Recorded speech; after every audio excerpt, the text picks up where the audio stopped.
Well, hello everyone. Welcome back.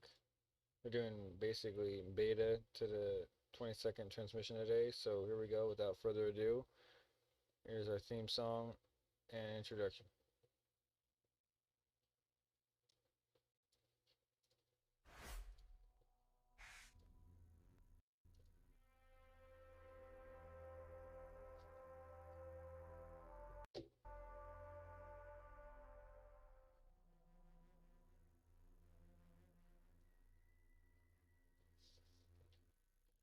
A few moments later.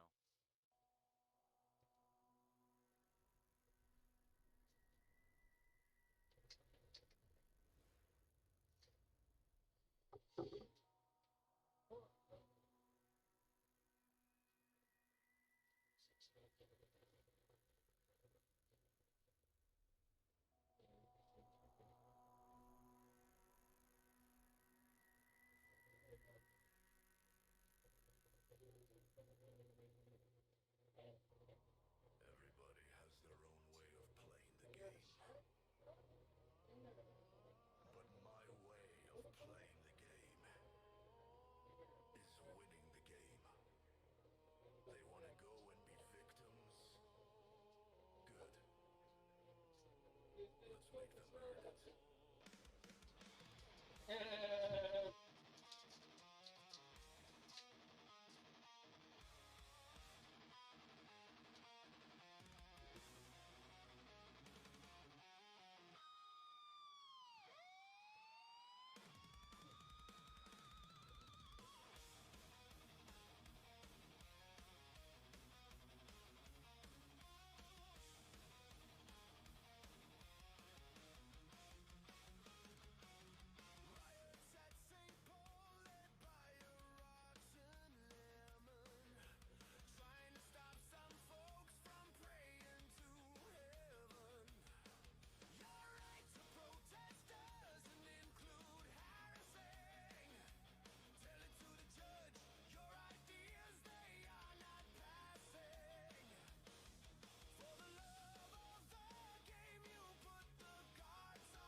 Hello, info person, this is Anton, and for a very long time, when it comes to defining life in biology, things were relatively simple.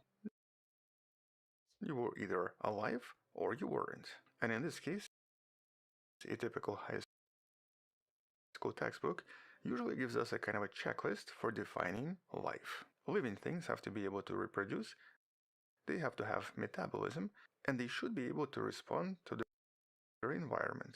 And so having all of these three checks basically makes you alive. So for example, bacteria, alive. Cats, dogs, alive. But what about viruses? Well, here things get super complicated because for decades the consensus was that no, they don't seem to be alive, but biologists mostly viewing viruses as a kind of a biological machine or some kind of a rogue genetic code that required hosts to it's mostly clearly do not able to everything handle him and could not survive by same itself. So thing. essentially here the reproduction and even metabolism functions were not present. But in the last few decades, as we started to look around more, and as we started to discover some biological extremes, most of which have actually been found deep in the oceans, this line between living and Basically, non-living that's why, has not because just become it's very thin, throwing out 60. it has now almost completely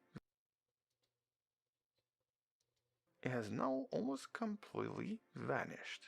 As in some cases, it's actually difficult to tell if something is alive or it's not. And so in this video, we're going to focus on these two extremely recent discoveries that are both kind of mind-blowing, that are going to be forcing biologists to rethink our definitions, and specifically definitions of biological entities and life itself. And so here we're going to discuss certain giant viruses recently discovered and reported in this study, while also discussing certain strange minimal bacteria that have almost no genes left inside, both of which are extremely difficult to explain. But I guess to start, so let's basically discuss some of the smallest living things first, and especially certain organisms that are officially considered to be definitely alive. And so basically let's start with some of the well-defined limits.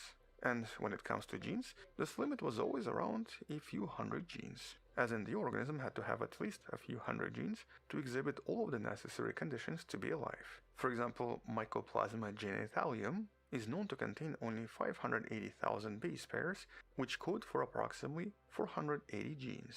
And as the name implies, this is a sexually transmitted pathogen that usually lives in the genitals in humans. And so, for all you know, depending on how naughty you are, you might contain this. But today, the bacterium with the smallest known genome is what's known as Carsonella rudii. It's actually at least 3 times smaller and only contains 182 protein-coding genes. And one of the ways it's able to survive on so few genes is by basically being a symbiont. It lives inside insects and usually relies on the host insect for its survival while providing something in return. It actually only resides in a very specialized organ known as the bacterium, and it seems to supply these insects with certain essential amino acids. And the thing is, in some insects, certain bacteria might even have less genes. For example, certain plant hoppers seem to contain bacteria known as Vidania, whose genome is at least 3 times smaller than the previously mentioned Carsonella rudii. And to put that in perspective, that's actually not so different from a typical virus such as the COVID-19 virus. Or basically in terms of the size, their genome is very similar. Yet we don't think of COVID-19 as a living thing, but we do believe Vidania are alive. Except that in this case, they seem to have lost almost everything except for their ability to produce a single amino acid for their host, making these bacteria truly unusual. They're actually sometimes referred to as the intracellular beta-proteobacteria that seem to act as nutritional symbionts for several species of insects. And because they co-evolved like this for 130 million years, with time they lost most of their function. Intriguingly, as you can see from this image, they also seem to mostly reside inside the wings. And right now their only job is to produce phenylalanine, a chemical precursor amino acid that's normally responsible for making the insect exoskeleton much stronger. But I guess what's interesting about these bacteria is that they also seem to live inside the cells, and so in some sense they actually kind of function like mitochondria, the organelles inside all of our cells that once upon a time, billions of years ago, used to be bacteria as well. Except that in this case, they're still bacteria and they're still kind of independent and simply reside within the host cell. And also their genome is much smaller, at 15,000 base pairs, whereas for this bacterium it seems to be 50,000. And so right now researchers believe that these are still alive and they're still independent, but are very likely just in different places on the evolutionary gradient compared to mitochondria and compared to all other bacteria. As a matter of fact, based on this recent study you can find in the description, scientists believe that there might be even bacteria with smaller genomes that are possibly even closer to becoming just organelles and just a part of some other cell. In other words, there might be certain bacteria that we can no longer define as living, mostly because they just became a part of something else. As always, you can learn more about this in the study in the description. And so here we have our first blurred boundary. A very strange bacterium that crossed this line between living and non-living, and that's very difficult to define as one or the other. These bacteria are so integrated into their hosts that they're essentially now almost organelles and barely do anything themselves. And so the question is, at what point does the living organism, in this case a living bacterium, stops being living? And well, right here we don't really have a good answer. But now let's take a look at this from the other side, from the non-living, basically behaving kind of like the living. Let's look at the other end of the spectrum, the giant viruses, sometimes also referred to as gyruses. And these were first truly recognized back in 2003 with the discovery of virus, a virus that was actually mistaken for a bacterium at first just because it was so large and because it was actually visible with a simple light microscope. And while by definition these viruses usually have genomes larger than 200,000 base pairs, or essentially 4 times as large as the bacterium we've just discussed. Once again, Vidania only has 50,000. And some of these viruses, like the Pandora virus Salinas, even have genomes of over 2.4 million base pairs containing 2,500 genes. But here it's not just the size that matters, but also what they're capable of doing. And while traditionally the rule was that viruses cannot make their own proteins, that's why they were never believed to be alive. All of them were thought to lack translational machinery, or basically the factory called ribosomes that turns genetic code into biological structures. But discovery of these giant viruses broke that rule, with this recent study from 2026 by Max Fals and Amy Lee discovering that giant DNA viruses actually do encode their own version of translation initiation complex, in this case referred to as VIF4F. Or in more simpler terms, this is a molecular switch that allows these viruses to create their own proteins. And though a normal virus usually has to use the host cell to do all of this, these giant viruses seem to bring their own machinery, even though they still rely on the host cell. But why exactly does this matter? Or I guess more importantly, why would a virus bother bringing its own translational tools? Well, the answer here seems to be resilience. When a cell is under stress, maybe it's starving or dealing with heat, it usually shuts down its protein factories to save energy. And so for a lot of different bacteria, they usually enter a dormant state. But most normal viruses would be stuck and possibly just completely disappear if the host factory is closed and if the machinery is no longer working. But these giant viruses with the VIF4F don't seem to care about this stress. Because they bring their own initiation complexes, they can basically keep the viral factory going even if the cell is trying to shut down. And that actually allows them to thrive in extreme environments, like for example in Siberian permafrost or deep sea vents. And for this they even have their own special chemical tags at the start of their genetic code. As a matter of fact, this particular tag is recognized by the viral genome, or specifically the viral complexes, but the host cell is unable to use this, which basically ensures that the virus's structural proteins, like the capsids, the stuff that usually forms the viral body, is built efficiently and results in a virus that's functional. Which essentially means that this particular giant virus developed an extremely complex molecular hijacking technique that seems to be way more sophisticated than anything we've ever seen. And more importantly, it seems to contain functions that we usually attribute to life, and not to non-living viruses. And so here they are not just using the cell, they're physically reprogramming its core functions to serve the virus's own evolutionary goals. And that, of course, once again, seems to create this very unusual, difficult to define boundary of what exactly is living and what is not. And so this particular virus presents us with a new kind of a mystery, which of course is a concept that a lot of scientists have discussed previously. As a matter of fact, there is something known as the virocell. Some scientists argue that the living part of the virus isn't really the tiny particle floating in the air, but rather the infected cell itself. When a giant virus takes over an amoeba and starts its own metabolism and protein synthesis, the entire complex actually becomes a new living entity that researchers sometimes refer to as a virocell. Now, some scientists don't like this concept, but it's one of the possible ways of seeing viruses alive. But second, we also have this question of where exactly did these viruses even learn this? Did a lot of these giant viruses start as simple ones and eventually steal these complexes over millions of years, basically acquiring them from bacteria or possibly evolving them in some other way? Or are these giant viruses just shrunken versions of ancient cells, such as different bacteria, that basically became parasites and over many millions of years eventually lost all of their functions? Or alternatively, maybe the giant viruses are actually their own domain of life. Although in this case, this particular proposition is not widely accepted, mostly because giant viruses do share a lot of things with bacteria, and so they're a lot more likely to have started as bacteria back in the days.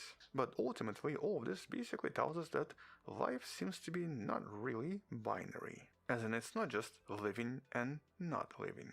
It's more of a spectrum of complexity that contains a lot of different things. As a matter of fact, even things like prions, or these self-replicating proteins we've discussed previously in the video in the description, can also replicate, but do not contain their own code, and so they're also kind of in that blurry boundary between life and not life. And we also have things like recently discovered viroids, which are basically just naked loops of RNA.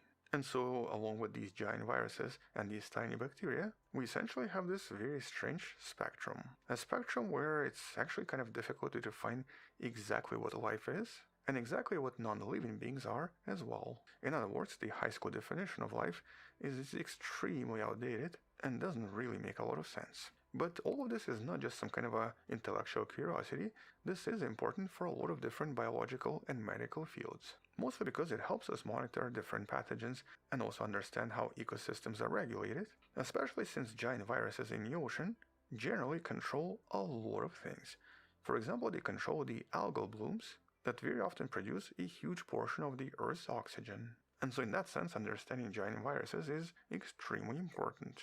And that means that by studying these borderline entities, we're not just learning about viruses and strange bacteria, we're learning about the very origin of protein synthesis and the mechanical heart of life itself. But also, the more we look, the more we realize that the universe doesn't seem to care about our definitions, or I guess our categories. And that's because nature, in general, seems to be kind of messy, kind of chaotic, and absolutely fascinating. On that note, thank you so much for watching. We'll definitely come back and discuss this more in some of the future videos once there are some additional discoveries, but until then, check out previous videos on giant viruses and a lot of other stuff in the description below. Subscribe, come back tomorrow to learn something else, support the channel on Patreon where you can find additional videos without any ads and can DM me directly, or by joining the channel membership that grants you early access and a few additional things. You can also support this channel by buying the Wonderful Person t-shirt in the description below. Stay wonderful, I'll see you tomorrow, and as always, bye bye.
So this is a fourth row video emerges on Skid Row regarding the exchange of cigarettes and petitions signatures. Look at this.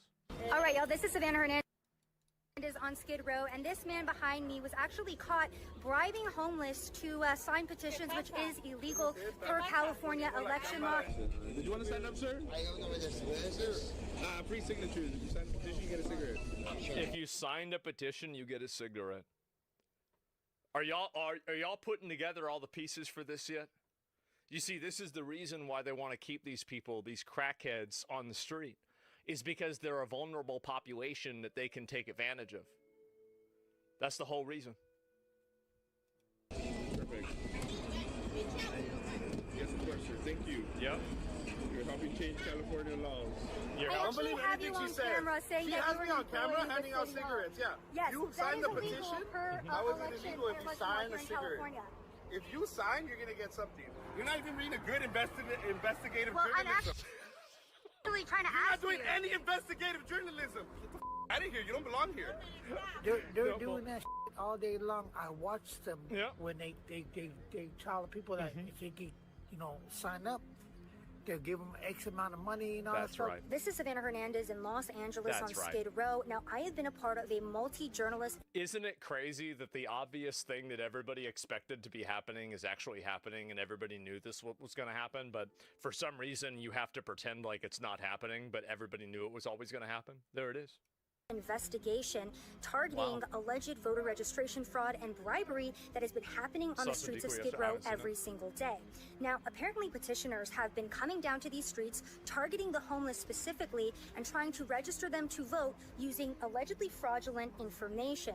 On top of that, they have been offering them bribes such as cash or cigarettes to sign these petitions. Now, per California election law, this is all illegal, by the way. However, we captured this on footage. Multiple other journalists have captured this on footage, and this resulted in our undercover journalist being threatened and me being swarmed after I confronted the people doing it. You guys got a light? First, I need to sign people up. You guys got a light? You see, this is the reason why they get upset about wanting voter ID, is because these crackheads can't get voter ID, and they want to utilize the crackheads. No wonder they're so rabid against voter ID. See, like, again, are people starting to put together these pieces yet? Like, I don't know if they are or not. I keep trying to remind everybody and let them know, but it's hard for me to do. All right, we're back. Sorry about that. Back at it. Yes. Did you want to sign the petition? You get a free cigarette. Oh, what is this? Just stricter policies on Uber drivers for women sexual harassment. Yeah. You get a free cigarette when you sign. What kind? What kind? You get a free cigarette. USA Gold. That's what we got. Okay. Damn. Okay. What company or what organization? Well, we work with the Southern California, with the Southern California District, right here in City Hall. Yeah. Oh, okay. Is that right? Did you want to sign up, sir? I don't know where this is. Free signatures. If you sign the petition, you get a cigarette. Sure. Perfect. That's how easy it was. Yeah, number 5. Yes, of course, sir. Thank you. And then he's giving him a cigarette? California law. Damn, bro, we gave him a handful. Thank you so much. Yes. Damn. Bleed your feet. Huh? Bleed. Should have given him Newports? Bleed my feet? Bleed your feet. That means walk. That means walk, bro. Walk forward. So in my part of California, I'd be surprised so many things have been similar to this. Like, I've seen people doing things for stupid smartphones with giant signs that say free phones that are sitting in the areas near the project houses. Yeah, exactly. Just tell you to leave already, bro. There's so much of it. Dude, I'm just... All right, bleed your feet then. All right. Bleed your feet then, bro. Before I sock you in your I'm leaving. God. I'm leaving. God damn.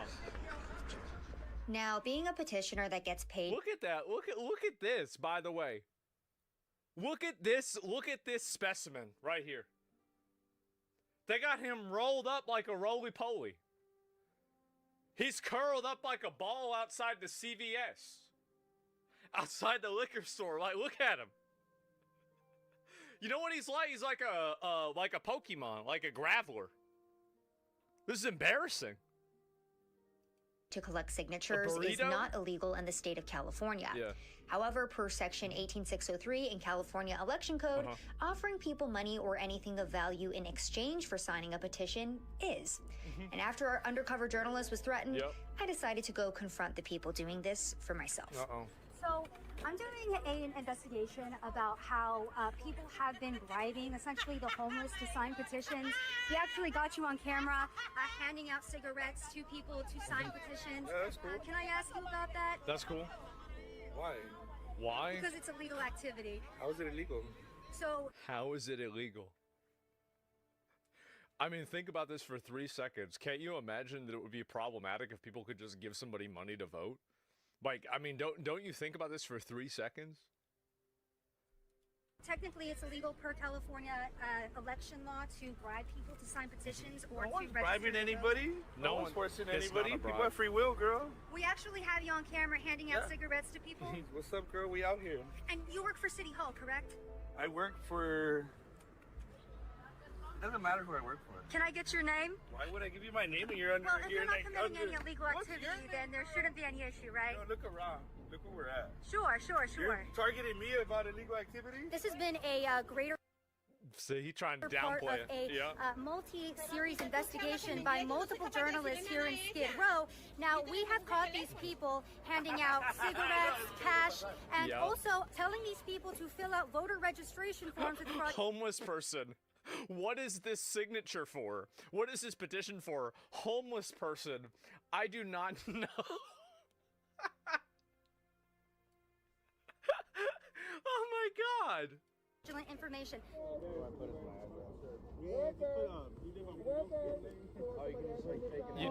He lives on Pinocchio Lane. It's a fake address. Wait a minute. They got people signing up from Pinocchio Lane. And they're oh my God, this is embarrassing. That you were an employee with City Hall. Holy. Why are you guys doing this today?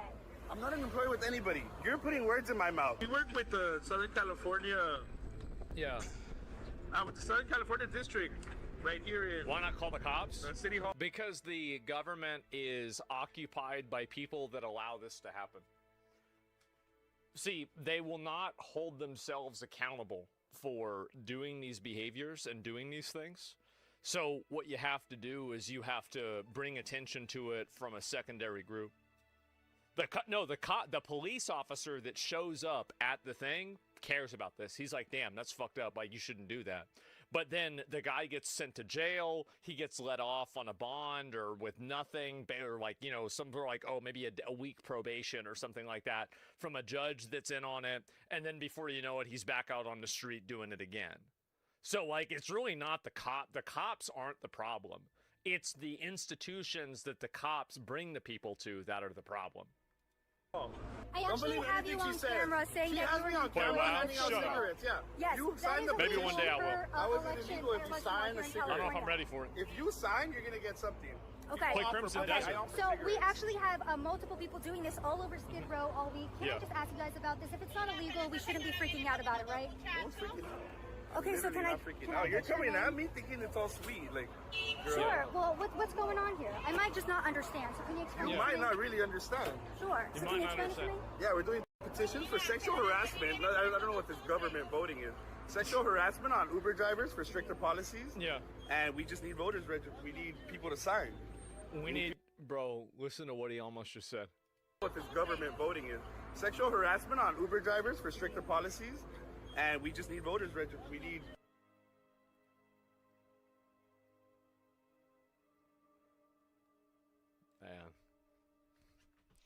Man, that's just too bad, huh? It's almost like the thing that's obvious is happening. It's almost like the most obvious thing is actually happening. People to sign. We need people to sign so we can get the legislation a lot more stricter for the women's... stricter policies on women's... Stricter policies on... Uber drivers for women's rights. You're not even reading a good investigative well, journalism. I'm actually trying to ask you. You're not doing any investigative journalism. Here, you don't belong here. See, you got this retarded pineapple here who's sitting around scamming people and nothing's going to happen to him. See, that's the problem is that, like, you have people that do this and then they just get away with it and they just do it again. You're not helping anything. You're trying to help your little career. Can I ask what you're helping? I help the community. I do free cell phones. If you need a free cell phone, if you have EBT or Medi-Cal, you qualify for a free cell phone. By the way, that's exactly what Jay said in chat. It's exactly what he said. Man. And I'm out here Monday through Sunday signing everybody up for a free cell phone. Because they're getting cut in on it. The petitions have nothing to do with the cell phone. So what were the petitions for? The petitions are for something totally different. They're doing that shit all day long. That's what I just said, watched exactly. them when they tell the people that if they can, sign up, they'll give them X amount of money and all that stuff. And I trip out, like, you got these guys who are meth addicts, crack addicts, and the whole 9 yards, and that's not right what they're doing, but they do it out here. They do it. They come right up to them. Well, look at him, bro. Like, you got this guy flipping his dick around. Like, you can't see it. Well, look at this. Is brother, this should not be America. This is crazy. Look at this. Look at this. This should not be America. This is really, this is the richest state in the fucking country. It's California. Like, this is some third world shit. What the hell is going on here? They come right up. Look at this. Like, honestly, like, if you told me that this is from Somalia, I would be like, yep. Yeah, I could see that. To them, how you like to make $3? Oh my God. How you like to make $5? $5. And they're getting them to sign these petitions and register to vote? Have they ever the asked big you that? three. Yeah, I was talking about the big they don't really $3. give you much information other than, hey, I'll throw you a couple bucks or I'll throw you some weed. This guy, for example, was going to give me some weed. So I said, sure, why not? Yeah. One signature turned into like 10. 10 signatures turned into a voter registration form, which he told me nothing about. And what is...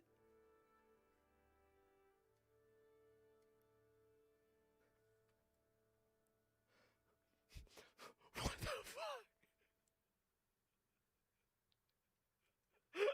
What the fuck? Somebody said that's the final boss?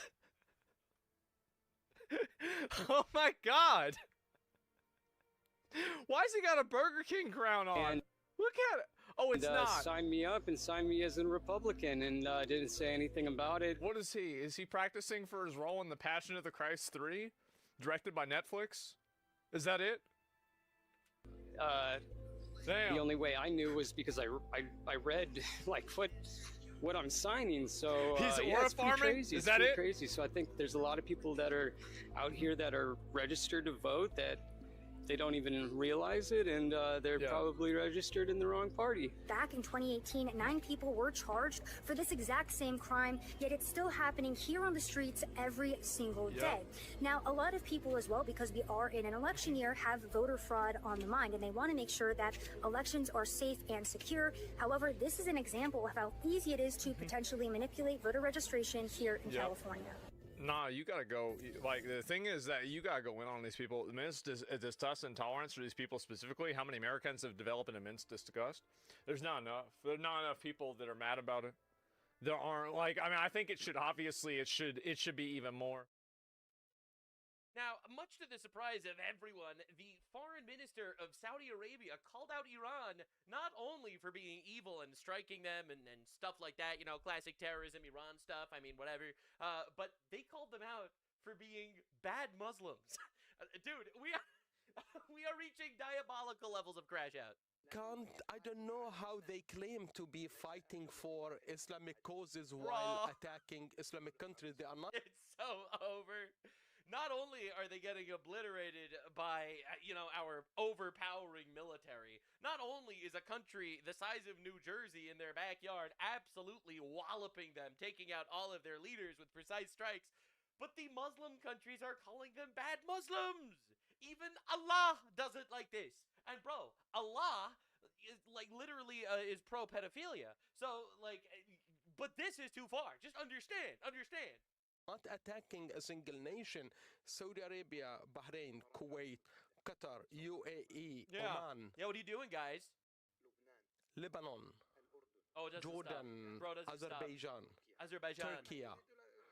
All these countries are Islamic countries, Yeah, what are you yet doing? Iran attacks them. What are you doing, fuckwad? And even before this war, You said you what were fighting was for Iran's Islam? contribution in the issues related to the Islamic world? True.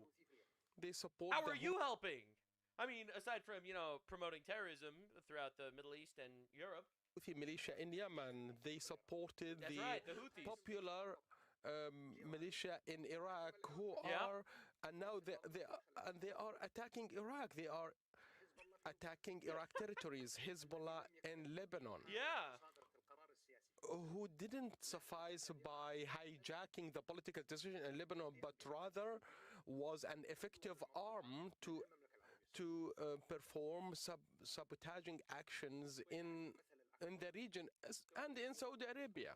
True. And the biggest example is Iran and Hezbollah's role in Syria. Yeah.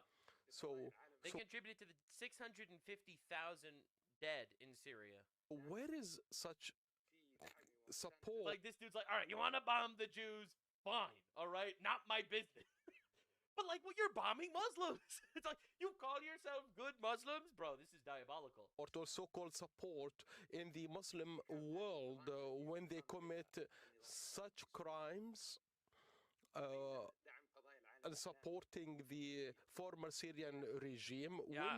How do they support the Islamic world when they assassinate politicians in Lebanon? How do they support the Muslim world's issues and causes when they Not only are they terrorist, rapist, mass murdering pedophiles, but they're also bad Muslims. This is the craziest fucking plot twist of all time. when they empower the popular mobilization forces in Iraq, hindering the development efforts in Iraq? I can't see how they support the Islamic causes. I believe these are simple slogans which they hide behind it, and these tools, they work to serve the Iranian interests. Damn, bro. Rather than the slogans they claim. Yeah, so bro dropped his little 2-minute speech, obliterated the shit out of them. They screwed up that badly, that they're being condemned as being bad Muslims. Meanwhile, the people in Iran, this is them, right? The leftists are telling you, no, you can't bomb people to liberate them. Well, look at all these liberated people. They would not have been allowed to walk around with their hair uncovered like this.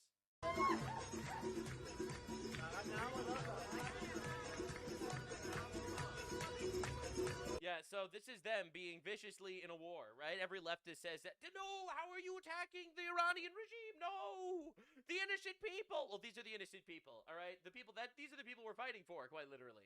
Now, Pete Hegseth apparently destroyed the entire press. All right, he gave this little meeting, gave us a little update on what's going on, and then demolished the press.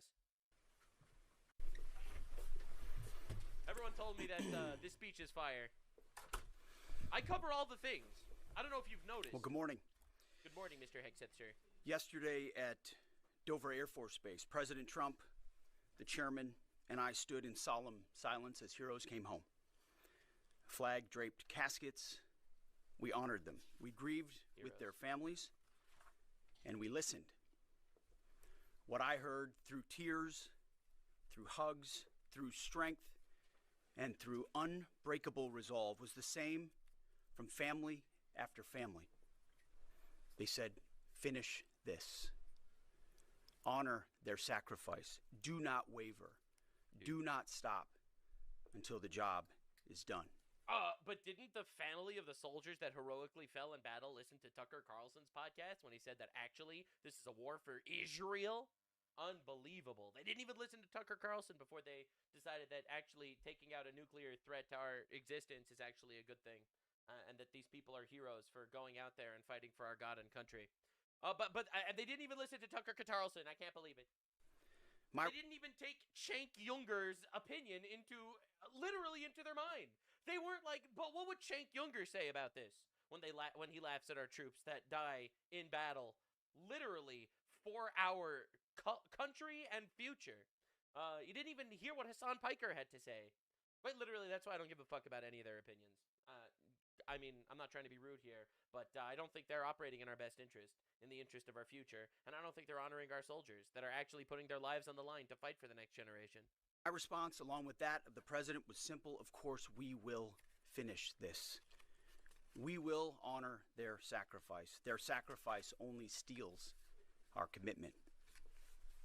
I wear this bracelet. Staff Sergeant Jorge Oliveira, he was one of my sergeants, or one of my specialists in Guantanamo Bay. He deployed later to Afghanistan, where he was killed on 19 October 2011. Killed 10 years after 9/11, 15 years ago. He was one of the 1%, the best of America. Not just a guardsman, but a law enforcement officer back home and a family man. Wow. I remember him every day, just like so many other men and women of our generation and previous generations who wear bracelets like this. Just as we will always remember those lost in this conflict. Their names are now etched into our mission and into the soul of a grateful nation. I stand here today speaking to you, the American people. Thank you. Okay. Not through filters. That's right. Not no through more CNN, because every time like you open up the media, it's like, Iran winning? Question mark? And it's like, it's honestly like unbelievable that they'll literally parrot like the Islamic terrorist talking points. Reporters, not through cable news spin. A dishonest and anti-Trump press will stop at nothing. True. We know this at this point. True. To downplay. I mean, to be honest, the press has been working, in my opinion, with the intelligence agencies to prevent Trump from winning any elections, right? Promoting all sorts of lies that Trump is a rapist and that Trump is a pedophile and that Trump is implicated with Epstein and, you know, pushing literally all of this garbage, right? Biden didn't release the Epstein files. There's zero evidence in the Epstein files that Trump did anything, but that doesn't matter to the press. It doesn't matter to these intelligence agencies, which is why now you have like these hardcore old-time CIA people like Tucker Carlson, whose dad was a CIA agent, like Joe Kent, who was a counterterrorism guy and also a CIA operative, and you have all these guys like counter-signaling the mission. In my opinion, we are watching a hostile attempted takeover of our country because Trump did not come from a very, very massive like intelligence background. All right, Trump was a businessman that was elected as president of the United States, and honestly, I think these intelligence agencies lost control. They lost control of the country, which is why COVID happened all of a sudden. Poof, everyone was locked into their houses. Biden was a vegetable. We don't know who ran the country. They immediately put in Kamala Harris as like the person to follow up. No preliminaries, all right, no primaries, all right, just Kamala Harris is the person, I guess. And it really seems like we're dealing with the CIA hostile takeover of America from the inside. That's my vibe again. But then again, hey, you can call me a conspiracy theorist, but I'm right very often. Listen, I'm not gonna lie. If this ends up being proven in a couple years, you're gonna have to put another shekel in the Nux was always right jar. Progress, amplify every cost. And that's why the media and all the CIA types are all literally running propaganda for Iran constantly. Constantly. It's unbelievable.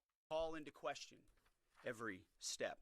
Sadly, TDS... Like the fact that the media keeps repeating the lie of, we don't even know what our objectives are in Iran. I feel like that's the most dishonest shit I've ever heard. Right? And all the Democrats have been doing the same thing. Bernie Sanders is complaining that we spent money. We spent $20 billion on this war. Excuse me, Bernie. You authorized $350 billion to go to Ukraine. A government that our intelligence agencies kind of created in Ukraine. All right, let's be honest for a second. All right, so again, Bernie Sanders argument garbage. Right, you got Elizabeth Warren coming out saying, I saw classified information. We don't know what we're doing in Iran. Don't know what we're doing in Iran? We killed 10 generations of Ayatollah. Okay, we know what we're doing in Iran. All right, the media, we don't even know what the objectives are. We absolutely know what the objectives are. Killing the terrorists that have been trying to kill us for 47 years, preventing them from getting a nuclear weapon to eliminate us forever. Yes, it's based, actually. I don't know if you heard the memo. And it's so wild watching every single side of this come with a different reason as to why this war is bad. And the reality is we are winning tremendously. Is in their DNA. They want President Trump to fail. Absolutely. But you, the American people, know better. True. Yes, there are reporters in front of me, but they are not our audience today. It's you, the good, decent, patriotic American people. That's me. You, the Talking to hardworking, me. tax-paying, Blue. God-fearing American God-fearing. patriots. True. Based, actually. The media here, not all of it. Those are the main characters. I don't know if you got the memo. God-fearing American patriots are actually the main characters. The rest are NPCs. Get used to it. Like they'll walk up to you and with a straight face they'll be like, "Yeah, men could be women," and it's like, "All right, so you're an NPC." Okay, all right, problem solved. Thanks. But much of it wants you to think.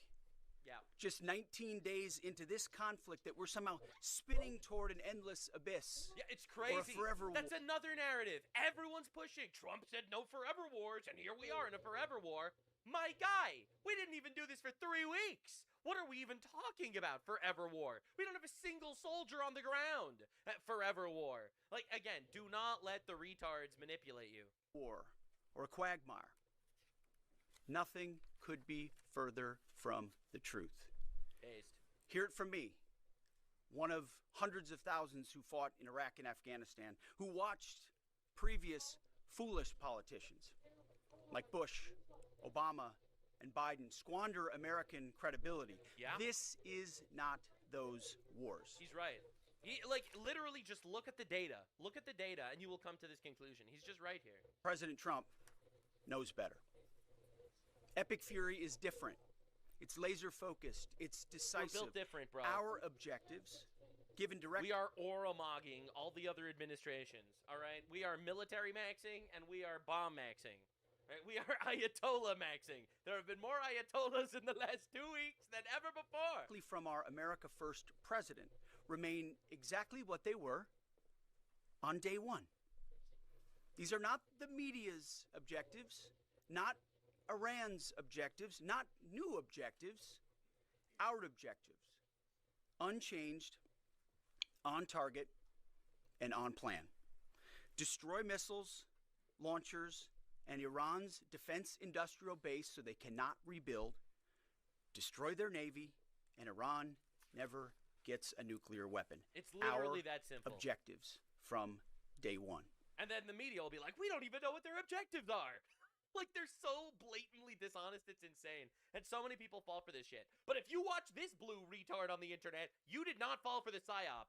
All right? I guarantee you, if you're watching this dumb fuck over here, me, that's right, this guy, you did not fall for the psyop that I think so many people fell for. To the patriotic members of the press, nobody can deliver perfection in wartime. This building knows that more than anyone. But report the reality. We're winning. That's funny because the left doesn't believe in reality, all right? All right, you ask them what is a woman and you watch their face fucking die. Like, bro, are we serious? Bro, they don't believe in reality. Reality doesn't exist to the left. You have to understand something pretty fundamental here. Decisively and on our terms. Iran is a vast country, and just like Hamas and their tunnels, they've poured any aid, any economic development, humanitarian aid into tunnels and rockets. That's what they did with Hamas. Yeah. Iran has funneled decades of state resources, not to their people, the people but are into starving. missiles and drones and proxies and buried He's right. facilities. Yeah. But we are hunting them down methodically, ruthlessly, and overwhelmingly. And they're gonna fucking die. And it's great, actually, that they're gonna fucking die. And I'm sure that someone's crying about it, but quite literally, your tears are delicious because they're gonna fucking die, and it's gonna be awesome. That's right. Killing terrorists is based, actually. All right, don't let these retards trick you. Oh, but the terrorists, no, they're gonna fucking die. It's awesome. It's fucking dope. It's great. Man, dead terrorists? Oh, love that shit. No other military in the world can do, and the results speak for themselves. True. To date, we've struck over 7,000 targets across Iran and its military infrastructure. That is not incremental. That is overwhelming force applied with precision. And again, today will be the largest strike package yet, just like yesterday was. As I've said from day one, our capabilities continue to build. Iran's continue to degrade. Yeah, this is We're an hunting overwhelming victory, and striking death and destruction. And also, you have to understand that our objectives and their objectives are very different, all right? People think that this is like a head-to-head fight. We're doing our best. They're doing their best. It's literally not true. And the reality is, we have nukes. Like, if we wanted this war to end by any means necessary, we could end the war in, like, 4 hours. Okay, literally. And there would be no country left. Obviously, we want the people in Iran to rise up and make something beautiful from their country because there are wonderful people in Iran. A fantastic, wonderful people that's been oppressed for the last 47 years, and we want them to rise up. But the reality is, they are doing everything in their power to exterminate us. They are fighting a genocidal conflict, with their goal is the eradication of, quite literally, as it says in the Quran, Jews and Christians are the lowest of creatures, and therefore America and Israel are the two Satans that they are trying to exterminate. They literally say it themselves. They're fighting a genocidal conflict, and we are literally fighting a conflict to prevent them from genociding us literally ever, and also killing as many terrorists as possible, because that's actually fucking awesome. All right, despite what they tell you. No! Killing is bad! I saw a Hollywood movie about a soldier who had PTSD because he killed an Arab. All right, killing terrorists is based, actually. And I'm not underplaying it for any soldier with PTSD. It is a real horrible thing that so many people go through. But this Hollywood romanticization of the poor terrorist that's just trying to live his life, no, that guy's gonna fucking die, actually. From above. Iran's air defenses flattened. Iran's defense industrial base, the factories, the production lines that feed their missile and drone programs being overwhelmingly destroyed. Good shit, sir. We've hit hundreds of their defense industrial bases directly. Their ability to manufacture new ballistic missiles has probably taken the hardest hit of all. Oh, W. Ballistic missile attacks against our forces, down 90% since the start of the conflict. Same with one-way attack UAVs. Think kamikaze drones, down 90%. Japan knows the thing. Now, the Iranians will still shoot, we know that. But they would shoot a lot more if they could. Well, but they can't. Again, it's the same with Hamas. Like, their goal when they attacked Israel on October 7th was the total destruction of all Jews in Israel. They stated themselves. It's in their charter. It's literally stated in their charter, if there is ever a rock or ever a tree, the rock and the tree will shout, "Hello, Muslim. Hello, servant of Allah. There is a Jew hiding behind this rock and this tree. Come and kill the Jew." Right? This is literally in the Hamas charter. Their stated goal was genocide on October 7th. They wanted to genocide the Jews. However, like almost every single Arab conflict, they got fucking obliterated. Arab warfare be like epic chants, cool music videos, do some terrorism, and fucking die. All right, I don't mean to be rude here or anything, but this is literally pretty. It's been pretty consistent. The last job anyone in the world wants right now? Ayatollah. Senior leader for the IRGC or Besiege. Temp jobs. Oh, diabolical. All of them. True. And to borrow a page from Admiral Ernest King in World War II, we've decided to share the ocean with Iran. Oh, that's nice. We've given them the bottom half. Yeah, we've damaged... That's fucking crazy. Oh my god. We are sharing the ocean with Iran. We get the top half. Or sunk That's over 120 crazy. of their Navy ships, W. with battle damage assessments pending for many more.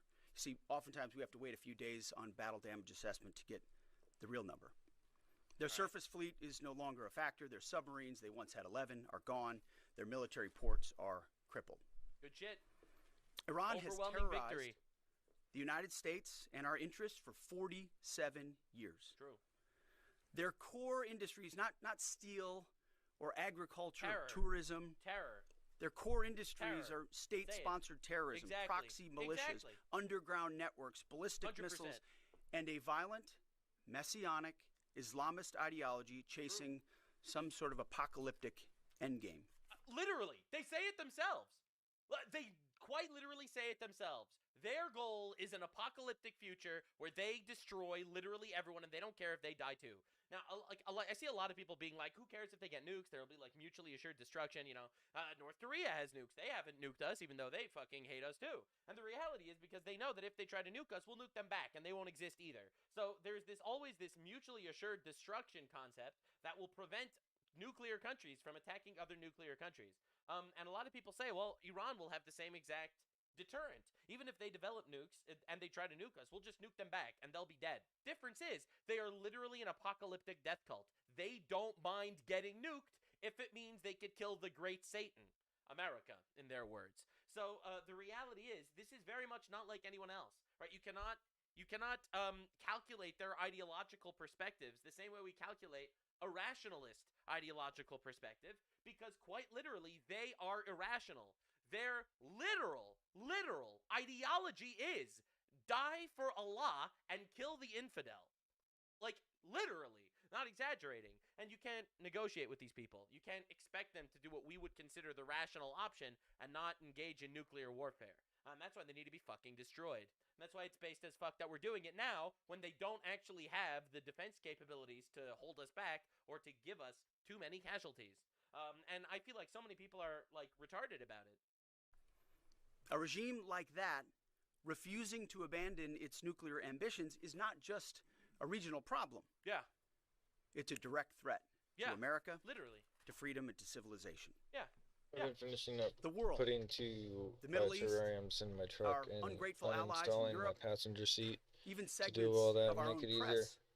Should be saying one thing to installing President any Trump. passenger seats tonight, but thank you. That's what took place instead of doing the computer tear down and cleaning, although that's all set up for tomorrow. State from holding the world hostage with missiles while building or attempting to build a nuclear bomb.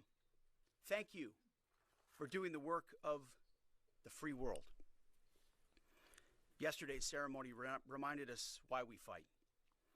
Not for nation building or democracy promotion, but to crush direct threats to America, Americans, and our interests. That's right. We fight to win, and we are winning. Yep. On our terms, following our objectives. That's right. I don't know if the Ayatollahs got the news, but God just likes us better than them. It turns out. Yeah, God likes us better, and therefore we're fucking killing them, and they are fucking dying. It's a collaboration. We kill them, they die. Literally everyone gets what they want. Next, you're being mean to the fucking terrorist Ayatollah guys. Being mean? Ha! I'm My being biblical. I think our response needs to be biblical. 13-year-old son popped into my office last night while I was editing these remarks. Hey. He asked about the war and the families I met at Dover. And I looked at him and I said, they died for you, son. Wow. So that your generation doesn't have to deal with a nuclear Iran. It's the truth. And they did. So to the families who said, finish this, we will. And I say the same to every American who wants peace through strength. May Almighty God continue to bless our troops in this fight. And again, to the American people, please pray for them. Every day, on bended knee, with your family, in your schools, in your churches, in the name of Jesus Christ. To the troops, keep going, and Godspeed. Over to you, Mr. Chairman. Thank you. Wow, that was really cool. Yeah, that was a really good speech. And then they're gonna give us some details, which I've already basically covered. Someone sent me this. I don't know what Christian applies to your son regarding that big guy. Fucking evil shit. I don't know who this guy is, but this is diabolical. Like, there's this massive demoralization op going on today. It's fucking Ireland. God bless our troops. God bless our country. I'm like so perturbed by it, like this sloppification of media these days.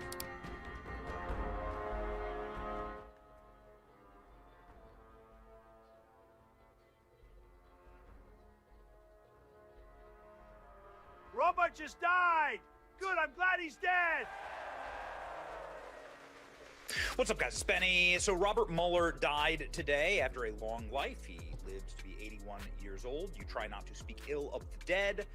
But you know what? You got to be able to judge people by their actions in life. And so, don't take any of this personally.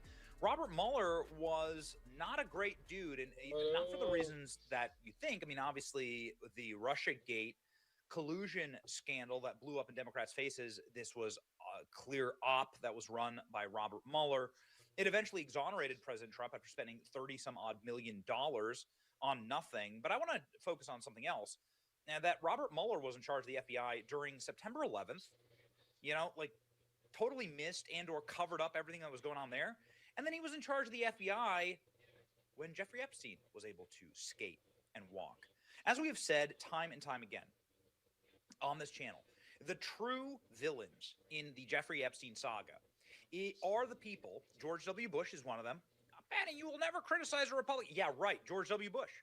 Dude, like, Bring in Bush, bring in Obama. They were the ones who were president while Epstein was in full operations mode. George W. Bush and Robert Mueller, who died today, he was in charge of the FBI. You can see here, September 4th. September 4th. So he was signed into office of the FBI days before September 11th. 5 days before September 11th. Goodness gracious. He served until 2013, right, into Obama's term. The first year of Obama's term, it looks like. And these are the years when Jeffrey Epstein was nabbed up and was nabbed up for underage sex trafficking with dozens, if not hundreds, of young women in Florida. They had them dead to rights. This was the feds, and this was the FBI. They were the ones that had all the information. They were given all the information. It's Robert Mueller who is part of, I'm not saying it's just him, but part of a cabal that covered up Jeffrey Epstein. We should never even be talking about Jeffrey Epstein. I hate to make everything about Jeffrey Epstein, but since this is so much of what our national dialogue has been about over the last 6 months, we shouldn't be talking about him. If he was properly charged in the year 2008, 2006 to 2008, we would have never heard his name ever again. He would have just been another dirtbag, scumbag that was serving prison for life because he had so many charges. Instead, guys like Robert Mueller let him off the hook. People like Robert Mueller were part of the system that totally let this guy skate and released Jeffrey Epstein back out onto the streets in order to be, a CIA operative or whatever he was, Mossad operative.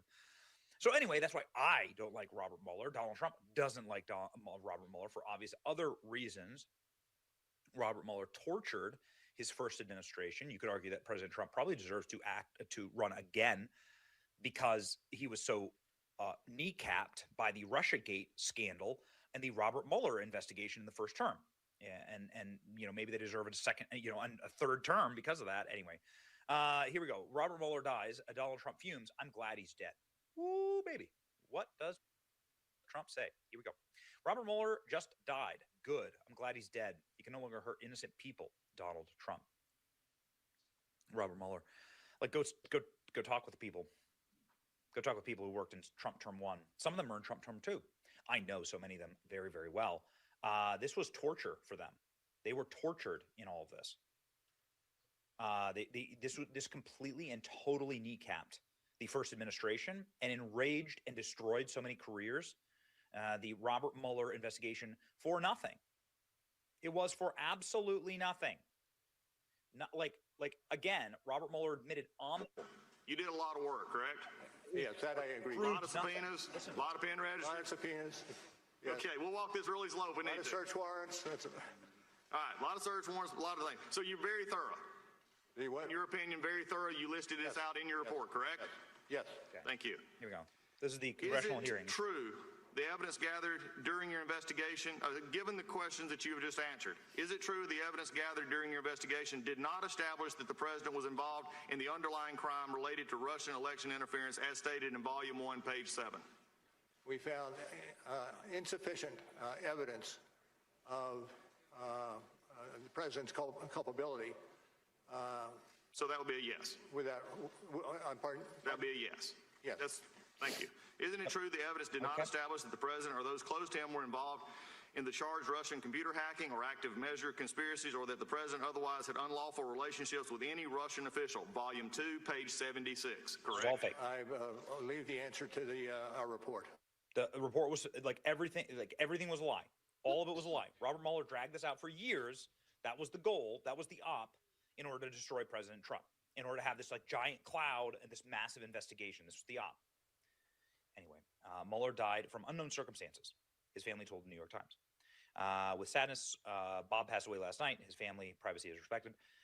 Donald Trump, Mueller's passing. Good, I'm glad he's dead. Trump disliked Mueller since the latter was charged in the investigation, put in charge of the investigation of Russian meddling. Trump labeled it a witch hunt. It was. Mueller's team had not charged Trump for collusion, said they could not exonerate him either. Yeah, right. Okay, got it. Trump has every right to be pissed off, this guy. Trump said it's total BS at the time. His death comes after the family told the Times in September that he had Parkinson's disease. It's a tough one, right? The revelation came after the Oversight Committee had requested that Mueller appear before to testify in the investigation into Jeffrey Epstein. What'd I tell you? That's right. So anyway, Mueller could not and did not find any Russian collusion. Trump's scathing reaction, pissing off libs, but whatever. Robert Mueller died. I didn't know that. Good. I'm glad he's dead. He can no longer hurt innocent people.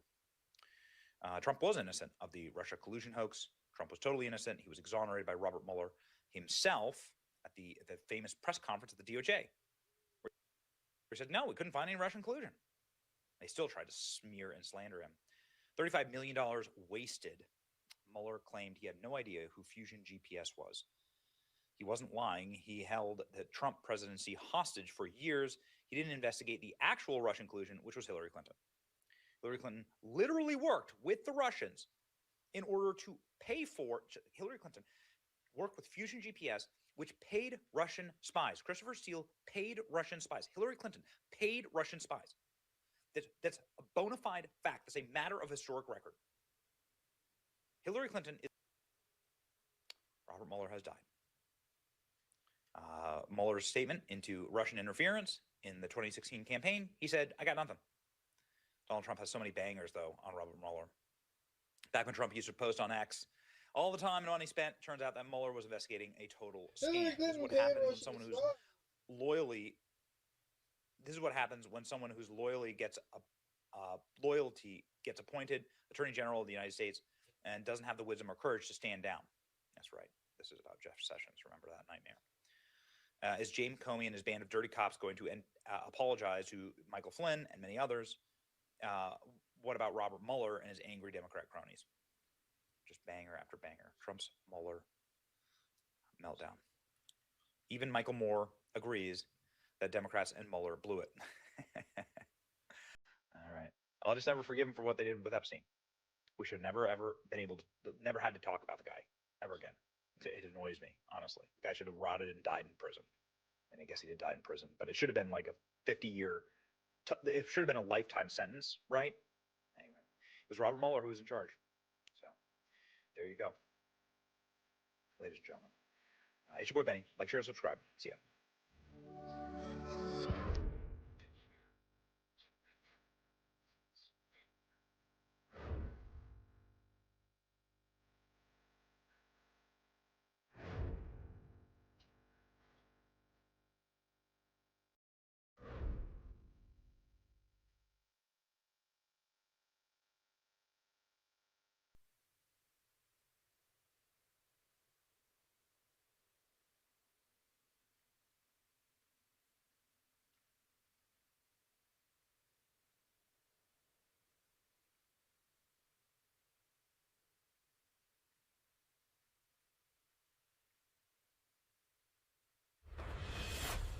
Next news.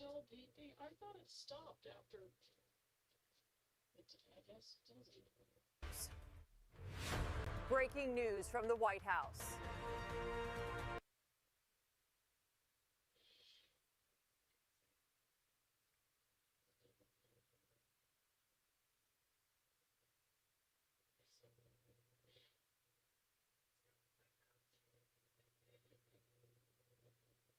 Gary Franchi here, reporting live from the White House. It's casual Saturday, March 21st, and this is my last report before I head back to Chicago. However,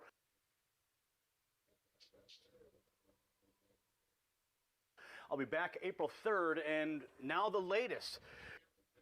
We are now 3 weeks into Operation Epic Fury, and this morning President Trump dropped a bombshell. The president says he's considering, quote, winding down the military operation against Iran. Yes, you heard that correct. But here's what the mainstream media will not tell you. Just 30 minutes before that statement, Trump told reporters right here that he does not want a ceasefire because the United States, in his words, is obliterating the other side. And the numbers back that up. According to the Pentagon, U.S. forces have now bombed thousands of targets inside Iran.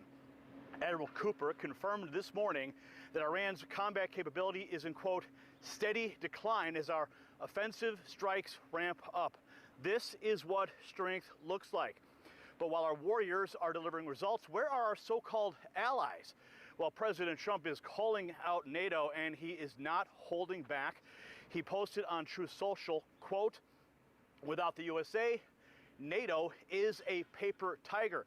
He called European leaders cowards for refusing to help secure the Strait of Hormuz. That's the single choke point driving global oil prices through the roof. And you know what? He is absolutely right. European countries have rejected Trump's call for naval support. They don't want to get their hands dirty. But they sure love complaining about high energy prices. Meanwhile, the commander-in-chief is not backing down. The Pentagon is deploying more than 2,000 additional Marines to the Middle East. Reports indicate that the White House is even weighing in a potential operation to seize Iran's Karg Island. That's their main oil export hub. Now, that would be a massive game-changing move. And overnight, Israel and U.S. forces struck Iran's Natanz nuclear enrichment facility. That's the same facility that the regime has used to inch closer to a nuclear weapon. Now, remember, war isn't cheap. This administration is requesting $200 billion in supplemental funding. That's a big number, but as Secretary of War Hegseth put it, it takes money to kill bad guys. So where do we stand? Well, President Trump has decimated Iran's military capabilities, exposed NATO's weakness, and made clear that America will not be held hostage by terrorist regimes. Whether this operation winds down next week or next month, one thing is certain: the world is watching a president who leads from the front. Reporting from the White House on a Saturday, I'm Gary Franchi. Stay tuned to Next News Network for continuing coverage. Make sure you comment, follow, like, share, subscribe, do all the things, and we'll see you at the next report.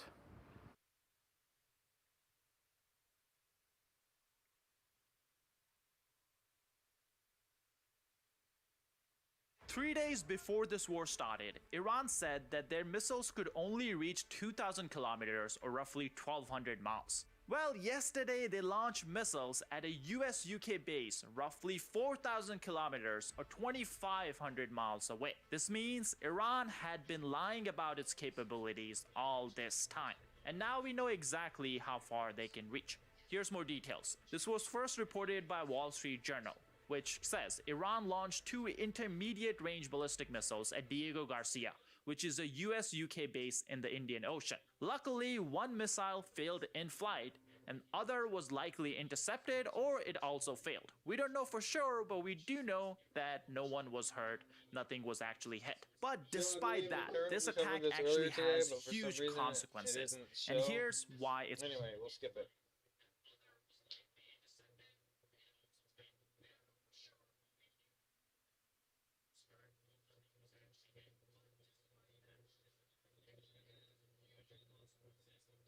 Welcome back. The global battlefield is expanding beyond the land, sea, and air, now in the far reaches of outer space. American forces have used technology in space to destroy Iran's military infrastructure during Operation Epic Fury, while tracking and shooting down retaliatory missiles. The New York Post reports Space Forces' infrared beams track the missiles the second they launch via the heat they create. Crews work inside radar domes called radomes, resembling giant golf balls. They receive information in the sky in real time, calculate the trajectory of missiles, and therefore their likely destination, and act accordingly. Joining me now with more of this is the man of the hour, NASA Administrator Jared Isaacman. Jared, welcome back. It's good to see you this morning. We so appreciate your time. Oh, it's great to be back. We've talked in the past about space being a major national security issue, and we need to protect it. Give us your take on specifically how space is involved in this particular fight and the battle on Iran. Absolutely, and space is the ultimate high ground, right? President Trump certainly knows this. It's why he created the Space Force during his first term. It's why he created the Artemis program, which is kind of on the peaceful civil side of space, which is my responsibility at NASA. And that's America's moon rocket behind us right now. But you're absolutely spot on. The assets we have in space, the satellites that are there for observation, for communication. Space. I mean, these are the capabilities that are identifying the rocket launches, that are communicating to our forces and give America an extreme edge in this conflict. Yeah, and that's why we worry so much about protecting space, because we know that that's where our satellites are, and an adversary would want to take down our satellite to shut the lights, certainly on Earth and impact America. Have we seen evidence of an adversary trying to mess with any of our satellites?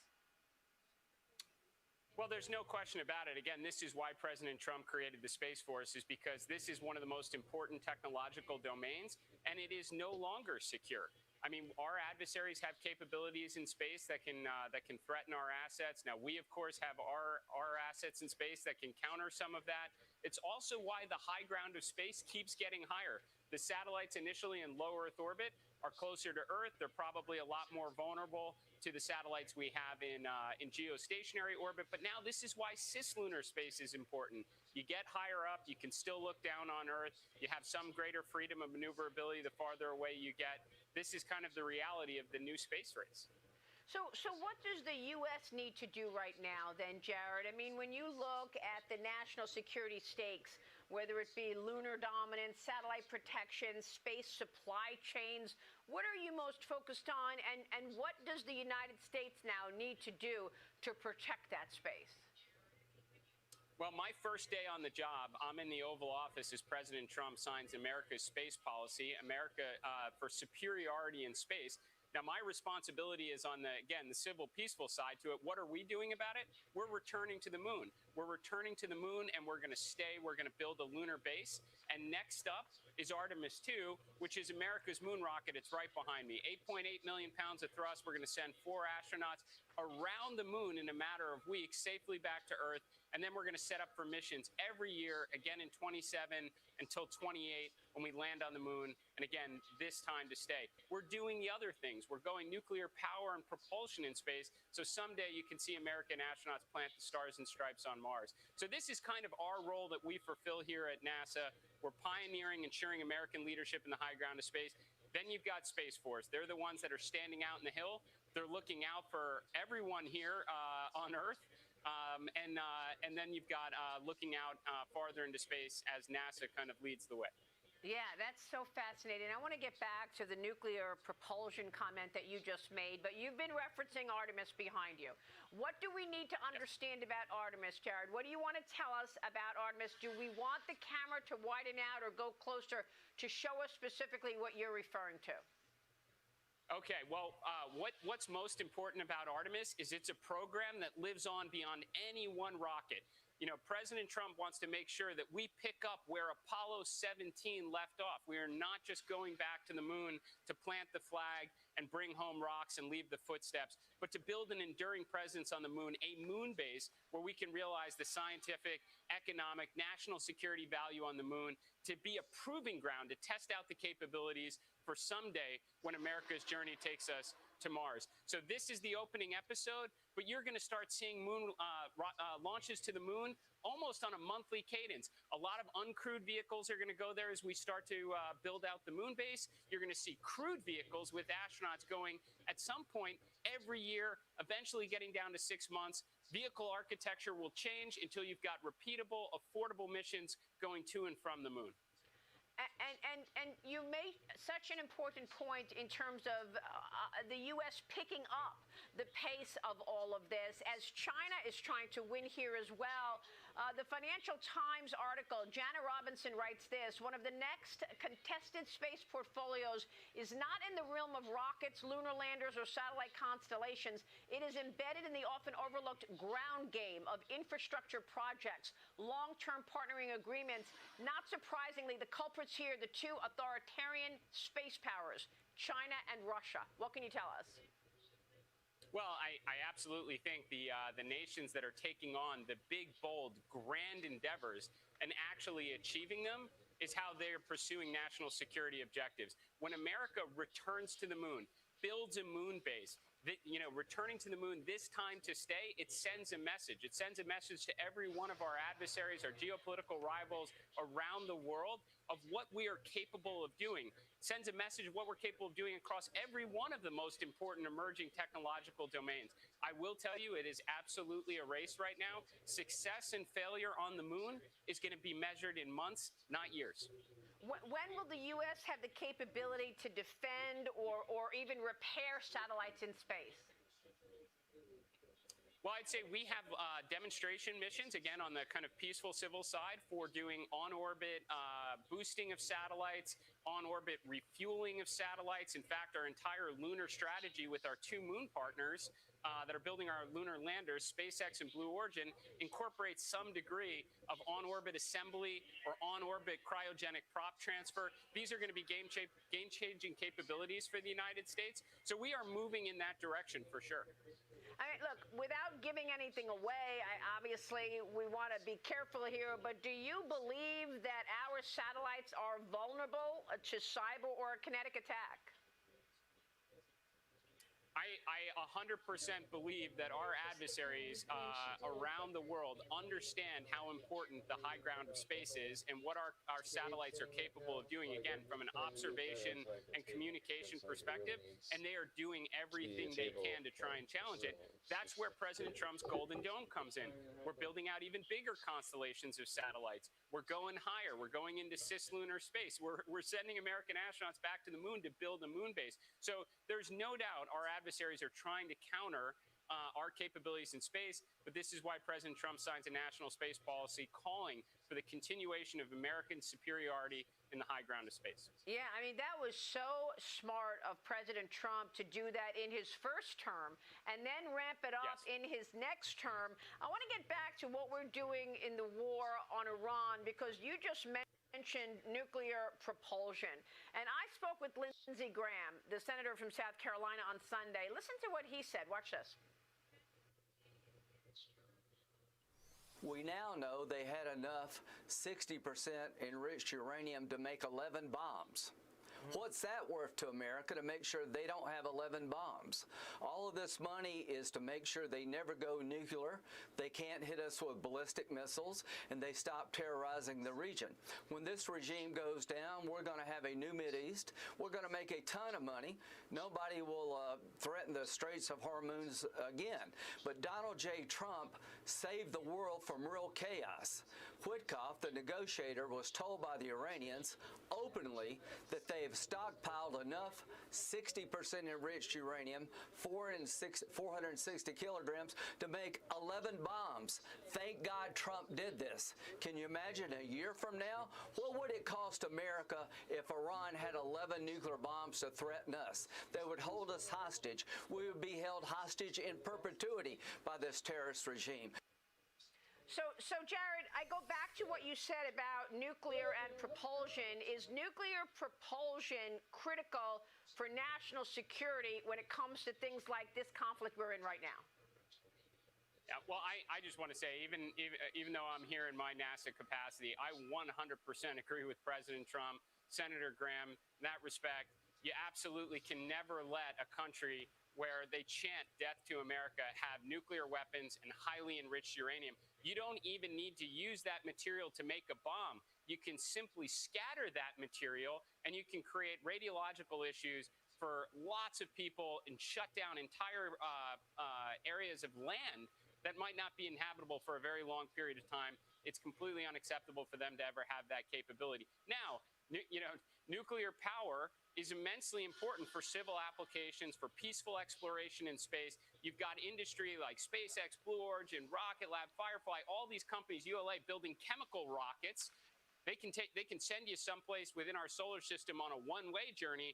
What do you do when you want to go back and forth? That's where you kind of have the interplanetary railroad, if you will, which is nuclear power and propulsion tugs, allows you to move lots of mass from Earth to Mars, for example, and then you can also bring that nuclear power down to the surface. You can make propellant, so when one day American astronauts arrive on Mars, they actually can manufacture the propellant that's going to be necessary to come home to Earth and tell us all about it.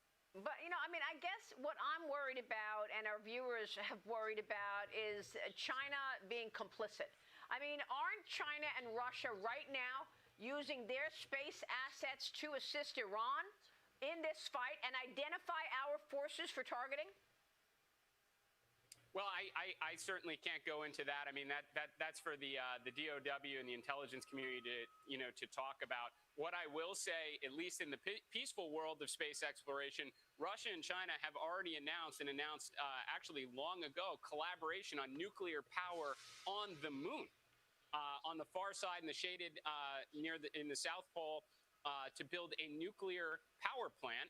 And alongside a research station. It's also why President Trump in his American Space Superiority executive order said America needs to build nuclear power and propulsion in space to enable Mars, but also to enable our base on the moon as a proving ground for future missions farther into the solar system. So bottom line, is space becoming the next battlefield, and is America ready for that? It's already there, but I will say that space is already the ultimate high ground. It is a battlefield. I will just say we have the best president, loves space, understands the importance of space. It's why he created the Space Force in his first term. It's why he created the Artemis program. It's why he created the Artemis Accords. And it's why on my first day in the job, President Trump signed the executive order on American superiority in space.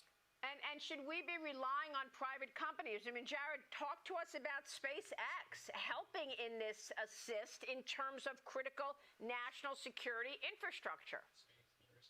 Well, I would say that America right now has the healthiest, most competitive launch industry in the history of America's space program.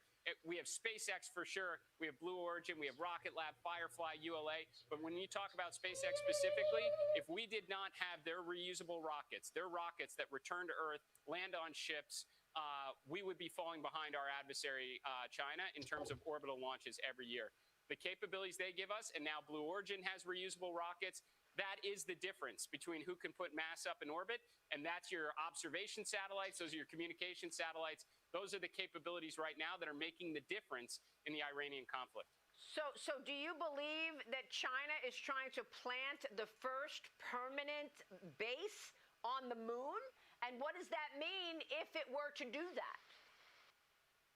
I 100% believe we are in a race right now against China, and the difference between success and failure is months. If we come up short, China will get there. They will get to the moon before America had a chance to return, and they will start building a base exactly where we want to be on the South Pole. They've already stated this. It's why we can't lose. We can't fall behind. It's why I'm here right now with America's moon rocket. We're upping the cadence. We're going to go from launching this thing every 3 years. We're going to try and launch it every year. We're working alongside our partners at SpaceX and Blue Origin, Boeing, and Lockheed to get on the game, start moving very fast, launch moon rockets, return to the moon, build the base. Jared, what a background you have to be in this role now, a private astronaut, billionaire entrepreneur, SpaceX mission commander, now running NASA. This is an amazing position that you find yourself in. What's your number one priority right now, Jared? Oh, there's no question. I am grateful to be here. I'm working alongside the best and brightest. I mean, you have some of the smartest talent, engineering might from America that converges here at NASA to do the near impossible. You know, what is my greatest priority? What's keeping me up at night? Making sure we can deliver on President Trump's national space policy, return Americans to the moon, build the moon base, establish that enduring presence for, again, all that we may learn. Knowledge is power in space, and it's going to be our stepping stone to getting to Mars someday. So, I mean, do you believe that NASA is still a science agency, or do you believe that NASA is now part of America's strategic deterrent in orbit? Well, the answer is both. So, of course, we are still all about science and discovery. We have been since the beginning of the space program. Our telescopes that are out there, Hubble, James Webb, our rovers that are on Mars right now. I mean, knowledge is power, and we want to make sure every breakthrough that's going to change the world in space exploration and discovery is making its way through NASA. That said, do we have a national security mission? You bet we do. Again, 1969, July 20th, Neil Armstrong, Buzz Aldrin on the moon. We did the near impossible. It sends a message to the entire world. What else is America capable of doing? We're going to do it again in the years ahead under President Trump's leadership.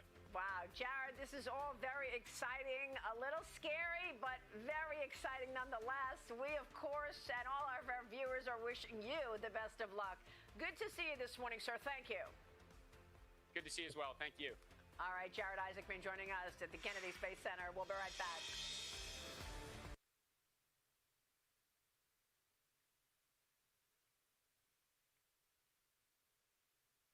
Oh.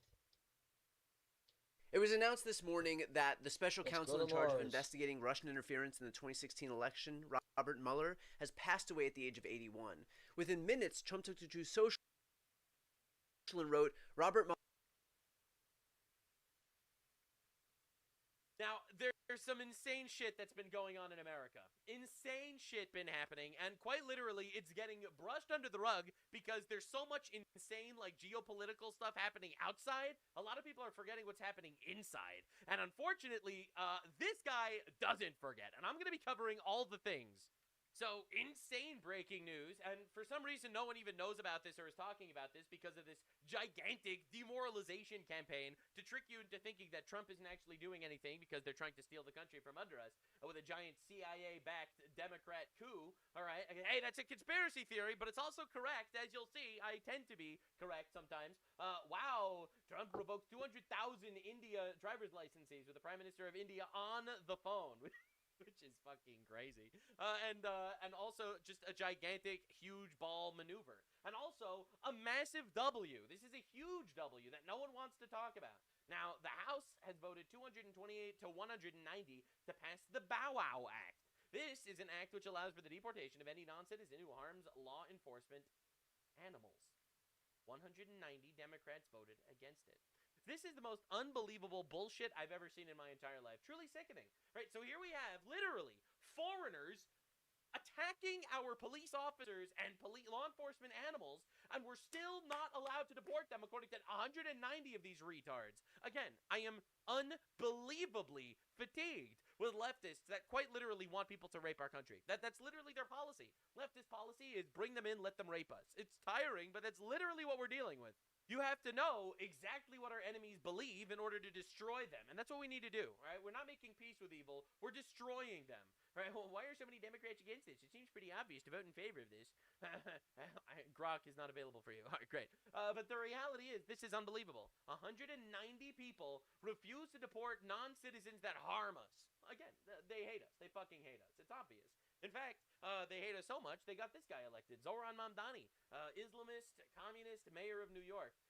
Rama Duwaji, Zohran Mamdani's wife, celebrated Pakistan terrorists, including a plane hijacker, in social media posts from early adulthood.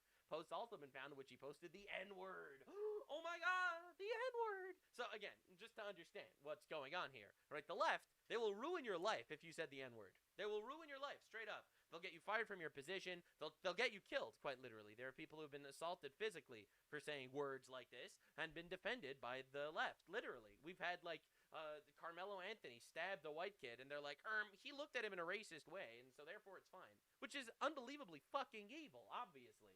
But here we have the most woke retard on the planet. Not only does she look like extra from The Walking Dead, but she posted the N-word. Oh, and also, you know, glorified terrorism, and literally no one cares. It's because the left actually supports terrorism, but you're not allowed to know about that.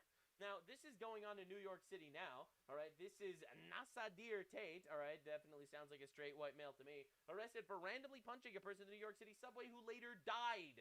Tate is only being charged with a misdemeanor assault charge and was already released from jail. Mamdani's New York City, ladies and gentlemen. They want to fucking kill you. This is leftist policy, okay? This isn't just leftist ideology. This isn't just some random fringe TikToker who celebrated the murder of Charlie Kirk. They, on an institutional level, want you to fucking die. And they'll cry when we kill terrorists that are trying to kill us because they side with the terrorists who are trying to kill us because they are trying to kill us. I know that the math is very complicated for people, but this is real-world politics, all right? This isn't like hoogie-boogie in the clouds, a couple of random retards on one side and another side of some sort of geopolitical issue, all right? This is the real-world ramification of left-wing politics. They want to fucking kill you, all right? Wake up and pay attention to it, because quite literally, this isn't how the news is reported in the media, obviously, because unlike the media, I am honest. They want to fucking kill you. That's why they defend the people trying to kill you. Actually, it makes sense. Now, New York, income-wise, is really bad. Yeah, let them live someplace It'd be one thing if they were proving that spending all this money is helping the homeless population get off the streets and get back into work, but there's no sign of that. In fact, the homeless population is only growing in this city. Governor Hochul, meanwhile, is the reason for this is because actually socialism is cancer. It doesn't work. Not only does it not work, but if you promise to give free shit to homeless people, well, then more people are going to be homeless. More people from neighboring states are going to come to join the homeless population of New York City. And those guys that are getting free shit, guess who they're going to vote for? That's right. They're going to vote for the fuckwad that fucking hates you and wants to kill you. The one that's deliberately taking your tax dollars to give it to people who didn't deserve it. And that is why not only is socialism satanic, but it's also cancerous. And it also doesn't work. So, if you actually paid attention to the numbers, the cost per unhoused person, all right, you're not allowed to call them homeless anymore, that's offensive, all right, the cost per unhoused person in NYC is $81,700. So, just understand this for a minute, okay? New York City is now paying $81,000 per homeless person. The average median household income is $81,000 for a New Yorker. You work hard and receive nothing in return while the homeless receive your entire paycheck for free.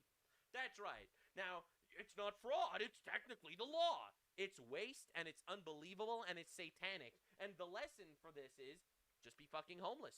Just be homeless. You'll make as much as someone that actually is working their ass off. And this is why not only is communism evil and theft, all right, but also communism doesn't fucking work. Because why on earth would you wake up, work your ass off to provide for your family, if instead of doing anything productive, you could do fucking nothing and get that money anyway? This is exactly why communism is cancer. All right, this is why communism, socialism, Marxism, it's all cancer. It all doesn't work in practice, and it's all satanic in ideology. So now, the state is spending as much per homeless person as the average income. So why fucking work? And that's what these people are thinking of. And that's why the homeless population is actually growing. And if you look at the numbers, in 2019, $102 million was spent on homeless services. Now in 2025, $368 million is spent on homeless services. And guess what? It didn't even work. In fact, there's more homeless people now.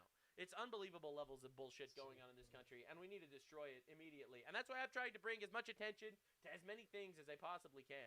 All right, meanwhile, in California, I can't believe this is a real state, man. All right, this is California's unfinished wildlife bridge to nowhere. It cost over $100 million to make a bridge to nowhere. This is the most unbelievable shit of all time. First of all, this should not cost $100 million. Second of all, it's useless. My taxpayer dollars should not be funding a bridge to nowhere at all. Literally. But it cost $100 million. Now, I don't know how many politicians got uber rich through this entire project with all sorts of kickbacks and crap like that. But this shit's unbelievable. All right, so these people are going to cry about us spending money to kill terrorists in the Middle East that have been trying to kill us, and they'll spend their money on this? Like, are we even serious? Now, Nick Shirley made this video. Everyone's been talking about it. I even did an entire video on it. Essentially, where he exposed $170 million in fraud in this one video alone. Now, this video has 336,000 likes, 39 million views. All right, this is a massive story. Even Elon Musk retweeted it. Everyone is talking about it.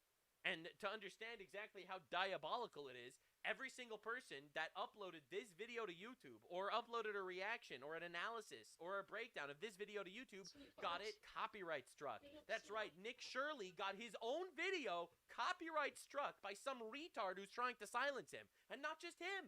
Asmongold also got his video copyright struck and removed for like a day. He fought the claim and won. And you know who else did? This guy! My video got copyright struck, and I fought the claim and won. Of course, it's annoying and it takes hours and you have to file legal shit, but I won the claim. I also got my video copyright struck by these fucking retards trying to silence me, but it's not gonna work. And in my opinion, whoever did that copyright striking needs to go to jail for literal copyright abuse. Now, of course, I'm sure they did it through shell companies and shit, so you have no idea who actually did it, but it is an unbelievable amount of legal jargon and bullshit to silence us, and it didn't fucking work. In fact, it didn't work so badly. Here is Nick Shirley on Fox News. Yes, the governor of California is an enemy to the people of California. He's literally... Straight facts. Straight facts. This elite class is quite literally the enemy of the actual voter class. And, you know, we proved this very recently. You know, 80% of America wants voter ID, but the Democrats are all voting against it. Why? Why do they not want to instill the will of the American people? It's because they're trying to rig elections. I'll make it faster for you to figure it out. It's because they're trying to rig elections. It's because they're trying to cheat. It's very obvious, actually. working to support the fraudsters. Meanwhile, he could be working to expose the fraud. I mean, how stupid do you have to be to say, okay, let's go after the guy who's exposing the fraud. Let's not go after the fraudsters. That is what he's doing, what he's actively doing each and every single day when he makes out these statements, and all he does is blame the people who are showing the fraud. Why doesn't he say, hey, Nick, great video. How can we help? Right. That's what I would say. It was, wow, great video. How did you find this? Where did you go? And where are you going next so we can find somebody to go with you? Don't you think that would be a common response? Exactly, because these tax dollars don't say right or left on them. They don't say Republican or Democrat. Right. Each tax dollar is $1 for the American people. And when they go in and steal these dollars from us, they're not robbing just the liberal Democrat in California. They're robbing everyone. Yeah. And then the governor gets mad at the person for exposing the fraud. How crazy do you have to be to think with that logic? God, he fucking killed him.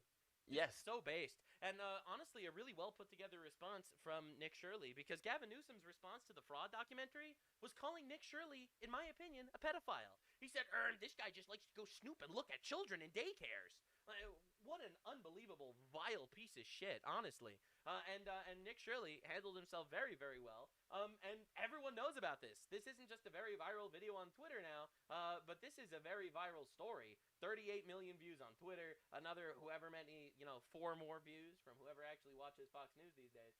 Don't get me wrong, but if you want to see the actual splash of independent journalism, little retards like me on the internet, people like Nick Shirley or Asmongold, whoever else covers this shit, this is really making the impact, because quite literally, and I'm not trying to pat myself on the back too hard or anything, we're saving America. All right, it's this news coverage from all of the little people that's quite literally saving our country, because this is the truth. All right, you're actually getting the truth here, or at least I'm trying my absolute best to deliver the truth. I'm not giving you this over-pasteurized bullshit. CBS News investigation. A salon, a modeling agency, and 89 hospices? We visited a 3-story LA building being called Ground Zero for fraud. We went to look for ourselves. So CBS News forced to actually do an investigation and actually do real journalism, just like Nick Shirley. And Nick Shirley responded, good work. Glad to see news organizations with $1 million budgets do some real journalism. Honestly unbelievable. 23-year-old kid with a camera basically bullied CBS News to actually fucking do something. It's insane. It's actually insane.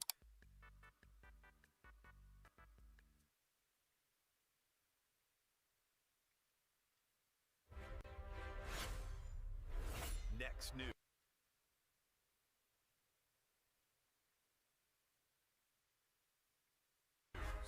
Breaking news from the White House. I'm Gary Franchi, coming to you from the White House with a story that should make every single American taxpayer absolutely furious. $19 million stolen.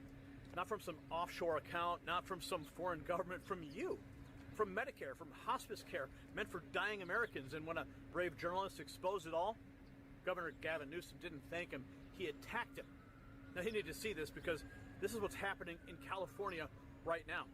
Fraudsters, many of them foreign nationals, are setting up fake hospice companies in strip malls, empty offices. No patients, no care, just billing addresses collecting your tax dollars. We're talking about operations that bill Medicare millions and then vanish. And the cars in the parking lots, Cybertrucks, BMWs, Mercedes, it's not some small-time scam. This is an industry, and it's happening because California's leadership either can't stop it or just won't. This affects every single one of us. Every dollar stolen from Medicare is a dollar that should go to your grandmother, your father, your loved one, who actually need it. In the end-of-life care, right? Where are they getting it? Instead, it's funding luxury vehicles for con artists, and the man who should be stopping this, he's too busy making memes attacking the journalist who exposed it. Now, before we get into these explosive reports, I want to share something very personal with you. You see, for years, my wife battled chronic pain and anxiety. From her diagnosis, endless doctor visits, treatments that didn't help. Watching her struggle daily, it broke my heart. And then Jonathan Otto introduced us to red light therapy. Her pain vanished, anxiety lifted. She's sleeping soundly, full of energy and life again. My own recovery and vitality? Well, better than guys half my age. Truly life-changing for us both. Now, this is not some kind of gimmick. It's backed by NASA research, FDA cleared, with studies showing rapid pain relief and recovery. When you're fighting to protect your family's health and well-being, you need solutions that actually work. Red light therapy delivered for us when nothing else could. So check it out. There's a link in the description and a promo code. You owe it to yourself and your loved ones. Now, let me show you exactly what's happening on the ground in California. You see, you're about to see investigative journalist Nick Shirley doing what Gavin Newsom refuses to do, walking up to these fake hospice operations with a camera. What he found? It will make your blood boil. See, these aren't hidden criminal enterprises. They're operating in broad daylight. Now, we're going to get to the first clip. Nick Shirley went to Van Nuys, California, what he calls the hospice capital of America. He walked right up to the place called Miracle Healing Hospice. They billed Medicare over $1 million, but watch what happens when he tries to actually find somebody who works there. Here in Van Nuys, California, massive fraud is taking place with hospice. For instance, this location, Miracle Healing Hospice, billed over $1.3 million. Medicare paid them $966,000. Something interesting about this location, if you come right here to Miracle Healing Hospice, and if you want to knock on the door, nobody's going to answer because nobody's actually inside. And so this right here is a prime example of the millions that eventually accumulate to billions of dollars of fraud taking place here inside of California with these things like hospice, home health care, adult day health care as well. And something interesting about this location, these are all hospices. All of these are hospices. But what's super interesting about this is if you take a look at the parking lot, the cars that are in here, you have a Cybertruck, you have a brand new BMW. Over there you have 3 really nice cars, a BMW, Mercedes, and a Mercedes. And these locations are billing millions of dollars. For instance, Guardian of Angels Hospice and Blossom Hospice, they're also here. They've actually fled the location. They billed $4.8 million and $3.4 million.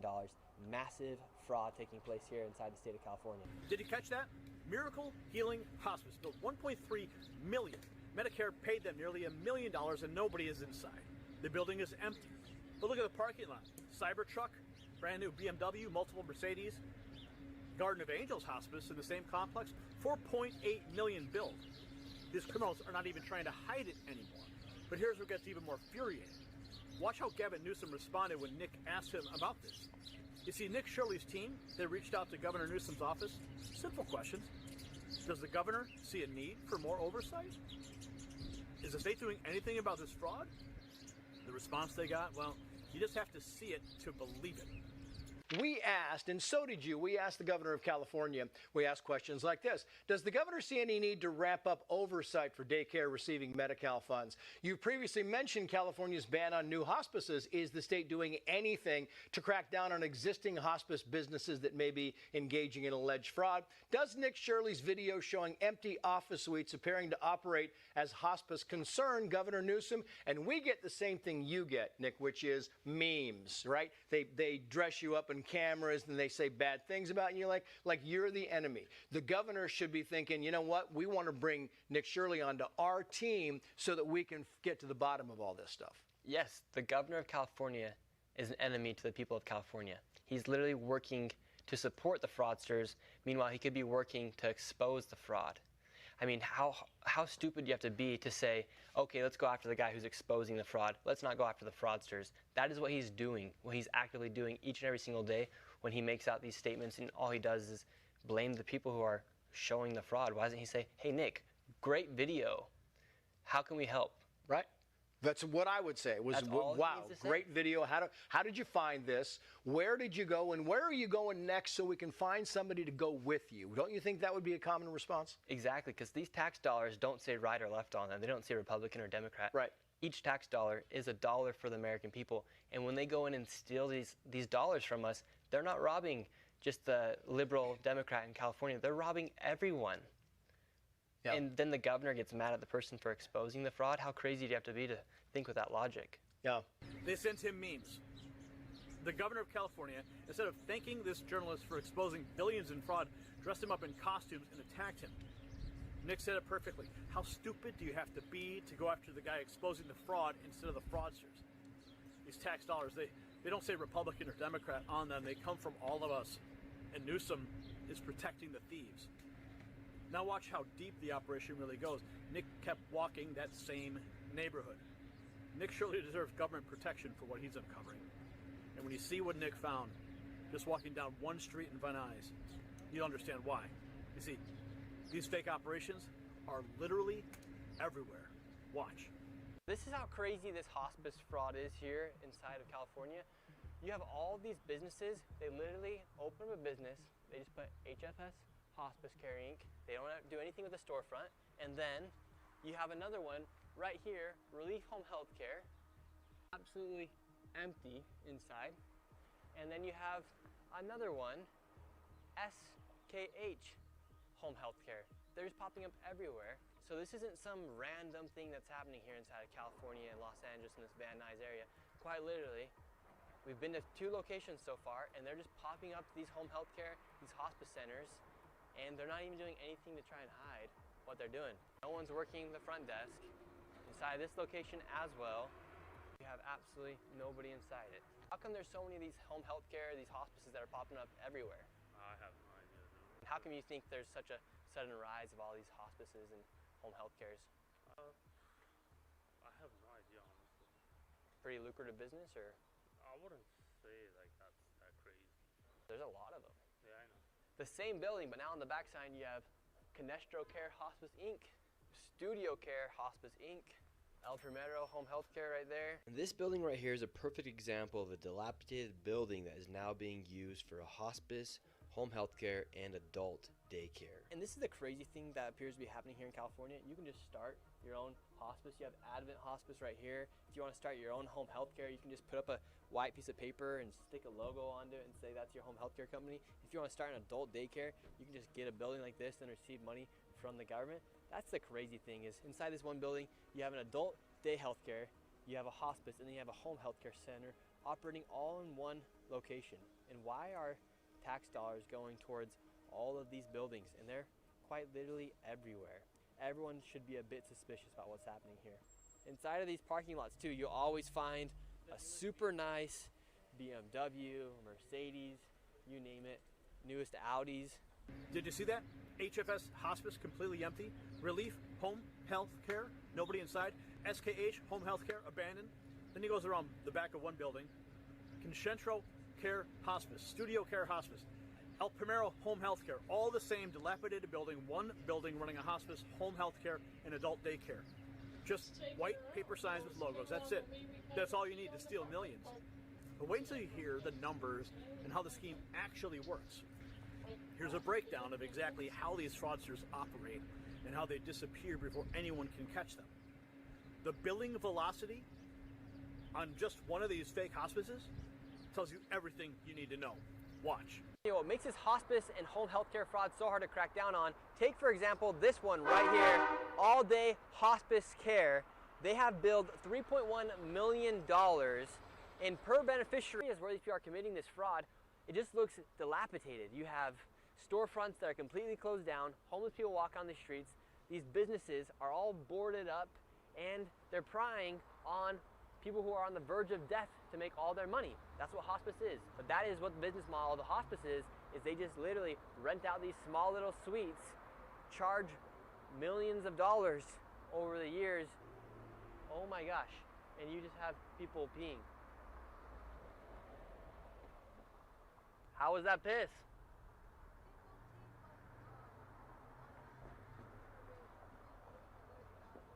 You what?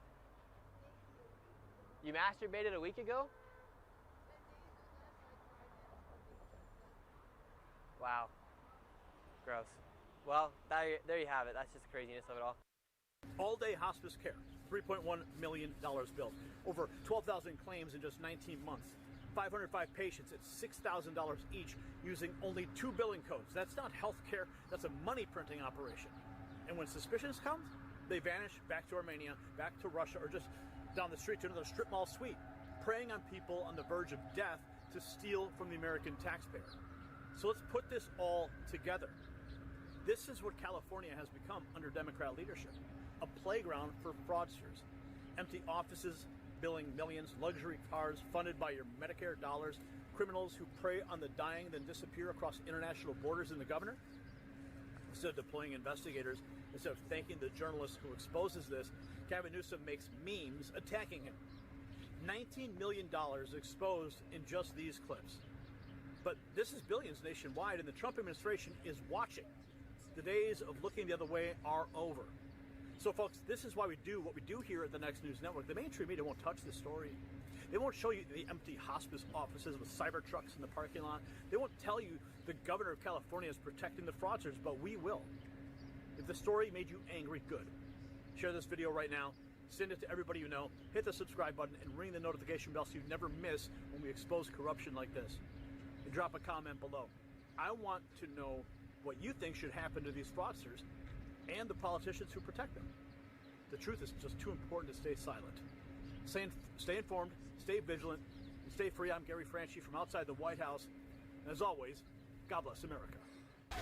The system controls information. Information control is power. They don't want you to see this. The truth only survives together. They don't want this shared. Share this now. You know out.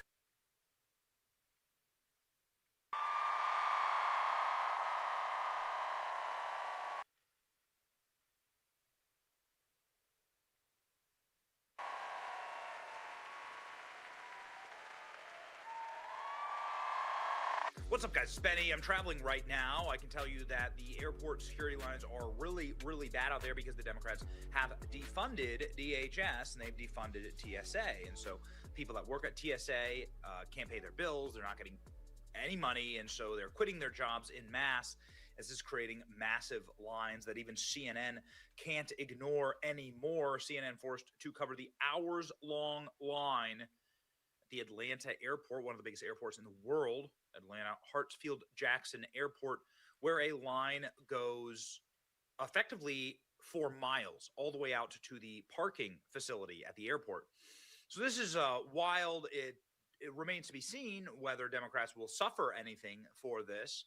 I guess we'll see, but eventually the pressure builds and breaks, and Elon Musk is here to save the day.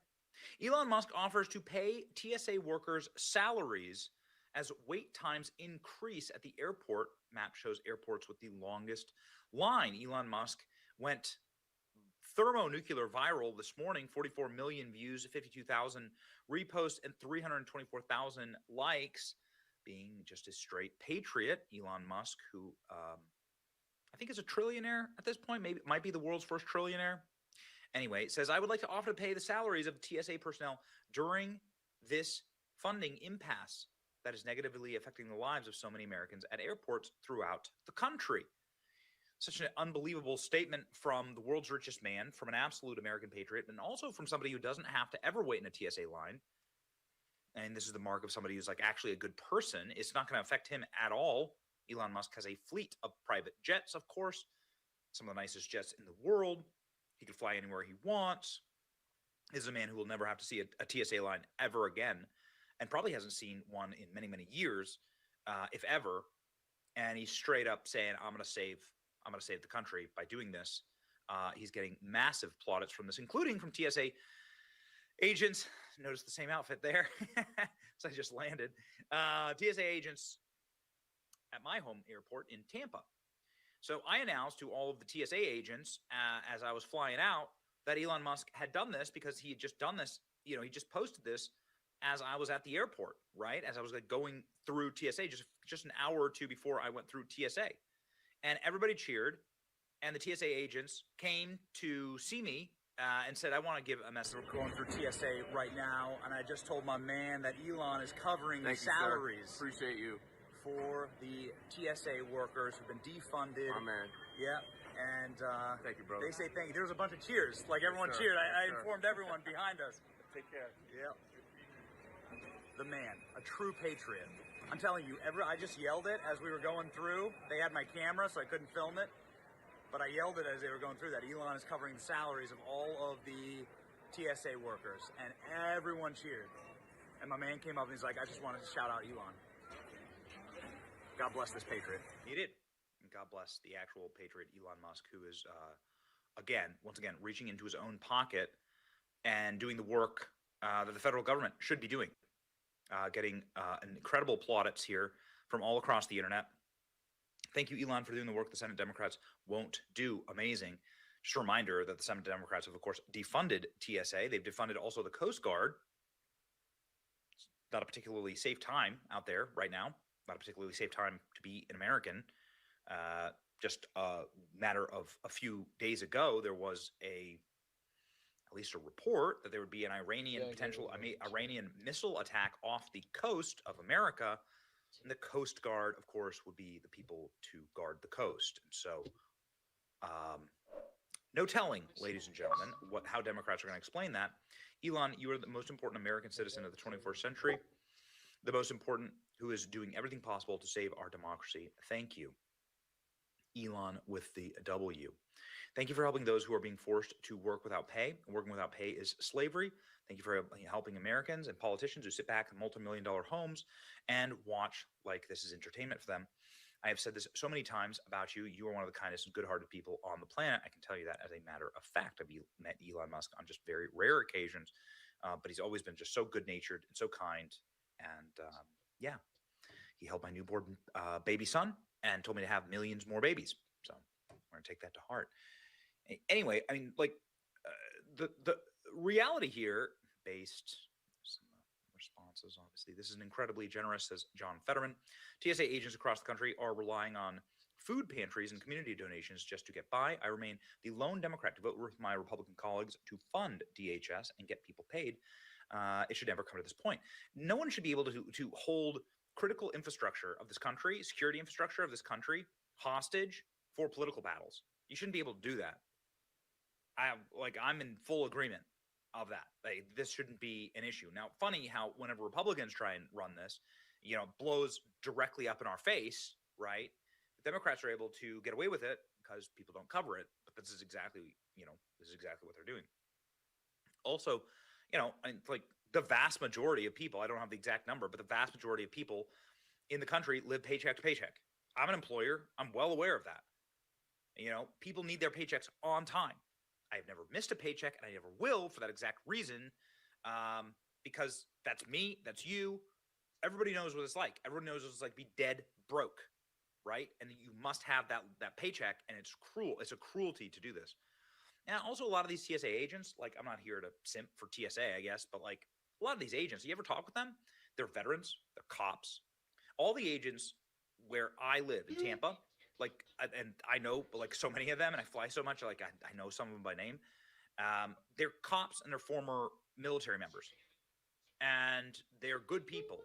They're in their retirement, or this is like their retirement gig, and they're just trying to scratch it out. And this is something, to do this to them is a cruelty. Wow, this is leadership. This is compacted. If I told you a few TSA workers. I told a few TSA workers in Dulles this news, huge smiles for real, no way. Well, you got to film it, okay? You got to film it, lady. You got to film it, Laura Ingraham. Private citizen doing more than our entire Senate right now. Amazing work, Elon. I commend you. Shunned by Democrats, demonized by liberals, and blocked by the GOP. He didn't care. He's always tried to save America. God bless Elon Musk. Elon is a true patriot. Let's hope and pray our laws will allow it. Democrats finding out that Elon Musk offered to pay the workers' salaries. Screaming and rage. Yes, that's right. Chuck Schumer is so rattled by Elon's offer to pay TSA salaries that he accidentally called for more ICE funding on the Senate floor. We must fund ICE. We must fund TSA now. Good job. Let's listen. But that's an ongoing process. They're meeting today again. But we must fund TSA now. He is rattled. Speaking of ICE, Trump plans to send ICE agents to the airport to handle security on Monday amid the government shutdown. President Trump saying here, radical left Democrats don't immediately sign an agreement to let our country, in particular airports, be free and safe again, I will move our brilliant, patriotic ICE agents to the airport. They will do security like nobody has ever seen before, including immediate arrests of illegal immigrants who have come to our country. Heavy emphasis on those from Somalia who have totally destroyed, with the approval of corrupt governor, attorney general, and Congresswoman Ilhan Omar of the great state of Minnesota. I look forward to seeing ICE agents at airports. ICE agents. There's a lot of illegals flying through our airports, right? Massive, ladies and gentlemen. Exciting times. Reopen the airports. Fund our government and pass the SAVE Act. Why don't you turn around and ask this guy? I can tell you right now. Well, so my friends, among every other issue out there, do you believe that election security is the most important issue? Yeah! Pretty easy, guys. Pretty simple. You guys hear that Elon said he would pay, since the Democrats shut down the Department of Homeland Security, pay for the salaries of TSA agents until the government does the right thing. Elon, certified patriot. It's important, like, share, and subscribe. See ya.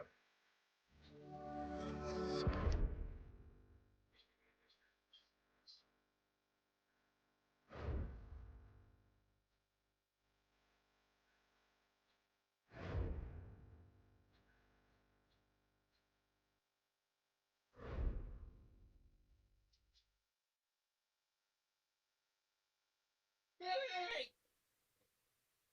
What? That's over. Oh, shit, I don't know what's going on.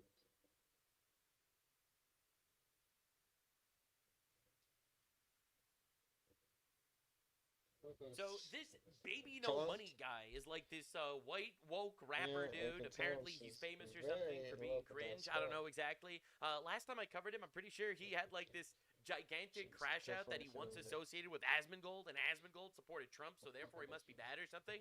But apparently he's in a lot of another woke downfall. Woke downfalls actually make me very happy. This dude's been posting stuff like AI is evil and throw bricks at transphobic people, all right? Calls to violence, but that's okay if you're a leftist, apparently. All right, let's see what we got. Massive day for the unemployed. The internet is turning on baby no money. He's being called out for content copying without credit. I mean, this dude's been a grifter his entire life. This is the least surprising thing ever. Apparently ruining cosplays. Oh my god, dude, he's so gay. Being racist. I'm on Blog TV. WW, let's go. Let's go. One of my favorite things, and this is going to be controversial, I'm sure, to some people. One of my favorite things ever is when woke people end up being racist. Because, like, if you weren't woke, then it's like everyone expects you to be racist. But if you're woke, you're supposed to be better than that. You're supposed to be holier than thou. You're supposed to have morals and values. They don't, but they say they do. So I always love seeing the mask slip. Who baby no money is? Well, first of all, good for you. Hey. Secondly, he's the most performative musician on the planet, pretty much doing and saying anything that'll... The fuck guys, trans rights, God, these people, they'll all have downfalls. Because quite literally, they have no morals or principles at all, right? He will cave to the non-existing transgender people, right? Yes, of course men could be women. Now give me money, and like me, and support me, because I am woke. Yes, men could be women. Of course, fuck our law enforcement for deporting people that invaded our country illegally. I'm saying the thing, guys. You'll all love me now. Every single one of these people will inevitably collapse and die and fail because they just preach bullshit. It'll always catch up to them. They'll never survive. I don't think there's ever going to be an instance of one of these people actually making it. I'll get his music listeners. Self-proclaimed Gen Z Eminem, apparently. He genuinely thinks he's attractive. Bruh, somebody kick him out of the city. God, bro. What the hell Get even him is out this? of there. Guys, what the... Bro! Take him to Detroit. No! Talk about birds of the same feather. Anyway, Bro! baby no... Was that him and Pokimane? Was that him and the woman who bought herself an engagement ring because she don't need no man? Wow. Backbone over here was pandering so hard to the leftist crowd and they caught him... Dude, trans rights are human rights! Trans rights are human rights! Yeah, no one's trying to take the human rights from trans people. People are just waking up to the fact that men can't be women. This isn't a nuclear take. This is normal. Every human believes it. Even this guy believes it. He just has to convince you that he doesn't believe it. saying the N-word. It's a GG Busta. A word I would never say, by the way. Of course, obviously, right. All yes, right. no, of Baby course. No Money being Obviously. racist. What's new? Oh, As a white guy living in the it's over. suburbs, I can Kill him. let this slide. In, but in wait, Minecraft. There's Kill him in more. Minecraft. Released under his SoundCloud in 2019. To check out this thread for why Baby No Money should not be supported. Dude, I love how they're all doing this. Like, Zoran Mamdani's wife is pro-terrorist and also said the N-word, and the leftists are canceling her for saying the N-word. Not even exaggerating. This is like a real thing. Like, these people are brain rotted. Right? It's just a word, goddammit. Like, this is not a big deal. Unless it's a woke person saying it. In which case, I think they should lose their entire career. That is correct. I will... look, man, I love woke people being racist. It's my favorite thing. You see, I just tell you the reality that, there's a... Did you know that there's a yearly rape festival in Nigeria where one day a year they go out and rape? This is a real thing, by the way. It's a real thing that happens. And no, we should import infinite Nigerians into our country. Fuck ICE, you know what I'm saying? But, yeah, so anyway. Yeah, bitch, I'm hush. Yeah, nigga, I'm living. Maybe he just cosplayed a black guy, and even then, I think that cosplay would get... No. Maybe he identified as a black guy. If a man can be a woman, a white guy can be a black guy, okay? Much less hate. Whoa! Is that blackface, dude? Anyway, let's check out this thread for why Baby No Money shouldn't be supported. First off, he would have been a grown-ass man who should have known the implication of saying the N-word by 2019, True. and still, time isn't an apology. Bro, they don't actually want an apology. That's the best part. An apology won't vindicate you because the left is an amoral, evil clusterfuck of shit. All right, let me explain something to you. Mercy is inherently a biblical value. Mercy is something that only exists if you believe in God. If you do not believe in God, then why would you ever forgive anyone ever, literally? Apologies mean nothing to the left. They'll never forgive you. But I think that I'd like to see him grovel on his knees anyway. Still doing this in Big 26? I tell you all, no black person cares about the N-word unless they're a nerd who wears glasses. Now it seemed like a lot of the black guys are like a little softer, like a little bit. Like I saw a black guy with glasses the other day. Favorite streamer without a dubious question. It's Asmongold, baby. Asmongold, baby. It's like that Migos song. He'd do any... Yeah, and then he had to like make this whole apology. I'm so sorry I ever associated with Asmongold. I know he voted for Trump. I know he thinks that men can't be women. Shocking. Thing for clout. These weren't even public songs. These were private songs off his SoundCloud. Which it doesn't matter. If he said the N-word in private, he's probably a racist anyway. And that's a thought crime. We should kill him now in Minecraft. No Money deleted, and the unemployed people on Reddit ended up finding them. Good. wait. Based. Baby No Money was 24 years old. No one was being outwardly racist as a trend in 2019. I was. So don't use it as an... Please. You weren't doing it as a trend. You were doing it because it's real. I'm sorry. Excuse. A black woman said he was racist to her in high school, so there's a pattern. Bro, a black woman said it, it's over. This dude's Pack it up, irredeemable. boys. A black Get him woman out. was speaking and he Get wasn't him listening out. or learning. Let's slide over the N-word and look at something serious. Stealing a cosplay and not crediting. Yes, he finally credited me on Instagram after 13 hours after my call-out reel went 13 viral. hours! But he has not credited oh my me God, on... Dude, these people are like the most baby fucking... These people are the biggest losers ever. Like, he went viral, and then I made a post, and my post went viral, and then he credited me after I went viral, claiming that he copied my thing, which, by the way, was a copy of someone else's thing. Cosplay is all a copy of something else. Like, are we serious? Are we still doing this, bro? TikTok, whereas copycat TikTok went way more viral than my original TikTok post. Folded like a MacBook and apologized for not crediting. Look So he at finally that. gave credit just now after people started... See, that's the thing, right? You can't apologize. The leftist mindset is you can never right your wrong. All right, you made a mistake, and you will never ever fix that problem. We'll hate you forever now. He credited me now, but he only credited me after I called him out, so therefore I don't actually care that he credited me. Okay, so why were you bitching? Calling him out on TikTok, but holy he didn't think to credit me on the viral platform first. Just the platform I called him out on. Oh my God, I called him out on TikTok, and he credited me on TikTok, but he didn't credit me on Instagram. Dude, these people just eating each other is my favorite thing ever. So performative. Yeah, what gave it away? Pretty shameless, you know. I love how it's like, I can't believe he's performative because he credited me on TikTok instead of that. Bro literally supports trans people. Of course he's performative. Are we being serious? Sorry. Same caption. I also support trans people. I think they need help. They need mental help. The same staging, except for some reason he's wearing a thong. The only reason he even gave her credit is because of, the backlash. Speaking of blacklash... And a group of friends of like 4 other guys, I'd say. And him would walk past me and my friends sometimes and say, "Yo, what up? What up? We out here in the ghetto, ma, and we out here in the ghetto, ma." Like every time I would walk past them, Oh my God, did they say ghetto? it would mostly be him, like saying those like. Wow. A woman on the phone talking to another woman without evidence called someone racist. We need to kill them now in Minecraft. It's over. Career done. A woman had no evidence and sent in a phone call to another woman with no evidence that this guy's racist. It's over. It's over. The T channel Karens are found your scent. It's done, bro.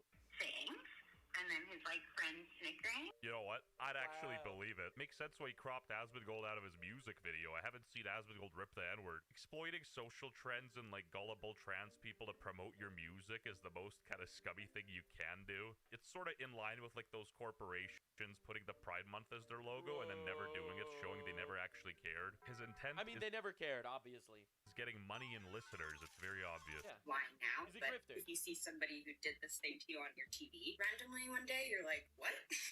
Now, there's a big difference between just ripping the N-word with your boys and saying it to a black person. That is insane. Some of my best friends are trans. We could tell. I'm gonna be sick. Like, people are straight up bullying him for this. Baby No Money has been catching They heat on should the be bullying him for this. This is a grown man. This is a grown-ass man. timeline after his viral Leon Kennedy cosplay. This is what Leon would look like if he were and on fentanyl. Baby No Money bubble popped. Everybody hating him. I'm free. Where he said if he gets 1 million likes, he will quit music, and he ended up receiving 4 times what he asked for. And then he made a sad post saying he was leaving, and then a month later came back saying it was all a troll. Love how he got 4.2 million likes for him to quit. One of which being people think he only follows the current thing at the time, or... He does. He absolutely does. This is a spineless, shameless retard, and he will be forgotten in the annals of history as a complete and utter fraud and loser. Has the safest takes imaginable. And Bro, be like, AI art bad. Wow.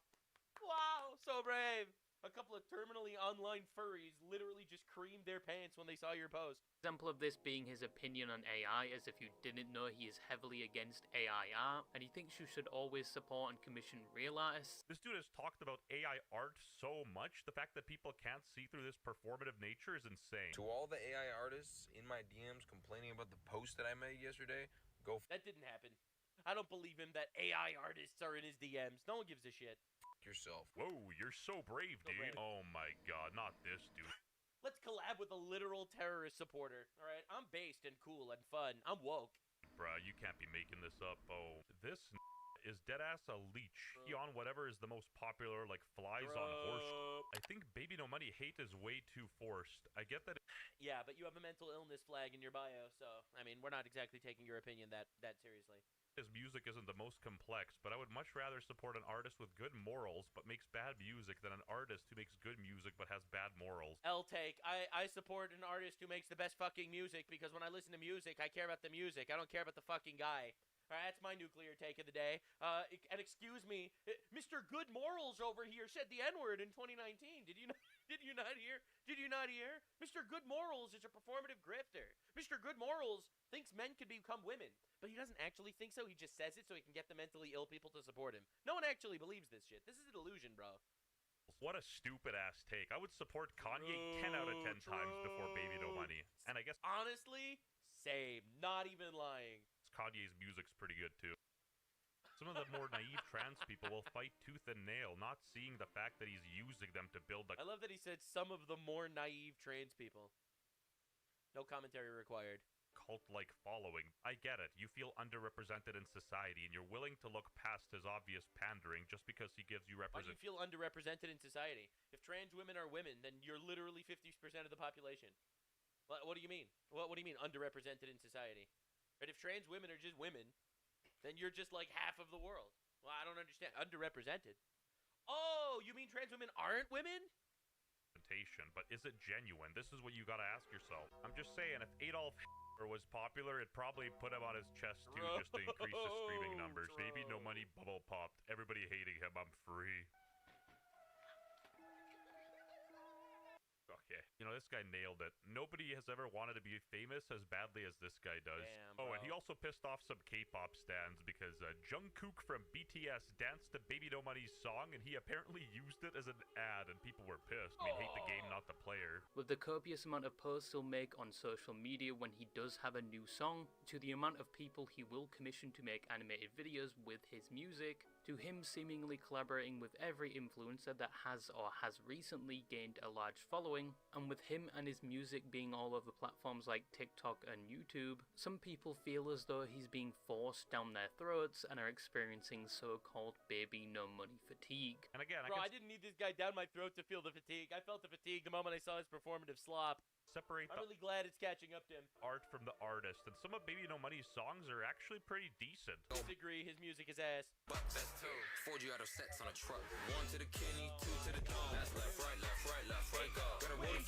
Did Baby No Money make the super famous viral Epstein versus Diddy song? Probably not. Put a brunch in a paddock for the show. That's left, right, left, right, left, right, go. Yeah, I sync this song to AI. Star of David Shuriken. Diddy versus Epstein. What are you gonna do about it? Just I've been just bullied online, and I just don't. If I can't be, I'm obviously like a small little pillar online of positive. You're a fucking nothing burger. You're not a positivity pillar.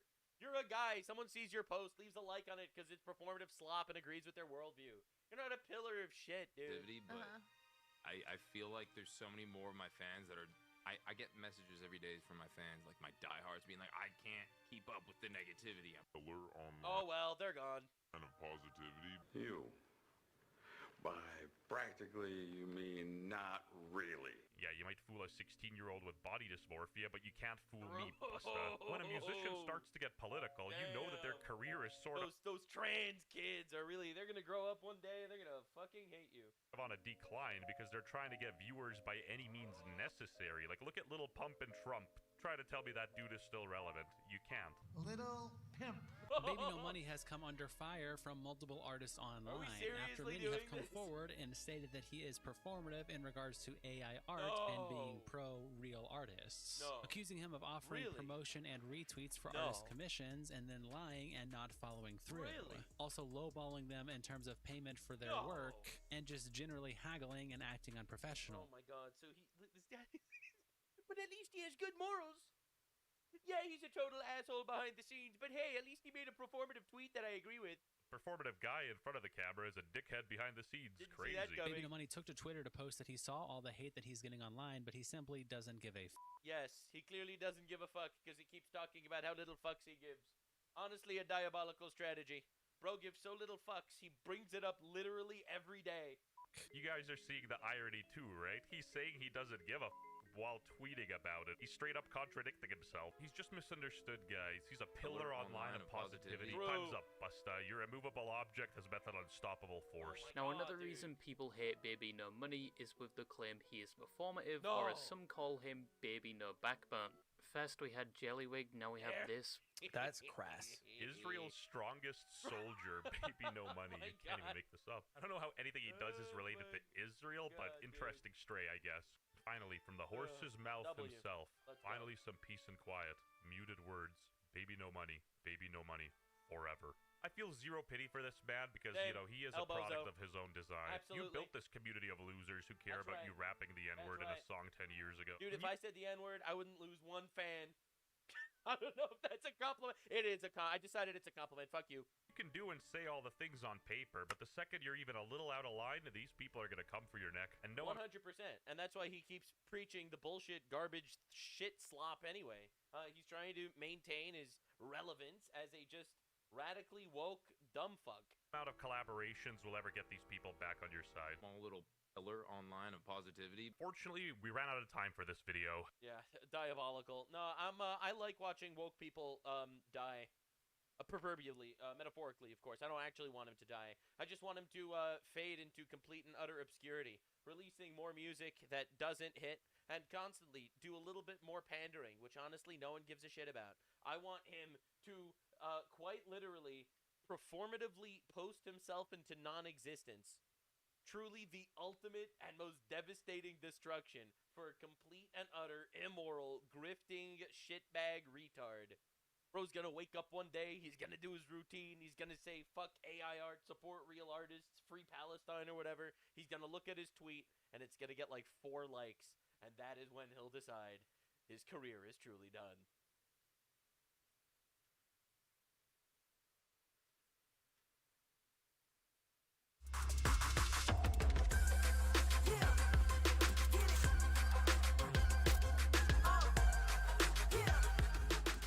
And a lot of people are saying, well, do we have mass deportations?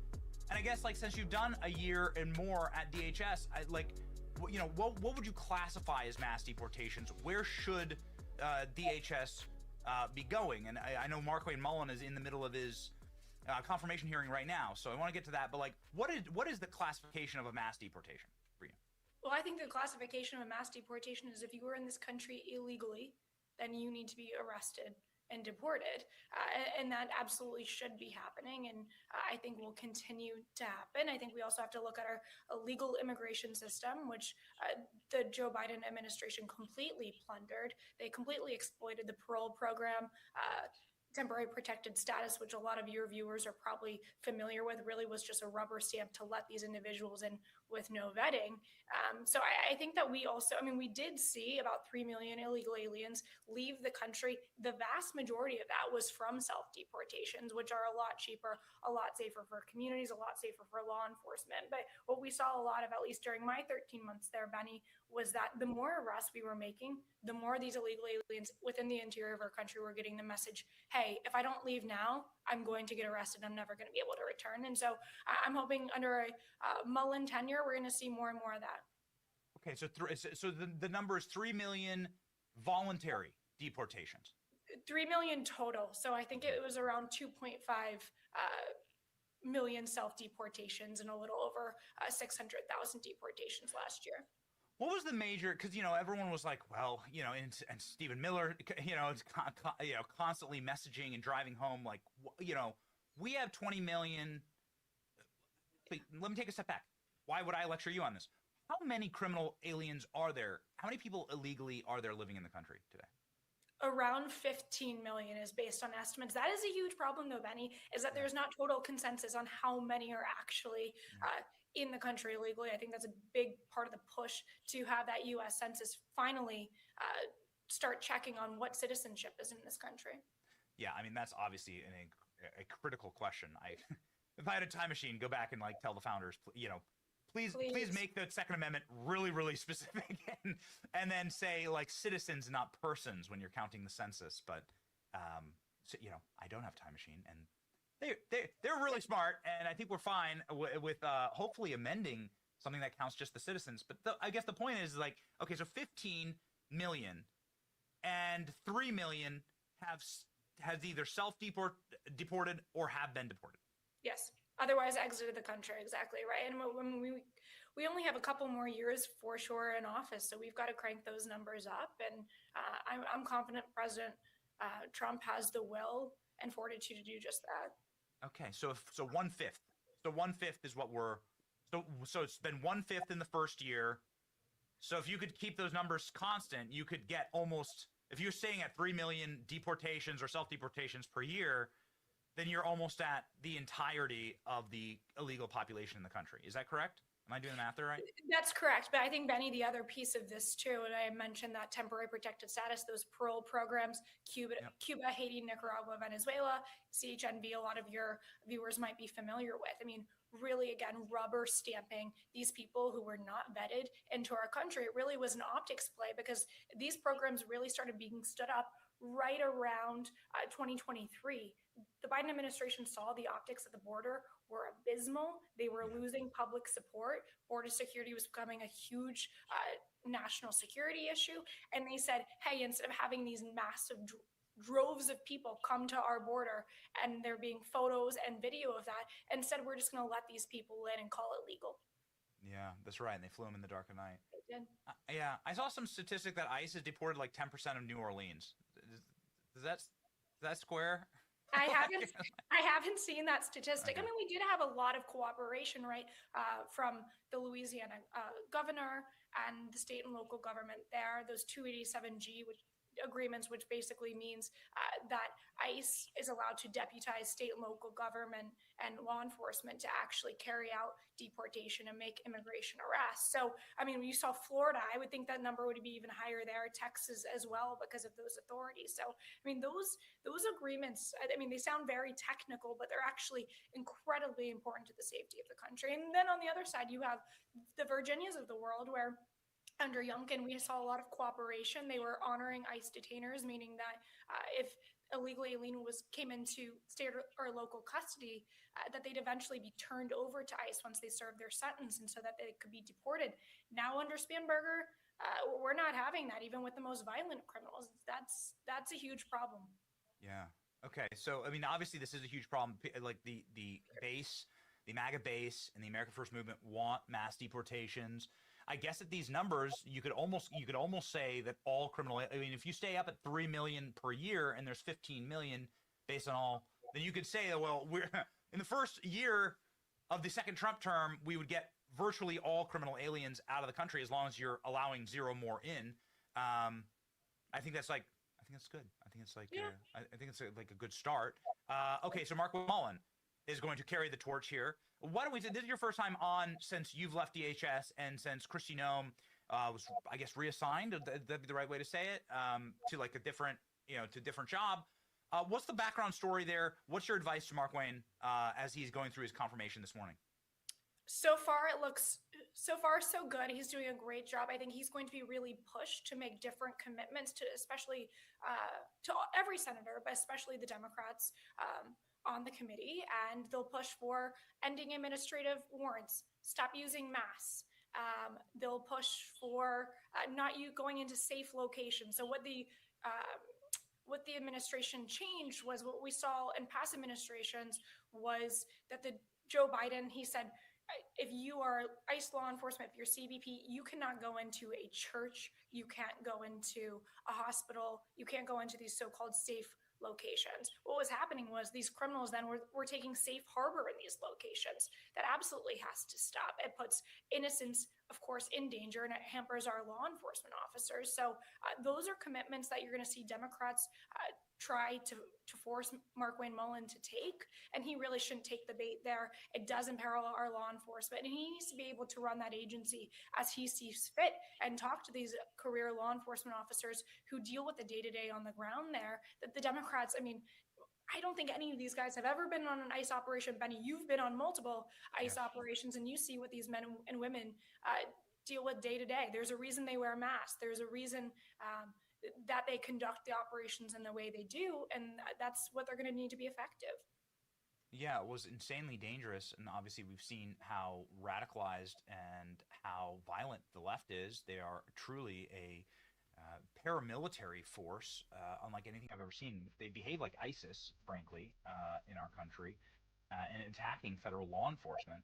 They do worse on a day-to-day basis than anything that ever happened on January 6th to federal law enforcement. It's totally allowed because of who's in power. And it's incredible how the heel turns as soon as Democrats get in power.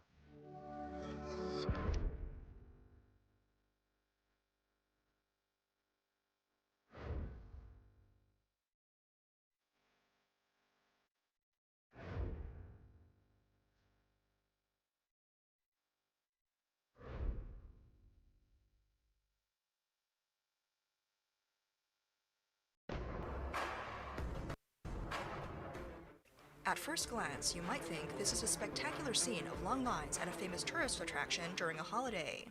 However, this is actually a supermarket named Pangdong Lai, located in Xuchang City, Henan Province. Amid the mass closure of physical stores and struggling businesses across China, Pangdong Lai has created a business miracle. Every day, the store is flooded with customers, and its sales are booming to an unbelievable extent. Entering the store requires waiting in long lines, customers often competing for food.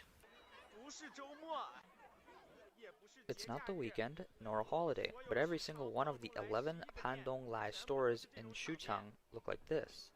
The vlogger explains that this scene is due to the arrival of a new beer at Pangdong Lai. Within 20 minutes, it sold out, and even the store's official Douyin account sold out. The listing was taken down within 2 hours. While other supermarkets are scrambling to attract customers, Pangdong Lai is focused on limiting the flow of traffic. The zero-cost shopping frenzy has turned Pangdong Lai into a must-visit destination for many. You really wouldn't believe it unless you see it with your own eyes. I drove over 400 kilometers to Baoding in Xinjiang today, heading straight for the Dapan store. I went around several times but couldn't get in. Then I rushed to the Sanpan store and had to wait for an hour just to squeeze in. Around 6 p.m. I went to the dining area and had to wait another hour to finally get my meal. Once I got in, wow, it was packed. It felt like a big market. Looking around, everyone was just filling up their shopping carts like things were free. In the bakery section, freshly baked goods were snatched up immediately. The soy sauce section was basically a battlefield. People didn't ask the price, didn't even look at the labels, just swept everything off the shelves. The vlogger said that when you visit Pangdong Lai, there are 3 things to expect. First, the difficulty of getting in due to the long lines. Second, the sheer number of people and the need to compete for goods. And third, the exceptional quality. He noticed that all the products sold here have detailed descriptions, such as eggs with information on their place of origin, residue testing standards, and recommended ways to cook different types of eggs. The vegetable section provides daily updates on pesticide residue testing reports, and the seafood area boasts crystal clear water. He remarked, "In an age where buying groceries makes you nervous, being able to pick up goods with your eyes closed at Pangdong Lai, that's trust." Netizens commented, "This is where the public's heart lies. It's a blessing that there are genuine products, but it's sad that they only offer this." When it comes to Chinese companies, the general impression is often one of exploiting employees and using any means to profit. Many workers voice complaints about their employers. However, Pangdong Lai, a regional retailer with stores only in Xuchang and Xinxiang and Henan, is a complete exception. It is regarded as a moral role model in the business world. Here, employees receive top-notch treatment, holidays, and respect. Customer service is taken to the highest level, with many things that even European, American, and Japanese counterparts would envy. Yet, despite being a highly praised company, Pangdong Lai recently found itself at the center of a controversy due to a 4 billion yuan asset distribution incident. On March 8th, news exploded online. Pangdong Lai's founder, Yudong Lai, announced that nearly 4 billion yuan worth of company assets would be distributed to employees in the form of stock. According to the distribution plan, the management team of 718 people would receive 1.5 billion yuan, and each of the 12 store managers would get 20 million yuan. The 8,913 frontline employees would share 1.8 billion yuan, with the average payout for 8,633 regular workers being 200,000 yuan each. Yudong Lai himself would retain only about 5% of the company's shares. Netizens were astonished. Even the lowest-ranking cleaning staff gets 200,000 yuan. 200,000! In today's economy, earning 200,000 is incredibly difficult. For ordinary people, it would take 5 or 6 years of overtime, not eating or drinking, to save that amount. But at Pangdong Lai, a cleaner makes 9,000 yuan a month, with benefits like insurance and medical assistance. And on top of that, they get 200,000 yuan in assets. Their only worry is keeping the bathroom spotless. The praise flooded social media, with terms like divine and truly prosperous being used to describe the company. In response to the public excitement, Yudong Lai reiterated that this was not a sudden decision, but rather a continuation and institutionalization of Pangdong Lai's distribution system that had been in place for more than 20 years. The goal, he said, was to ensure safe and transparent business operations and development for the upcoming Dream City project. However, behind the praise, an alternative interpretation has gained significant attention and garnered public support. Many believe that this is not just an act of generosity, but a well-planned wealth distribution for self-preservation. According to rumors, Yudong Lai made this move because the local government in Henan had its eyes on the 4 billion yuan in Pangdong Lai's accounts and wanted the company to take over a problematic government project. The funding gap for this project happened to match the 4 billion yuan in Pangdong Lai's accounts, so Yudong Lai decided to distribute the assets as stock, tying the company's interests with its employees to form a solid defense against government interference. This speculation is not unfounded. In China's business environment, once private entrepreneurs grow large, they often become targets for government power grabs. Leaving a large sum of cash in the company's accounts is like leaving a juicy piece of meat exposed to hungry wolves. Rather than having the money forcibly taken, Yudong Lai decided to distribute it, binding together the company's and employees' interests. When the public debate rages on, Canadian-Chinese writer Sheng Xue's social media post has provided shocking corroboration for this self-preservation theory. Sheng Xue cited detailed information from mainland Chinese sources, claiming that the trigger for Yu Donglai's decision was the local government's demands. According to the leak, local government officials invited Pang Donglai to settle in Zhengzhou and planned to build a large commercial project called Dream City near Zhengzhou East Station.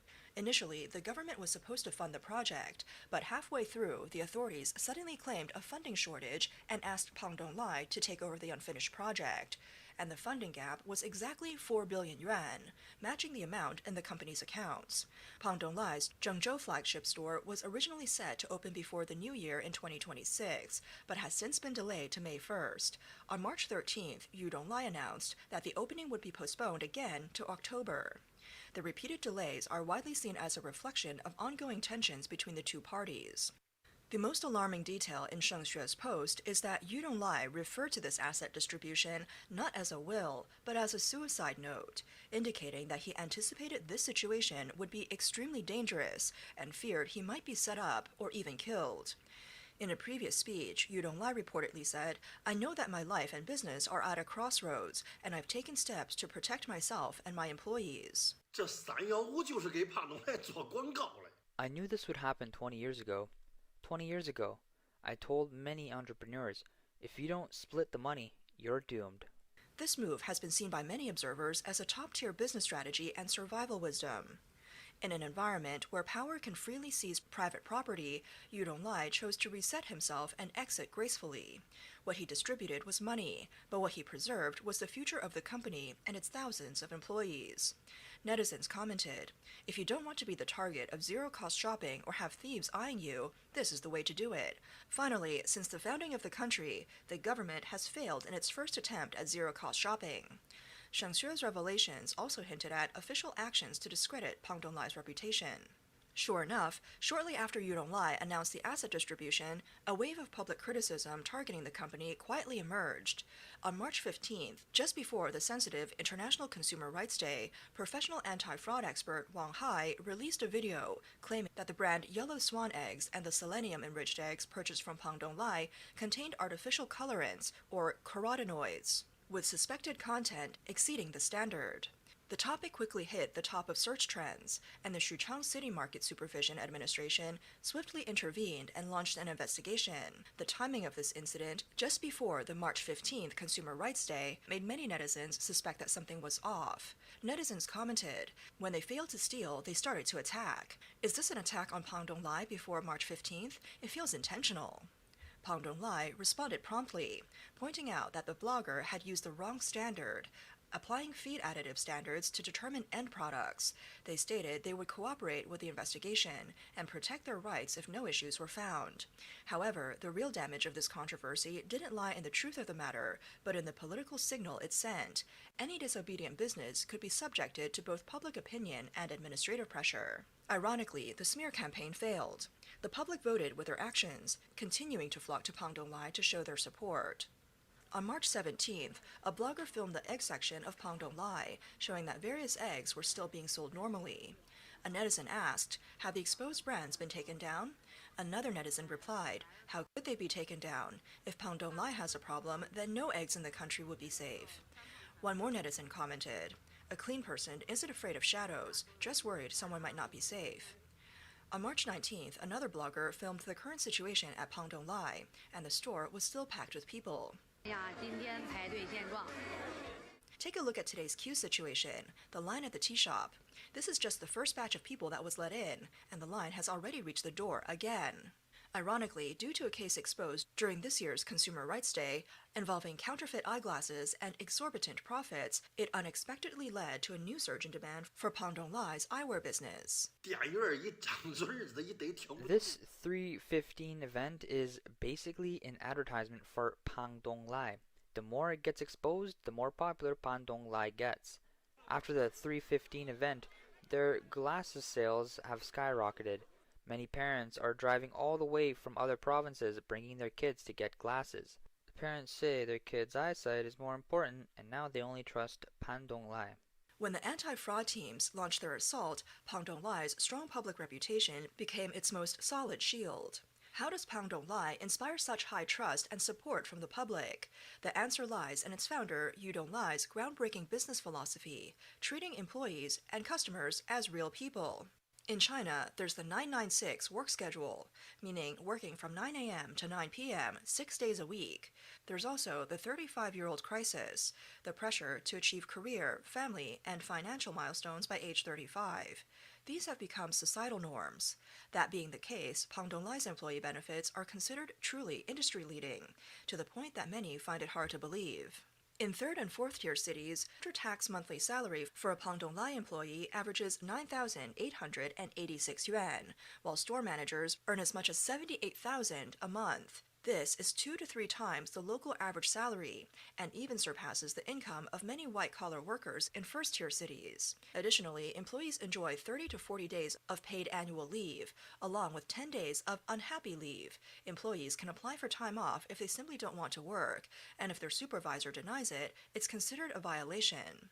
During the peak shopping season of Chinese New Year, Pang Donglai goes against the grain and insists on closing the store for 5 consecutive days of employee leave. Furthermore, employees work only 6 to 7 hours a day, with a weekly total of no more than 36 hours. Yu Donglai believes overtime is an occupation of others' growth opportunities. It deprives people of their time, and it's immoral. More importantly, it's about dignity. The company has set up a compliant award ranging from 500 to 5,000 yuan. If employees are unfairly criticized or insulted by customers, the company provides consolation by offering a bonus. The level of emotional care for employees is unheard of in Chinese companies. Pang Donglai has an even more shocking statistic. The employee turnover rate is just 1.05%. What does that mean? The normal turnover rate in retail industry is around 20 to 30%, and Pang Donglai's is just 1/20th of that.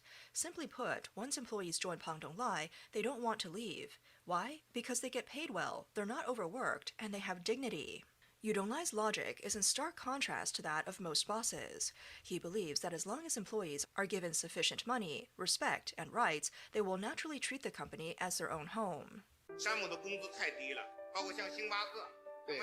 Sam's Club wages are too low, just like Starbucks, McDonald's, and KFC. They have such great technology, such great products. If you give your employees just a little raise, they'll be happy. Customers will be happy. Society will be happy. It's great for everyone. If we can't guarantee that after paying for Social Security, employees will at least earn 4,000 yuan or more, I'd say these companies should just shut down. Pang Donglai's customer service is meticulously detailed. Product quality is strictly controlled. After-sales policies are extremely generous, and even the restrooms in the shopping mall are a model for other industry peers. One could say that the customer experience is nearly perfect. Additionally, the company treats its suppliers very well. Pang Donglai settles payments with suppliers immediately. There are no IOUs or overdue payments, and there are no miscellaneous charges. As a result, suppliers are willing to provide the best products. What's even more surprising is that Pang Donglai keeps tens of billions of yuan in cash on its accounts, yet it refuses to go public or engage in large-scale expansion, and it has no bank loans. Yu Donglai has clearly realized that once a company is hijacked by capital, the pursuit of profit maximization becomes its sole goal, and in such a scenario, high labor costs and humane management systems will inevitably be ruthlessly cut. Yu Donglai has proven through nearly 30 years of practice that businesses can thrive without exploiting employees or being manipulated by capital. Perhaps they do even better. In 2025, 3 of Pang Donglai's stores achieved a 38.7% year-on-year revenue growth, with net profits around 1.5 billion yuan. Yet the owner, Yu Donglai, took only 5% of the profits, while 95% was distributed among employees and the team. This is not a myth, but a real business miracle. However, because it is a miracle, it has become the thorn in the side of the Chinese Communist Party. The Pang Donglai incident serves as a prism, reflecting the dire situation faced by conscientious businesses in the current political climate in China. Why does a kind, sincere company that treats employees and customers well ultimately have to resort to distributing its wealth to protect itself? The answer has already been written in the blood and tears of countless private entrepreneurs. Firstly, under the distorted relationship between government and business, private enterprises are nothing but lambs to be slaughtered. The relationship between local governments and private enterprises is never one of mutual benefit. It's more like that of a shepherd and a flock. On normal days, the company is a premium asset contributing taxes. When finances are tight, it becomes an easy source of money that can be casually snatched. From Sun Da-Wu to Jack Ma, their experiences repeatedly confirm a cruel reality. Your property ultimately doesn't belong to you. Secondly, what the Communist Party fears the most is losing its absolute control over public opinion. In addition to wealth, Pang Donglai also holds something that makes those in power wary: public trust. Yu Donglai has built a virtuous social order filled with trust and goodwill, and the public's trust in him far exceeds that of the local government. In the logic of the Communist Party's rule, any force that can stand independent of its control and unite public sentiment is a direct threat to its governance. The experience of Hebei agricultural entrepreneur Sun Da-Wu serves as a warning. He, too, due to his high reputation, eventually found himself imprisoned and his business forcibly taken over. Lastly, Pang Donglai exposes the lie of common prosperity. When Yu Donglai sincerely shares the vast majority of wealth with laborers, common prosperity is no longer an empty slogan, but a glaring reality. It uses irrefutable facts to reveal the hypocrisy of official propaganda, contrasting with the harsh exploitation of employees by most businesses. Yu Donglai once said, "Pang Donglai being mythologized is a sorrow. It's just that we're a bit kinder, a bit more sincere." This statement reflects the sad reality of the society, because under the Communist Party's rule, kindness becomes a sin, and sincerity becomes a challenge. The existence of a conscientious enterprise shows the true nature of common prosperity, contrasting with the darkness of state-run enterprises. It unites public sentiment and makes people think. These things directly threaten the legitimacy of the Communist Party's rule. Therefore, it must be smeared, suppressed, and eliminated. Overseas commentator Li Chengpeng bluntly stated, Yu Donglai distributing his wealth to resist the government's greed might not end well. He pointed to the experiences of Jack Ma, Xu Jiayin, and others, warning domestic entrepreneurs, take advantage of the lack of control now and run while you can. The distribution of the 4 billion yuan is Yu Donglai's self-preservation against exploitation, desperate wisdom after seeing through the system. However, the Consumer Rights Day incident is just the beginning. As long as the Communist Party's totalitarian rule remains unchanged, China will never allow a truly conscientious company to thrive.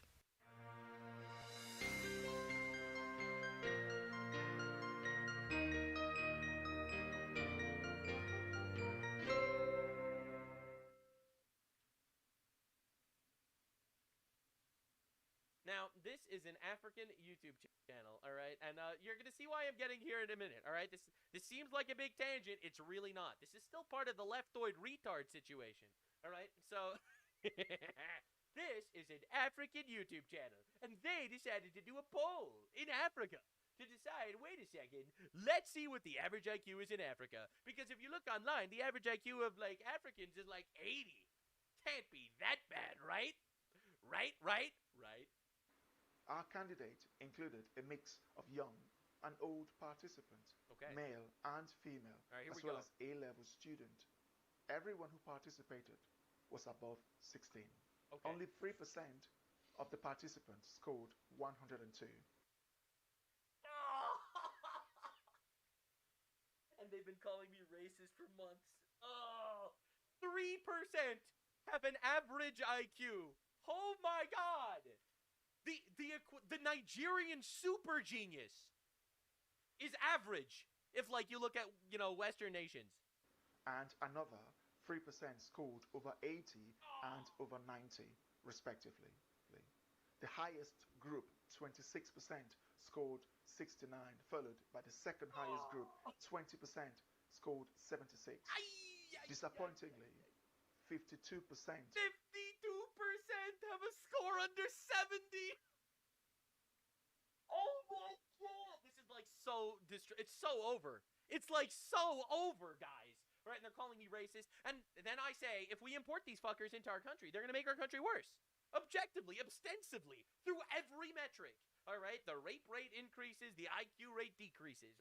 This isn't being racist. This is just being honest. Of participants scored below 70. 52% below 70 IQ. That's fucking insane. Accounting for half of our candidates. Overall, the average score was 73. Wow. Oh! Over. The median was 69.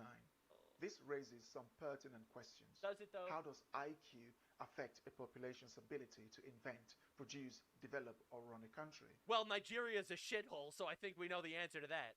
Is the IQ test really useful? Well, Nigeria's a shithole. I love how this guy's like, we did test. Average IQ, sub 70. But does IQ really mean anything? Yeah, obviously it fucking does. Because they're still in the fucking Stone Ages. Alright? I'm not trying to be controversial or anything, but this has been proven. In fact, speaking of Nigeria, videos show men chasing and groping women in the Ozoro Rape Festival. Alright? Now, again, these are the people they're trying to import into our country. Let's just understand. Many girls reportedly raped and molested by men in Ozoro during what's being described as the raping festival in the area.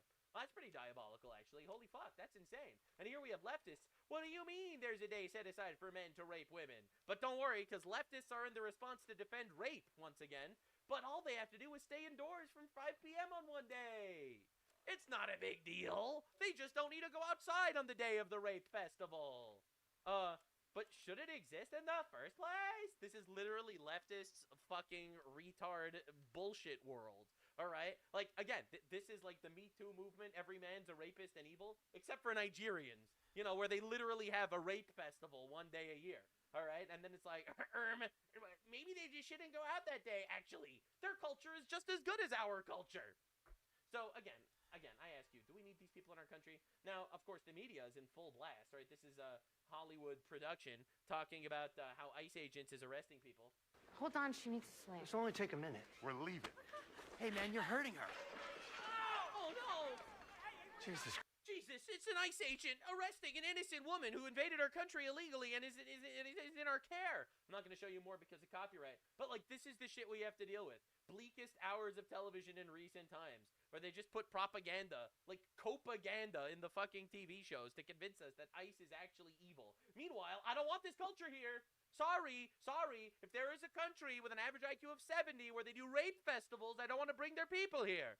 Is that really a controversial opinion? I don't know, man.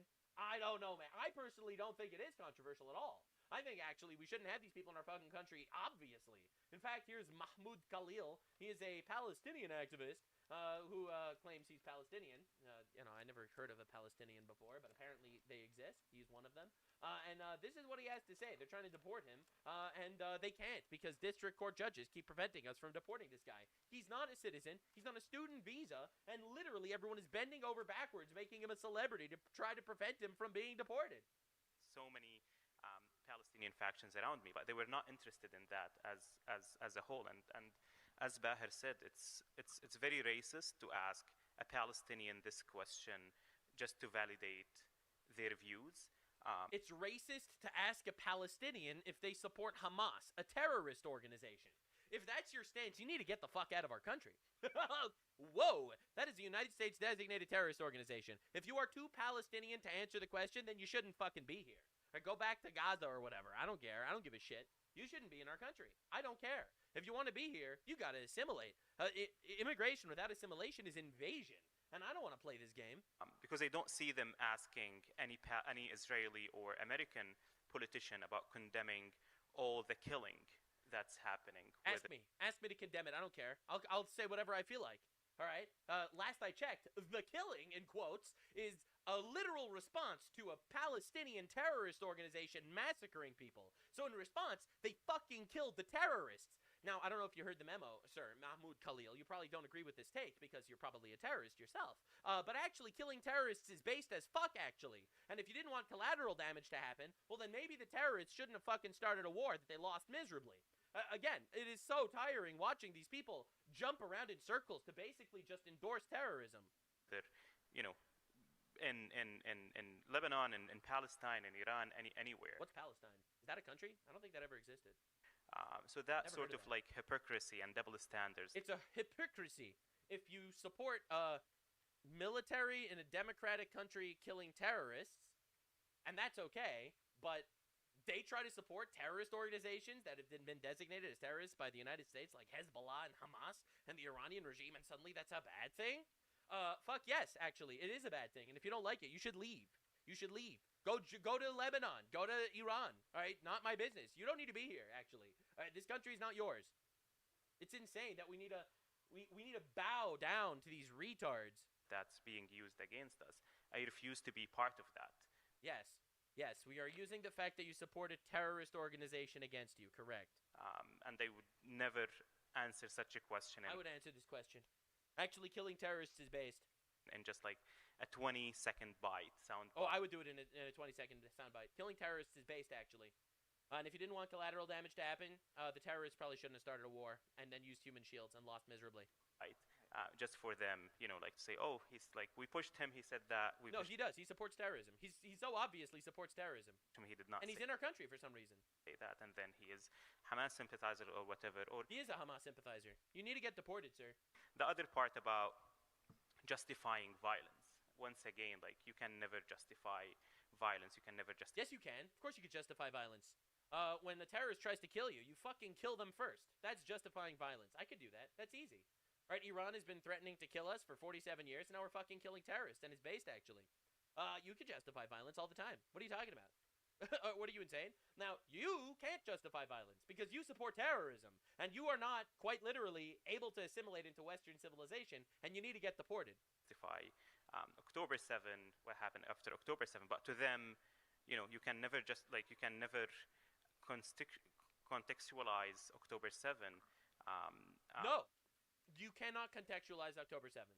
October 7th was just a couple of terrorists breaking into a country, raping, massacring, and capturing as many innocent people as they could, quite literally with the stated goal of genociding the Jews in Israel. That was October 7th.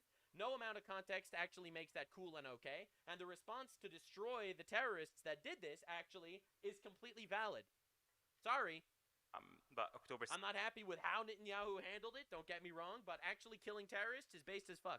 7 justifies everything after, which to me is again like that double standard. Like you have double standard. I don't understand what you mean. They're trying to kill terrorists.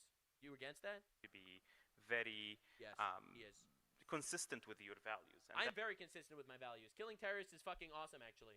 That's what I care about, like having consistent values. Oh, consistency whether matters. About Palestine, about Israelis, about like whoever. Just like me that. too. But, like, me too. I also have consistent values. If there was this Israeli terrorist guy, that guy needs to get fucking killed too. Execute him. Absolutely. Israeli terrorist goes out there and murders some people. Execute him. I support that for sure. Once again, these are all like deliberate attempts to silence people because it's easier for... No one's trying to silence you. You just support terrorist organizations. ...for them to silence me than to actually engage. Oh, I can engage. In the conversation about what... You need to get deported. This isn't about silencing you. It's like, why does the government want us to deport me for supporting terrorist organizations? Why would they want to deport me for something like that? I mean, I'm just a guy. You're going to deport me for what? For supporting terrorist organizations? You're trying to silence me. They're trying to silence my opinion. Sir, you are not American. You don't have the right to an opinion. You could get deported. What's happening, and that's what we're seeing now in, especially when it comes to Israel's attempt to censor the First Amendment in this country. Again, this is someone who believes that you should be executed for making fun of Muhammad. All right, he doesn't believe in the First Amendment. He doesn't actually give a shit about any of our ideals or any of our values. He's just using them against us to destroy us. All right, and Israel's not censoring the First Amendment in this country. I'm sure they would if they could, but they can't. And you, sir, do not have a protection from the First Amendment because you are not American. You are literally not American. I'm pretty sure this is like a Syrian national, all right, or something like that, or a Lebanese national, and he's not here on some sort of, he's here on a student visa or something, all right? We could revoke your visa and deport you. Absolutely. But you don't have protection for the First Amendment to support terrorist organizations? Excuse me? Like, this is really what's happening. No, this is really not what's happening. And again, they'll use your liberties against you to destroy you, and we need to deport these people.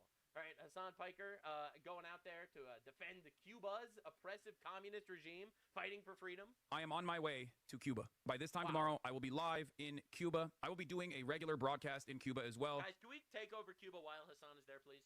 We are going to get to the island and interview a bunch of people. I'm going to be doing my regular news coverage when I'm out there. I have established a place where I'll hopefully be able to have internet access and energy, even though the grid is on shaky grounds. I'm very excited to go to Cuba and see the Cuban folks, which is a beacon of hope and resilience. Yeah. You realize the Cuba folks are currently rebelling against the Cuban government because they're communists, right? I will also try to do IRL streams as well. I will try to do a roaming backpack stream as well, but that is going to be much more limited, of course. We are not going to be transmitting through the flight or the flotilla. The flight? Either. God, I love how he was supposed to take like a flotilla. Turns out he's taking, a plane. Initially, we set it up so that I could stream it, but I'm not going to be streaming that process either for safety concerns. But I will be live when I get to Cuba. Tomorrow, like I said, I will be live. Trump, please fucking topple Cuba while Hassan is there. It would be the funniest fucking thing ever. Anyway, a trans woman retweeted this, raped a 6-month-old, in case you were unaware of that still going on.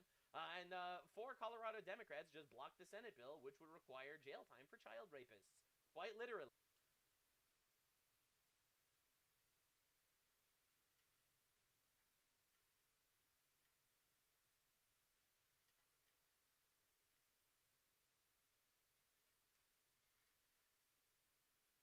And then they will fight to release the pedophiles from jail. It's the pedophile party.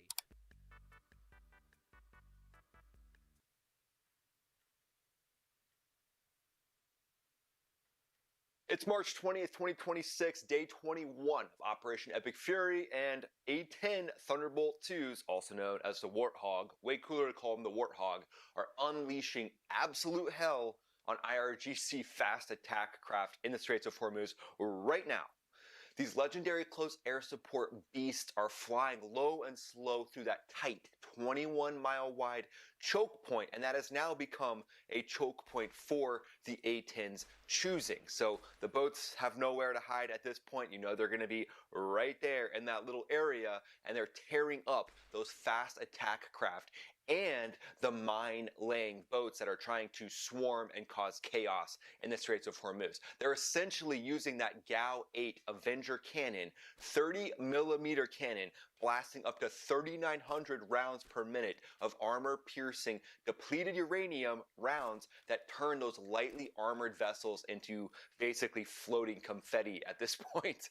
They've also got precision-guided munitions like the AGM-65 Maverick and small-diameter bombs for surgical, devastating kills. This is straight-up maritime interdiction on a whole new level to smash threats that are threatening commercial shipping and trying to reduce the ability for freedom of navigation for U.S. or U.S.-aligned vessels in the Straits of Hormuz.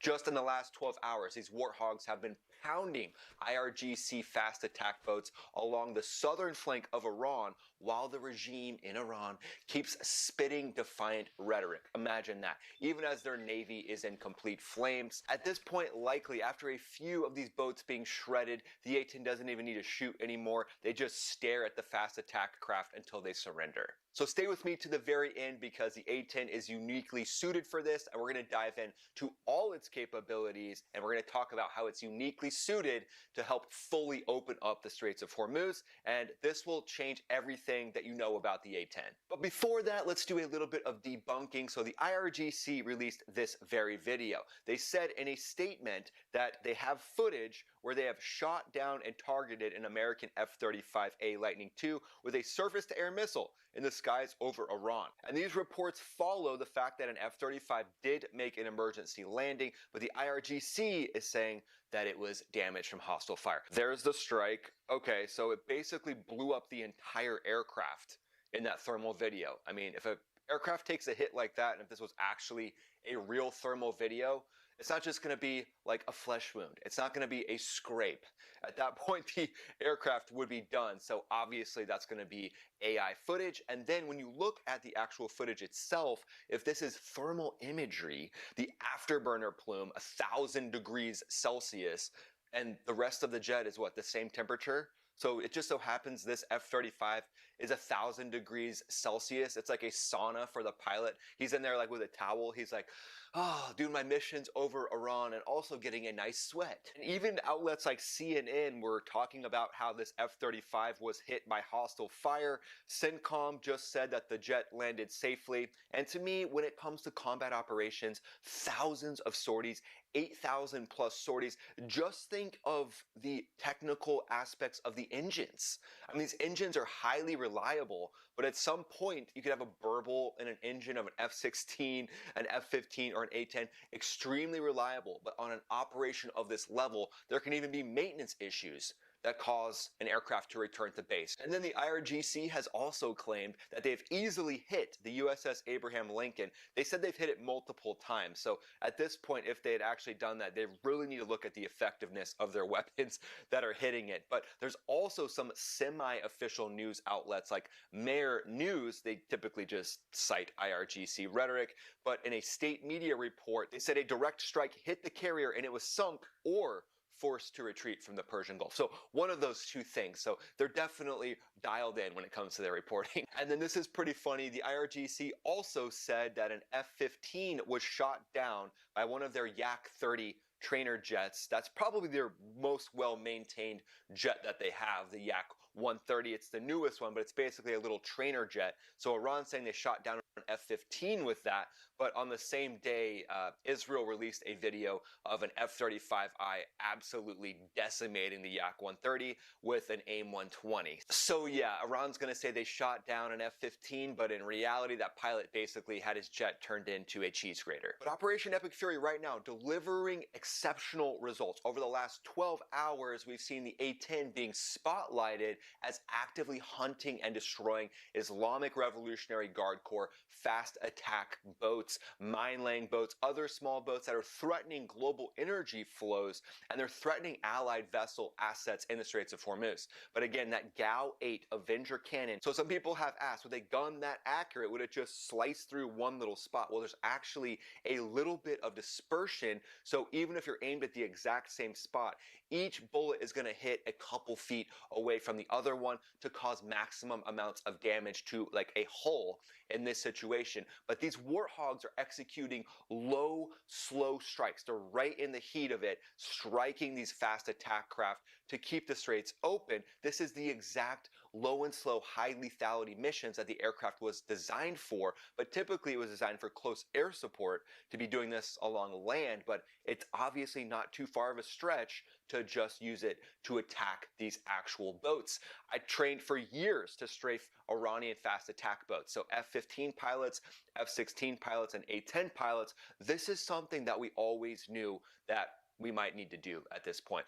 The main navy of Iran has lost 120 vessels, but when it comes to this A-10, strafing some of the smaller ones, some of the ones that are potentially acting as a suicide vessel or a mine-laying vessel, this is just uniquely suited to make that happen because literally one of those 30mm bullets, I mean, the size of that bullet is insane. Literally the thing of nightmares when it comes to the enemy. So one of those going through the hull of a boat is likely not going to be a good day for the hull and for the crew itself. And CENTCOM today has released fresh footage of precision hits specifically on ballistic missile launchers, other missile sites where Iran could be hiding drones, and that's the go-to for Iran right now as these A-10s are on the southern flank and start to push up and push forward. They're just going to rely more and more on their ability to strike with proxy tactics. That's their whole goal.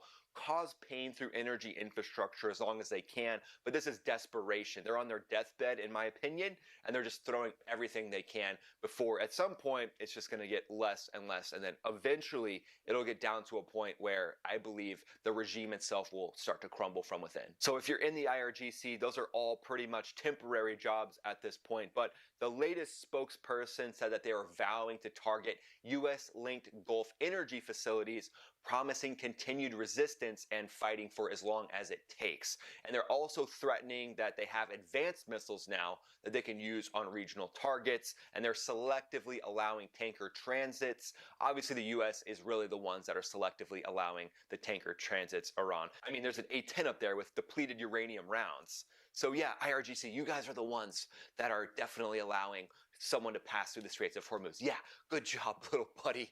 Yeah, the A-10's up there like, aw, you guys are so cute. And when people have asked, well, if there's a 90% reduction in the missile strikes, why are they still launching missiles? How are they still able to do that? Well, like what we saw yesterday was them striking Gulf infrastructure. Let's say they launched 10 missiles and they still have, missiles left. We're obviously taking care of that problem every single day, but out of those 10 missiles, 1 or 2 could get through.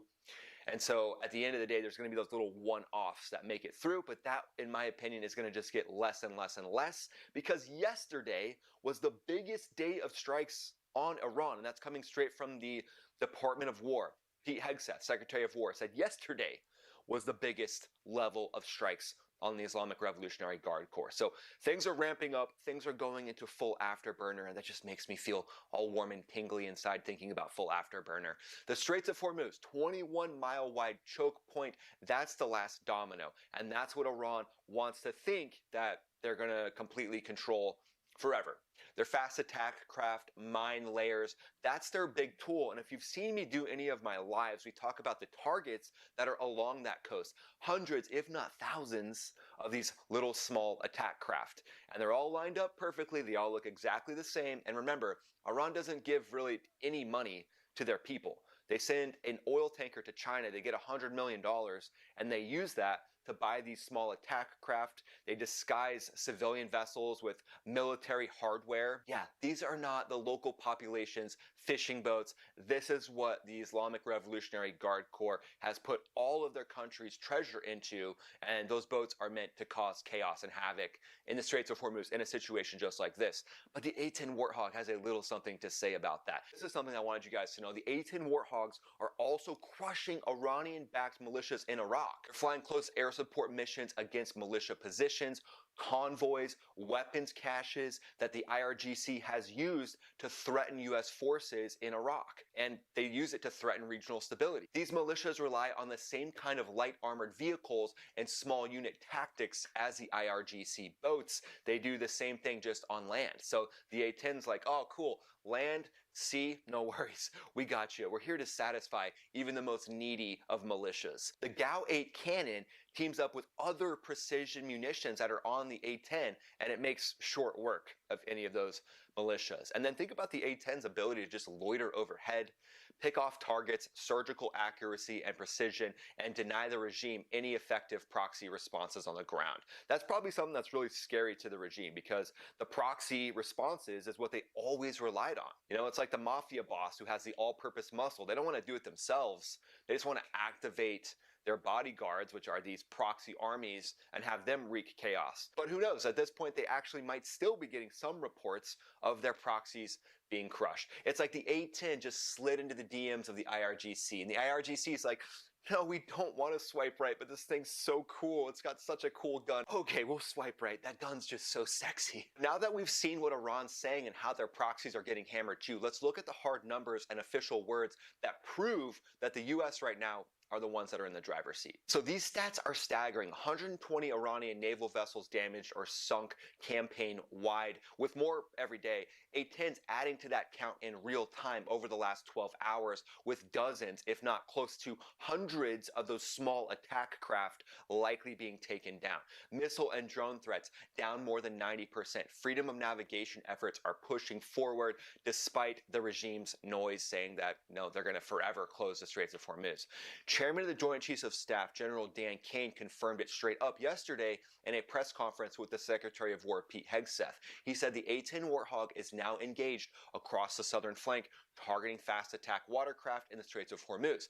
That's the kind of clear, no-nonsense statement that, I don't know about you, but gets me a little fired up. The pilots of the Warthog are proving why the A-10 remains one of the most lethal and versatile platforms in all of history.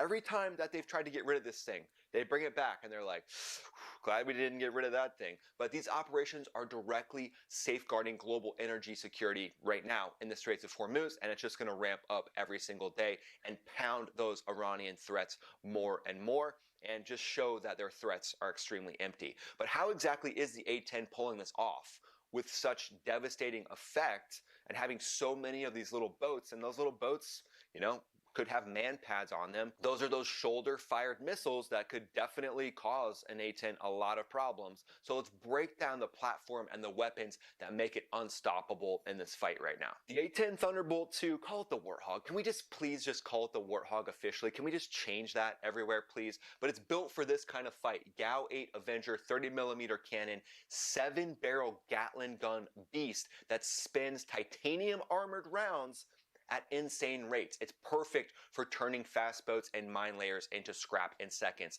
It teams up with precision munitions like the AGM-65 Maverick missile for standoff kills and small diameter bombs for surgical strikes with minimal collateral damage. It can do all those things. The Warthog thrives in these contested maritime environments, flying low below anything that could be targeting it as far as any last remaining vestiges of a surface-to-air missile radar system of Iran. Yeah, it's going to be able to fly really low, and it would cause targeting solution problems for that, but there's really not many of those left. But it's also got a system on board that can put out flares and countermeasures should any type of shoulder-fired missile be shot at it. And it can loiter for extended periods, which is huge. It's also got a titanium bathtub. So you're basically surrounded by armor as a pilot in this thing. Amazing. Redundant systems for the flight controls, self-healing wings where a bullet can go into one of the wings and then it just fills up with foam. Ah, man, it's like basically the fighter jet version of an Iron Man suit at this point, just so capable. This is why the A-10 is indispensable though. Raw durability combined with pinpoint lethality. With that kind of capability in play, let's look at the bigger strategic picture and how all this fits together. And that brings us to one of my favorite sections, the 4D chess section, and you guys know that it makes me feel really cool just to say 4D chess. But Iran's strategy is falling apart right now, in my opinion, under this sustained pressure. Their remaining moves, what could they actually do still? Well, just focus more on their proxy tactics, just like the good terrorist regime that they are, scattering mines, using small boats for selective harassments of those high-value shipping assets. But again, now the A-10's up overhead, and those little small boat captains are probably sitting there like, is there something we could do on land, or is there something we could do remotely? But again, they're being countered in real time by these A-10s. Not permitting a sustained blockade is huge, and Iran knows that. They know that they can't actually sustain a full blockade of the Straits of Hormuz. Traffic is reduced, it's still moving, and control now is moving day by day, just incrementally moving that little meter, shifting decisively to the US. But it's not going to happen overnight. Remember the target imagery that we look at when I do my lives. Hundreds, if not thousands, of these little fast boats. Lots more ways to attack them than just the A-10, but the A-10, that strike from above, it doesn't hurt. It doesn't hurt to have that. Theater's geography now is playing to the US's advantage at this point because Iran's exposed southern coast, it opens air corridors over the Straits of Hormuz. It pinches in. All those boats are right there. The A-10s basically have a little shooting gallery.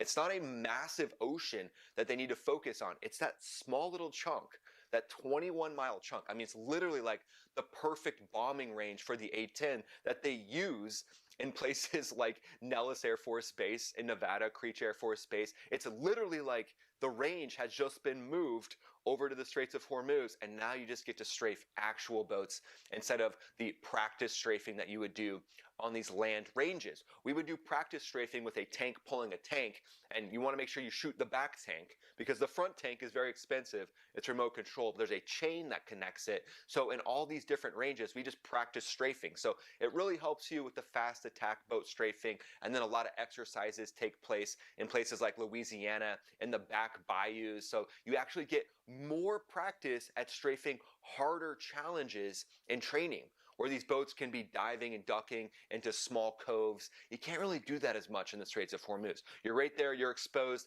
21-mile swath, and basically just a shooting gallery for the A-10 at this point. Persistent low-level presence, basically like a video game at this point with every IRGC boat that gets hit, just like 100 points pops up in the jehemics of the A-10 pilot. Can we get that adaptation made? That'd be pretty sweet.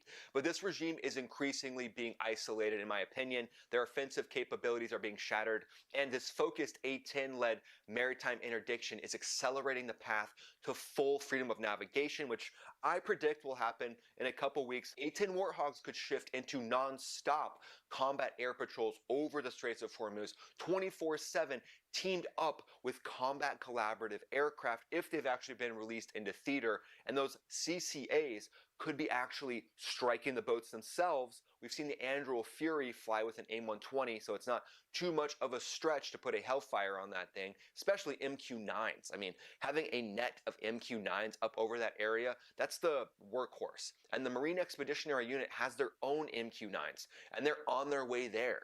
So basically a metal net over the sky of the Straits of Hormuz, led by the A-10, teamed up with the MQ-9. And then if that's not enough, the A-10, the flying tank, the MQ-9, the silent hunter in the sky, we're just going to bring in 2,500 of the most hardened warriors that the U.S. has, with the Marines coming in to do whatever it is they need to do. To just, tell the IRGC, hey, hello, the A-10 was fun, but now you get to deal with a Marine Expeditionary Unit, and it's not going to be a good day for anybody who's on the business end of that MEU. But the Close Air Support Wing, also in the MEU, F-35Bs, vertical takeoff and landing, just ready to crush it. It's going to be a bad day for the IRGC, but again, this isn't going to happen overnight. Never discount the enemy, right? This is a tactical problem that takes a while. And I've studied this for years, but I think the U.S. is on the right track, especially now with unleashing the A-10 on these waterways. Likely, the bad guys right now are not getting a wink of sleep knowing that this thing is up there. Bottom line, A-10 Warthogs unleashing on the IRGC fast attack craft in the Straits of Hormuz. The last 12 hours have been very rough for these fast attack craft and the southern flank of Iran itself, devastating the Iranian fast attack boats. American air power, American pilots, maintainers, the skill and resolve are carrying the day, and the objectives are advancing extremely relentlessly, in my opinion. What do you think happens next as the Warthogs keep clearing the strait? Drop your thoughts in the comments below. We'd love to hear what you think, and then go ahead and follow me on X, follow me on Instagram. I'm posting there pretty much every day, and then join the Max Ready Room. Watch me do lives. I'm doing them pretty much every day at this point. I'm out traveling right now. I'm in Washington, D.C., doing some work with Joby. It's an electric vertical takeoff and landing air taxi. It's real, it's here, and they'll be seen around the country this year. So very exciting. I'll see you guys on the next video that pops up right here. It says Ryan, also known as Max Afterburner, signing off. Now, there is one pedophile activist, the likes of which we have never seen before. There is a politician named I don't know what her fucking name is. It's not a name that should be in America, to be honest. They didn't arrive on the Mayflower, to be clear. This individual is a radical leftist communist, supported and endorsed by Hassan Piker, and she just lost her election massively. All right, she had a massive election. Everyone was saying she was gonna win. She had all sorts of steam on social media. She even did she was beating up ICE agents, bro. Allegedly. So she must be based. Now, anyway, she lost her election massively because it turns out online communist transgenders aren't actually making up the massive voting pool. So she lost miserably, and she got arrested and is going to jail. Literally, no one saw this coming. But anyway, this story is apparently fucking insane. Everyone deserves health care. Even illegals? Every single person in the world deserves. Just for the record, as this is the retard that was running that lost. By the way, thank God this bitch fucking lost. Now, to be clear, that is not true. Not everyone deserves health care. In fact, I would say no one deserves health care. In fact, no one deserves fucking anything. All right? We should be grateful for our country for giving us all sorts of amazing things. Right? This entitlement bullshit, it's tiring. You don't deserve shit, dude.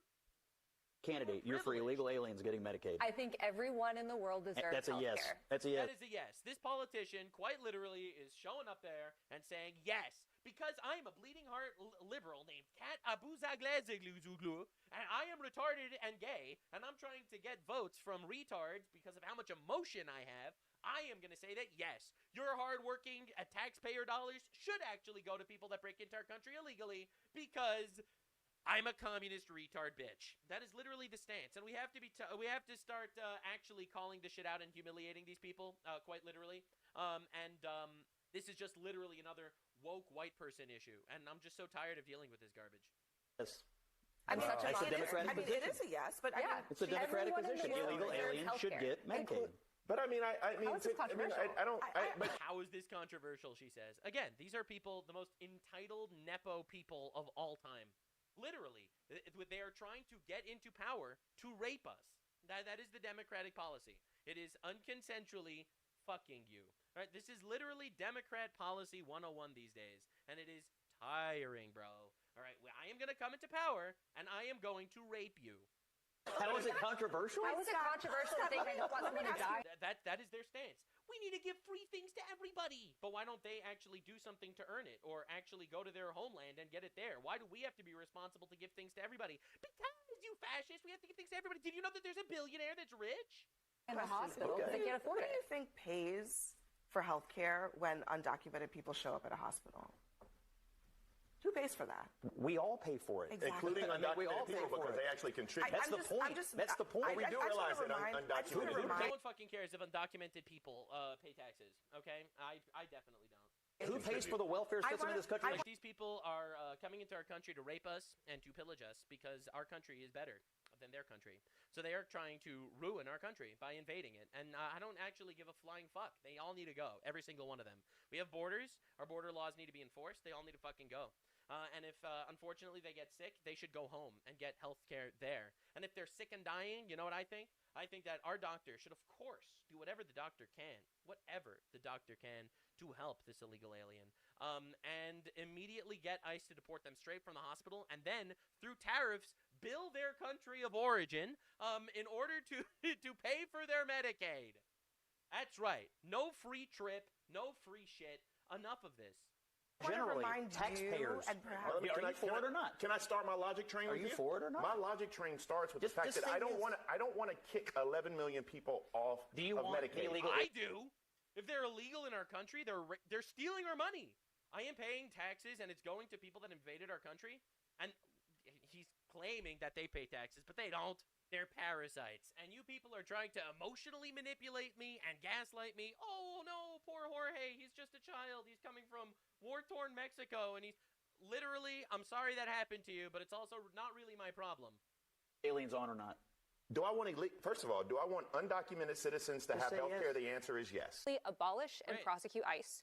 We need to repeal the Patriot Act. This is literal. These people are literally traitors to America. They're traitors to America, and they're given these platforms. Thank God she lost miserably. Thank God the average normal human being is not this fucking retarded. We need to lift refugee caps, and we need to offer complete amnesty and citizenship to any immigrant here who has not committed a violent crime. A violent crime, all right? Now, understand, rape is not really that violent according to the left these days, all right? I don't even know if that qualifies. Like, again, you have to understand what we're dealing with. These people are literally like again, people criticize Trump, right? Some people are unhappy with the war in Iran, stuff like that. I'm doing my best to cover all the things. I cover all the things, and I try to be as objective as I possibly can. The reality is, Trump is the fucking dam stopping retards like this from raping our country. All right? This person's like, I know the average IQ in Nigeria is 69. And I know that they have literal rape festivals where one day a year you could rape women. But we should import them en masse. Give them citizenship. Give them power over us. They can't actually contribute, because they're retarded, literally. And it doesn't matter. It doesn't matter because they will be able to vote just like me and you.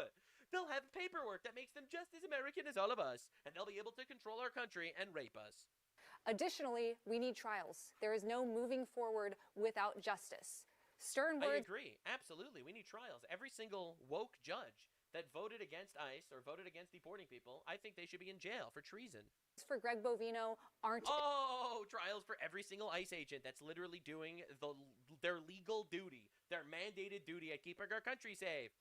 She is literally running her platform on, we need to fucking kill ICE agents. Enough. Body cameras aren't enough. Why not? We need people willing to put everything on the line, not when it's politically convenient, and not have their...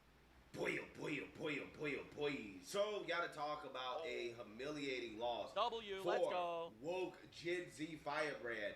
Cat, booga booga booga booga booga booga booga. That is the correct pronunciation. I don't know how to pronounce her last name. I think it's Abu Ghazaleh. I'm not entirely sure. I don't give a shit, actually. I just call her Cat. Honestly, it really doesn't matter because she didn't win. We'll never have to talk about her again. And next time we talk about her is going to be on her way to jail because she was arrested. A booga booga booga booga booga. Now, if you guys aren't familiar with this young lunatic, she is the same woman that is currently facing charges for obstructing and impeding ICE. Good. Okay, and fucking throw her in jail forever. Zero mercy. Don't give a shit. Sorry. Jail forever. Jail forever. You're a traitor to our nation. And she found out while doing that, she got tossed on her ass, right? While trying to obstruct ICE, went viral.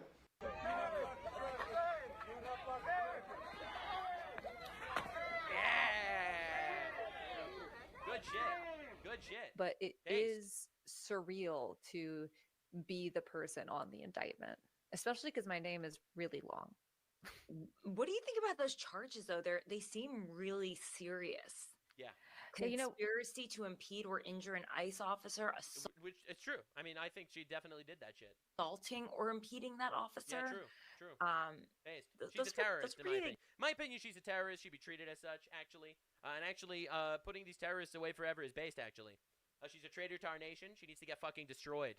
She needs to face the consequences so badly that her life was never going to be the same again after this. That's right. And a lot of people are going to think I'm going too hard on her. No, actually, I think that justice is actually awesome. And we don't need to be cowards and be like, no, we shouldn't actually administer justice because then the people that committed the crimes that are going to suffer. Fuck yeah, they're going to suffer. They fucked around. They found out. They're going to fucking suffer. The rest of their life is going to be absolute dog shit because of this. This is called the consequences of your actions. It's a little thing that leftists don't believe in. Like agency and consequences. They don't believe in any of this fucking shit. Not above the law. You're going to get fucked. Charges. The charges, I think they're actually like slightly different, but no matter what the charges are in the indictment, I plan on pleading not guilty. And this is a Great. political prosecution.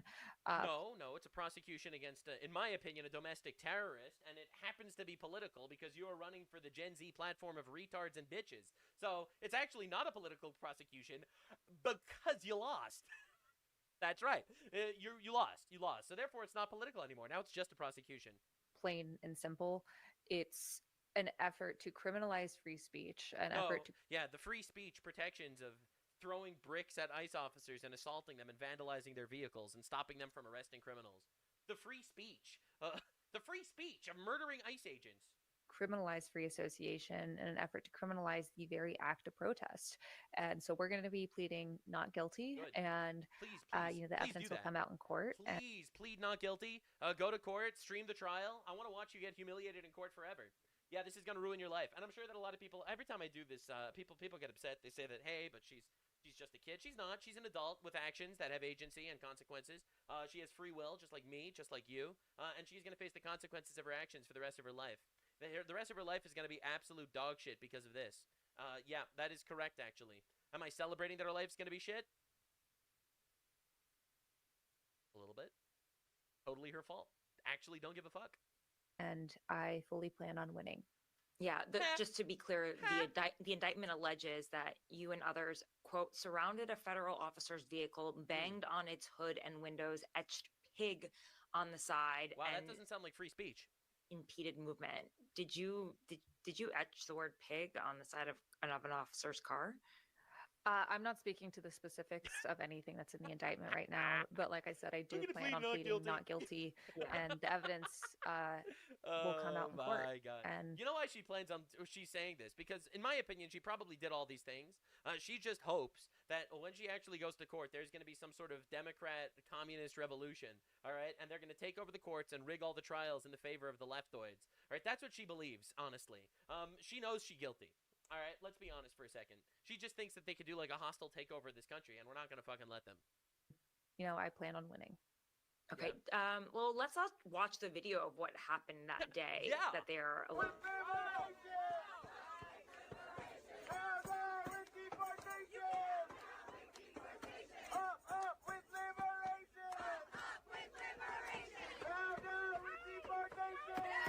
This is obstructing justice. I think this is domestic terrorism for sure.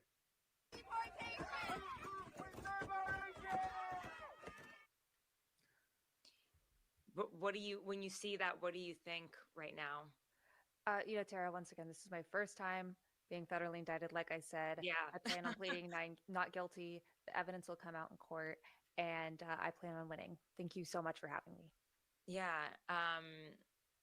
She just really quickly, I did want to ask you about just the fact that, like, conspiracy to impede an officer is up to 6 years in prison. Forcibly impeding and intimidating an officer is up to 8 years.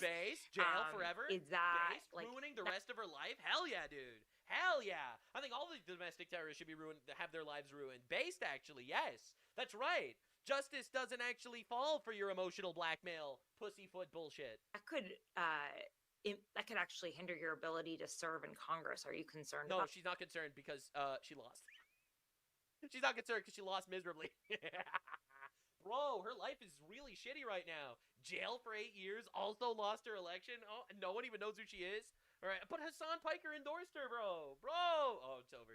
It's over. Good. About that? She left. She's not there anymore. She ran away. She couldn't handle the truth. This is like the most softball interview. Did she just sign off? Yeah, wow. Did she just leave the chat? I'm so confused. I'm sorry. I don't know what just happened. Yeah.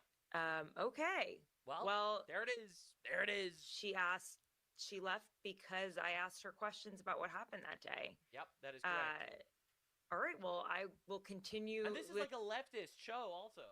It's like leftist was a little not left enough for the other leftist. That was a domestic terrorist, in my opinion. The conversation on my own, I guess. This is very bizarre. Yeah, so I guess this is... I've never had that happen before. Apologies. Yeah. Wow. So despite all of these stunts from this young radical lunatic, she still lost her primary election. Okay, Daniel Bliss won the primary election for this district out in Illinois.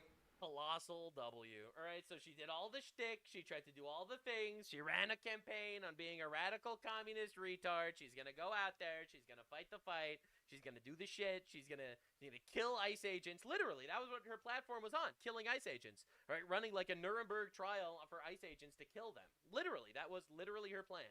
Right, Democrat, woke, got all the woke online endorsements and lost miserably and going to jail forever. Fuck yeah, baby. And this just happened, so I really wanted to cover this, honestly.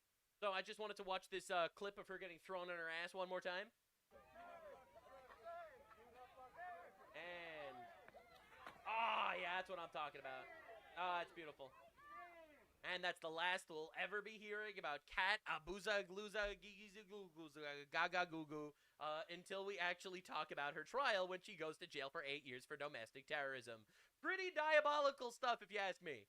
Man, I love this woke Democrat Party just going out there losing elections as quickly as they can because they're fucking insufferable, all right? She didn't even get the Zohran Mamdani vote, all right? Zohran Mamdani was like, we're just going to do Sharia law and shit, all right? And we're going to promise free shit to everybody, so literally all the foreign rapists voted for him, right? She couldn't even get the foreign rapist vote, dude. That's so sad. But yeah, absolutely. I am never going to cower. I'm never going to get emotionally blackmailed by people to actually not be like, oh no, you're being mean to this human being with agency. Listen, man, maybe I'm more feminist than you because I actually think that this woman has the right to face consequences for her actions. And I say that because I respect women. I believe that women do actually have agency. I don't believe that they're just bumbling idiots, and therefore, because of my serious amount of respect for women, I really hope she's in jail for 8 years for terrorism. She was like one of those radical Gen Z rock stars, but she lost her election. She's going to jail. I'm not gonna lie, bro. Thank God. Things are good. Things are good. For the first time in the history of modern aerial warfare, an F-35 has shot down a piloted aircraft in combat. This is a moment that defense analysts, weapons program managers, and air power strategists have been waiting years to see. And the way it happened tells you everything you need to know about why the United States spent over $1 trillion building this aircraft. We'll get into all of that, including the actual footage of the kill and what it reveals about both aircraft. But first, let's be clear about what happened on the morning of March 4th. This wasn't a close fight by any stretch, but despite that, it's useful as a demonstration of the future of air combat and how it takes only seconds for everything to go right, or in the case of Iran, go wrong. The Israel Defense Forces confirmed the kill on social media, with the translated announcement reading, an Israeli Air Force Adir F-35I shot down an Iranian combat aircraft, the Yak-130, over the skies of Tehran. The IDF specifically called it the world's first shoot-down of a manned attack jet by an F-35. Air Force Commander Thomas Barr personally congratulated the pilot shortly after the engagement. The Never Team Air Base commander, identified publicly only as Brigadier General D, later added the operational details. He explained that multiple types of Israeli aircraft were deployed against the hostile aircraft, but that an F-35I was specifically selected to take the shot. The reason was straightforward. Since the aircraft's advanced sensors could lock onto the target quickly and accurately, its long-range missiles were exactly the right tools for the mission. Brigadier General D described what happened inside the cockpit. "We detected it, got on it, and launched at it. There was no overly complicated air battle here, no dogfight or aerial scuffle. There was a rapid response here, which ended in making history in the skies of Iran." That description is worth sitting with, because the absence of a dogfight was the entire point of showcasing how exactly a potential prolonged conflict between Israel and Iran is expected to look. On March 5, the Israeli Air Force released the cockpit footage of the engagement, and it's genuinely remarkable material. The video was recorded through the F-35I's electro-optical targeting system, a stealthy forward-looking infrared and targeting sensor integrated directly into the aircraft's fuselage. This is unlike older generation optical systems, which were mounted in an external pod. What you can see in the footage is the Yak-130 clearly visible in the F-35's optical sights. The video suggests the Iranian pilot may have been attempting to maneuver to engage, but defense analysts describe the Iranian aircraft's evasive action as desperate, given that the Yak-130, while capable of carrying radar and some combat-configured variants, is still primarily a light trainer and attack aircraft limited largely to short-range engagements. Ultimately, none of the attempts to evade mattered. The F-35 had already acquired the target and was inside the kill range long before the Yak-130's pilot could have meaningfully responded. Over the audio, the F-35 pilot can be heard saying, "Completed. Target down. The target is down. Continuing to strike." And that last phrase is significant. The F-35I was not on an air patrol mission. According to the Times of Israel, the Iranian aircraft took off from Mehrabad Airport in Tehran and posed a threat to Israeli aircraft that were actively conducting strike operations against Iranian regime targets in the city. In other words, the F-35 that shot down the Yak-130 then continued its strike mission. It multitasked an air-to-air kill into a pre-existing combat sortie, eliminated the threat, and kept moving. That speaks to the operational tempo that the F-35 is designed to sustain. There's also an additional piece of video from a ground-level perspective that surfaced on social media. Unverified footage appears to show the stricken Iranian plane crash landing in a mountainous area north of Tehran, accompanied by what appeared to be 2 ejections from the aircraft, which is consistent with the Yak-130's 2-seat configuration. Iranian state media and IRGC-linked Telegram channels initially circulated the footage while claiming it showed a US F-15 being shot down, before quickly deleting the post once it became clear the downed aircraft was actually their own jet. Yikes. The specific missile used to make the kill has not been officially confirmed. Given the apparent distance between the 2 aircraft at the moment of the shot, some analysts suggest the weapon was an AIM-9 short-range infrared-guided missile. That would make this engagement something of an anomaly, since the AIM-9 is within a visual range weapon, and the F-35 is designed primarily for beyond visual range kills. But what it also demonstrates is that even in a shorter range engagement, the F-35's targeting systems are fast and precise enough to lock, fire, and confirm in a matter of moments. Now, let's talk about why this matters beyond the headline. The F-35 program has had a rough public narrative for most of its life. It was originally a joint strike fighter project designed to replace several aging platforms across the Air Force, Navy, and Marine Corps with a single versatile airframe. It was a concept that proved enormously complicated and expensive to execute. Total program costs are around $400 billion in acquisition alone, with lifetime operational costs estimated in the trillions. The aircraft spent years being criticized as overpriced, behind schedule, and not as capable in the kind of close-in maneuvering combat that air power enthusiasts tend to romanticize. And some of those criticisms have merit. The F-35 actually can't outturn the older F-16 in a rolling scissors at low altitude. It was never designed to. But that framing completely misses the actual purpose of the aircraft. The Ak-130 incident over Tehran is the clearest possible illustration of why the criticism was always asking the wrong question. The F-35 was not built to dogfight. It was built to find, identify, and destroy threats before they can engage. It was built to operate in contested airspace with a level of stealth that leaves adversary radar systems seeing nothing, while its own sensor suite builds a comprehensive picture of everything around it. It was built to shoot first and from so far away that the enemy pilot won't know what happened until it's too late. That philosophy has now been proven in real combat over a real capital city against a real adversary aircraft. The Israeli pilot involved in the engagement was also described as relatively junior in rank by the base commander. This is worth noting because it demonstrates that the kill didn't require a veteran ace exploiting specific tactical expertise. The aircraft and its systems did what they were designed to do, and a junior pilot with the right training was able to execute it cleanly. So let's go through exactly what the F-35I is, because the specifications of this aircraft are where the real story lives.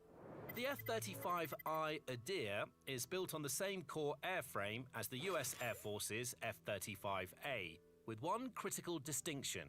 Israel has integrated its own indigenously developed electronic warfare modules alongside the standard BAE Systems AN/ASQ 239 carried by all other F-35 operators. That additional EW capability is classified, and Israel has not disclosed its specifics. But the fact that they were allowed to integrate it at all speaks to the degree of trust and customization the US extended to Israel under the program. The Adir also carries Israel's Python 5 infrared-guided air-to-air missile, in addition to standard American spec weapons, and it runs independent logistics and mission software from the rest of the global F-35 fleet. At the propulsion level, the F-35I runs a single Pratt & Whitney F135 afterburning turbofan engine.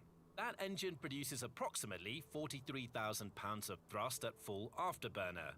To put that in perspective, the two engines on the Ak-130 together produce roughly 11,000 pounds of thrust. The F-35 is doing around 4 times the work with a single power source. In terms of speed, the F-35A is rated to Mach 1.6, which puts it solidly in the supersonic category. Notably, the aircraft has a combat radius of around 670 nautical miles. And thanks to Israel's reported development of indigenous extended-range capabilities, the F-35I can apparently hit targets inside Iran without aerial refueling. But the propulsion and airframe numbers are almost secondary to what the F-35 sensor package does. The centerpiece of that sensor suite is the AN/APG-81 Active Electronically Scanned Array, or ESA, radar. Unlike older mechanically scanned radar systems that physically move a dish to point the radar beam, an ESA uses thousands of individual transmit-receive modules to steer the radar beam electronically. This means it can shift its focus almost instantaneously, track multiple targets simultaneously, and operate in both active and passive modes. Northrop Grumman's own documentation states that in air-to-air combat, the APG-81 gives the pilot the ability to detect, track, identify, and shoot multiple threat aircraft before the adversary can even detect the F-35. Independent analyses suggest the radar can identify up to 23 targets within 100 miles in under 9 seconds. And it can do all of this while simultaneously conducting ground mapping, electronic attack, and radar imaging. Now, what makes this radar particularly lethal is what it enables at the weapons level. The F-35A carries its weapons internally in a sealed bay that keeps its radar cross-section minimal while in stealth configuration. In that configuration, it carries 4 AIM-120 beyond visual range missiles internally. The AIM-120D, which is the most current variant, has an effective range of approximately 100 miles and uses a combination of active radar homing and initial navigation to intercept targets, even in heavy electronic countermeasures (ECM) environments.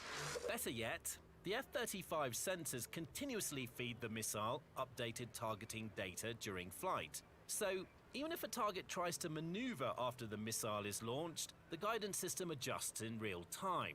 Continuous mid-course corrections mean that the probability of a hit against a maneuvering target in a contested environment can exceed 95%. This is what it means when people describe the F-35 as a long-range sniper. It can identify a target at ranges where the target cannot even see the F-35 on radar, launch a missile that will track that target for 100 miles, and then continue on its way. Now, beyond the radar and missiles, the F-35 carries 2 additional sensor systems that even separately are remarkable achievements. The first is the distributed aperture system, consisting of 6 infrared cameras arrayed around the aircraft, feeding a composite 360-degree view of the surrounding airspace directly into the pilot's helmet-mounted display. That means an F-35 pilot can virtually look through the floor of the aircraft or directly behind them and see an aircraft pursuing them in real time. The second is the Electro-Optical Targeting System, or EOTS, which is the sensor used to capture the Yak-130 footage. Since it's integrated directly into the fuselage, it lowers the aircraft's radar cross-section. Between the radar, the DAS, and the EOTS, the F-35 pilot has access to a sensor suite that no other production aircraft in the world currently matches. To understand how extraordinary this is, consider where the F-35 ranks relative to the aircraft that will be sent against it in the conflict between Israel and Iran. The Yak-130 sensor suite is far more limited than that of a 5th-generation fighter. That means the pilot would likely have had little awareness of the F-35's position and would have needed either visual contact or guidance from ground controllers to attempt an intercept. Against an aircraft that's both stealthy and operating with a roughly 100-mile sensor advantage, that puts the Yak-130 pilot in an extremely difficult position. Even stepping up to Iran's other aircraft like the F-4 Phantom, the F-5 or the MiG-29, the gap remains enormous. Specifically, the MiG-29, which is arguably Iran's most advanced fighter, has a mechanically scanned pulsed Doppler radar that is theoretically capable of detecting targets at ranges of about 50 to 60 miles in lockdown mode under favorable conditions. The F-35's ESA radar operates well beyond that range with greater precision, and does so while remaining essentially invisible to the MiG's radar warning receivers. Against even the more modern Su-35, which carries the Urbis-E passive electronically scanned array radar with a theoretical detection range of 240 miles, the F-35's combination of stealth and sensor fusion means that the Su-35 may be looking for a target it can't properly see on radar, while the F-35 is already launched. That was apparently a big enough deal that Israel began simulating F-35I versus Su-35 engagement in preparation for the possibility that Iran would eventually receive its Su-35 order supplied by Russia. But the engagement planning gives you a sense of how seriously Israeli and US air power planners take even a 4th-generation plus opponent in an engagement with an F-35. But if you want to learn more about how various aircraft compare, make sure to subscribe to The Military Show. We post regular analyses of leading militaries and best-in-class equipment. And that brings us to Iran's position in this conflict, because the aircraft disparity over Tehran on March 4th is not just a story about one jet. The Yak-130 is, according to the War Zone, the most advanced combat aircraft currently in Iran's operational inventory. That's the most important statement in this entire video. This is a country of 90 million people that's been building a regional military strategy for decades, with proxy forces operating from Yemen to Lebanon, and that spent years trying to acquire modern aircraft from Russia. And the best it could do was a trainer jet. Everything else Iran has is older. Its F-14 Tomcats were acquired from the United States before the 1979 revolution, and were aircraft that the US Navy itself retired over 2 decades ago. Its F-4 Phantoms date back to the 1960s. Its MiG-29s were acquired in limited numbers and are now aging into obsolescence. The Yak-130 purchases and the negotiations for Su-35s were Iran's attempt to bridge the gap. And Russia, Iran's closest strategic partner with the means to provide modern aircraft, has been unable or unwilling to deliver on the timelines that would have mattered. Russia has been supplying Iran with military equipment under an arms for drones arrangement that emerged from the Ukraine war. Iran sends Shahed drones and ballistic missiles to Moscow, and Moscow sends hardware back. The Yak-130s were part of that exchange.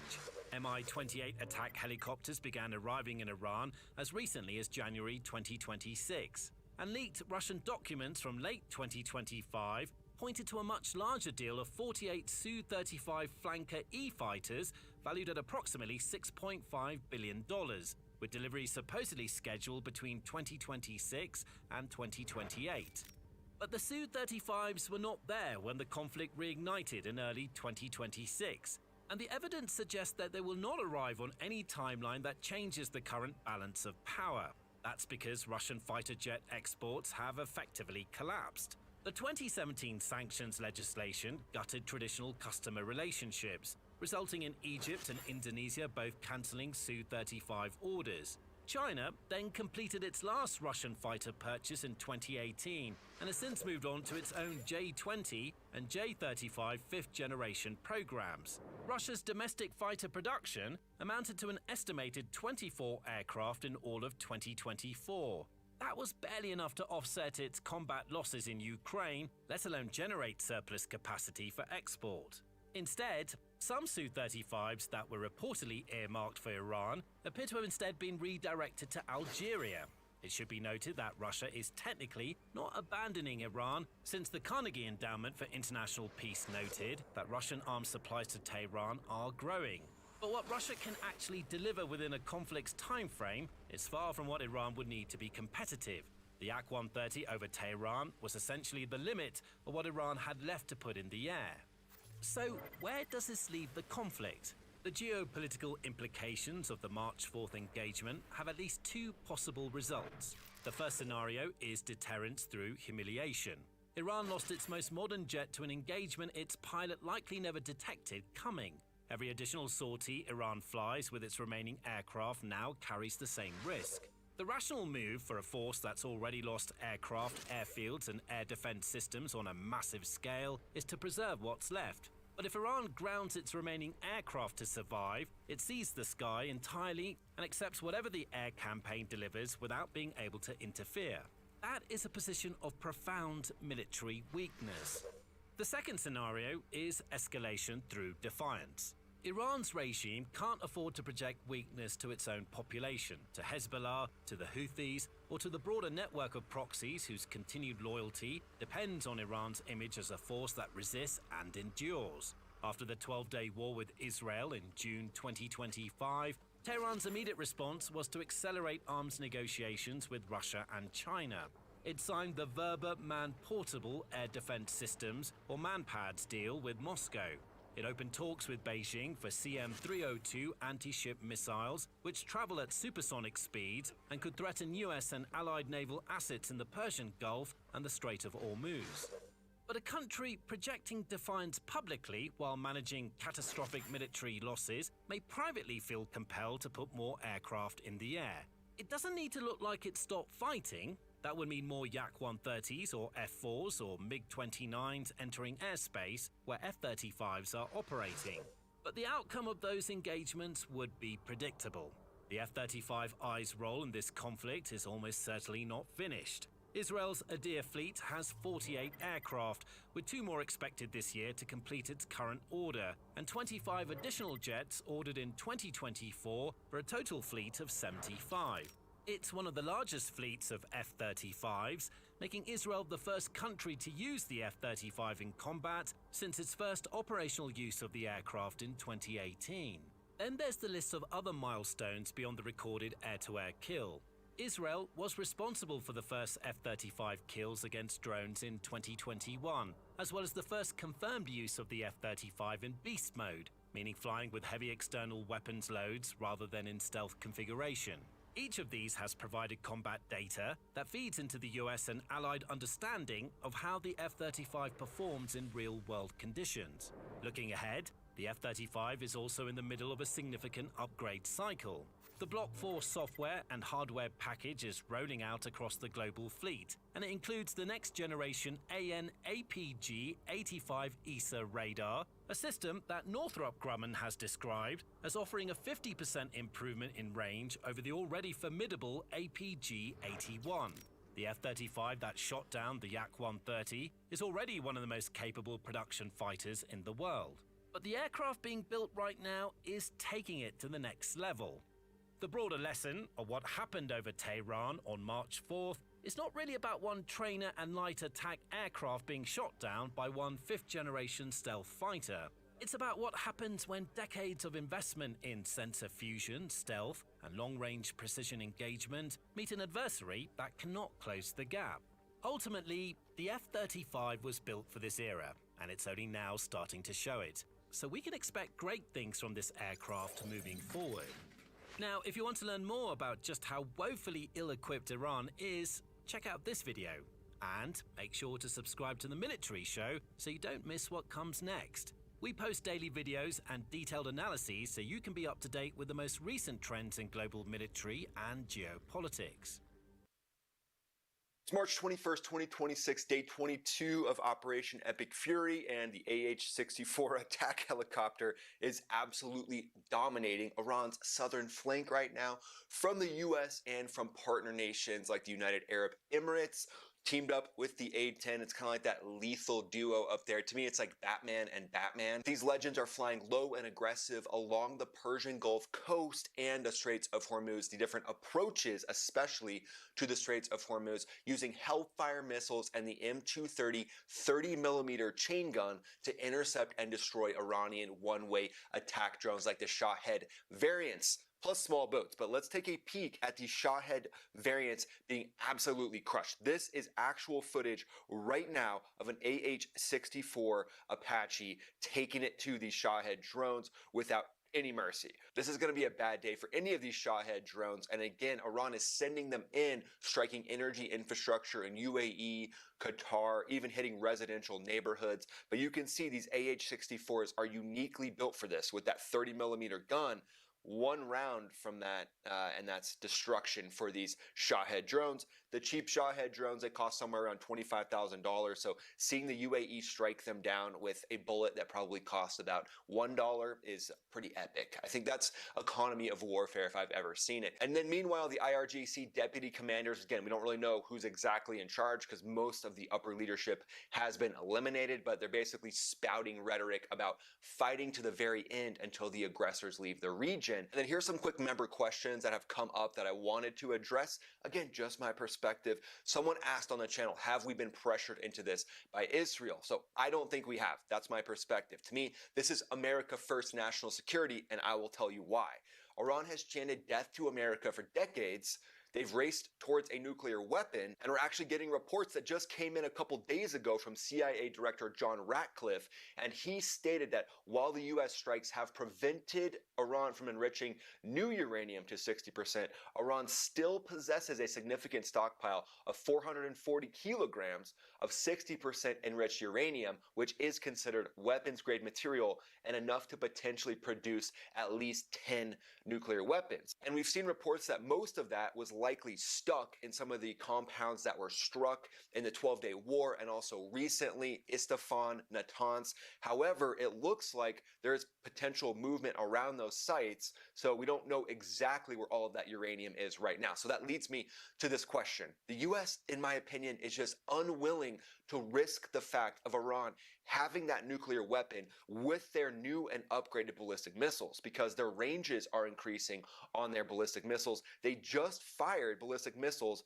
towards Diego Garcia. They were taken down. That is a big step for Iran, and we're seeing that their missile capability is getting bigger and bigger. So to me, the main focus here is to keep Iran from having a nuclear missile that could reach the United States. And then, oh, by the way, Iran at some point, if they get a nuclear weapon, they're likely going to use it on Tel Aviv. So we're talking hundreds of thousands of deaths, and then Israel's going to have to respond. So then we have a nuclear war on our hands. So I look at it right now, and something that I think is really smart is to not allow Iran to have anything close to a nuclear weapon, especially this uranium that after a few technical steps could be refined to 90% enriched uranium, and now there you go. Now it's ready to go onto a weapon. So to me, that is the America First policy. You guys can let me know what you think in the comments below. Again, I'm not telling you what to think.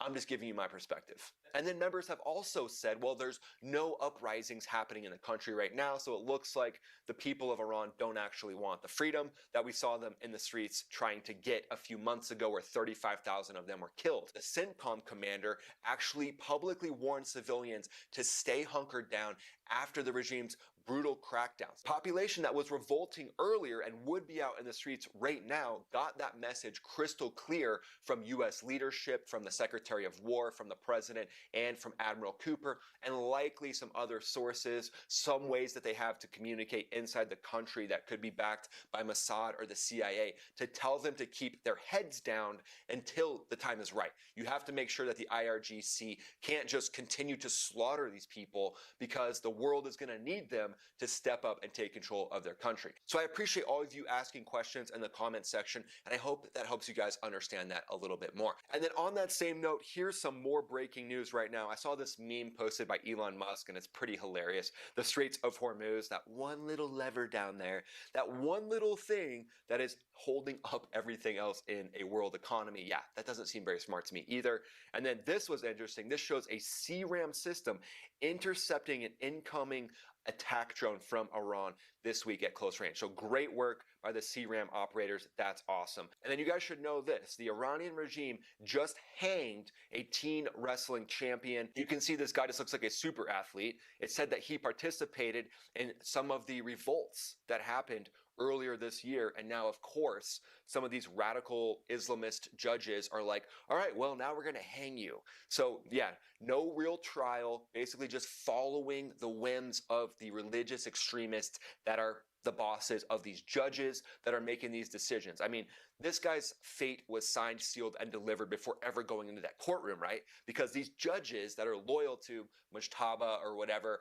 Ayatollah is actually in power right now, they're like, well, as long as I just do exactly what I'm told and I don't actually use real reasoning and I just make the IRGC and these Islamic extremist clerics happy, everything will be great in my life. And they're right for now, because they know if they don't actually do exactly what the hardline clerics tell them, they're probably dead and their whole family's dead. But again, very sad to see that the Iranian regime is just doubling down on their tactics. Looks like no slowing down. So these Apaches are pushing Iranian drones straight back into the Persian Gulf. They're rounding them up. Stay with me on the AH-64 Apache, because it's doing what it does best, to keep the straits open. So again, having that air wing up there that's focused on these low and slow flying drones, creating a net in the Straits of Hormuz with A-10s and AH-64s. This is massive, as we have air superiority over Iran, but now we have to focus on the little pop shots, the onesie-twosie drones, and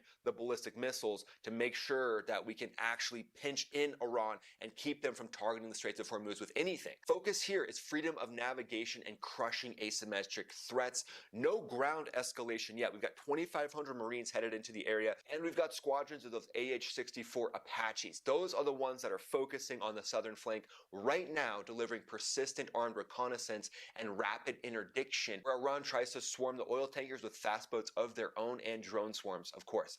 General Dan Kane confirmed in a press conference that these rotary wing assets, including partner nation Apaches, like those UAE Apaches that we see just crushing these drones, are actively taking down one-way attack drones to protect shipping and allies. And remember, Chuck Norris doesn't call in air support. He just rides in on the blades of the AH-64 Apache. But Iran's rhetoric is dialed to maximum defiance, even though they're getting hit so hard, because that's pretty much all they have at this point. Their whole goal is to mock the United States, put out fake AI videos, like we saw them putting out that AI pixeled video of the F-35 that was the same temperature as its afterburner plume. They're also implying that the U.S. is afraid of a ground invasion, because they want to pull the U.S. into a massive ground invasion, and they want to make that very painful, right? Because the IRGC is very embedded into the population. So their goal would be to draw the U.S. into a sustained ground campaign where they can fight on their own turf.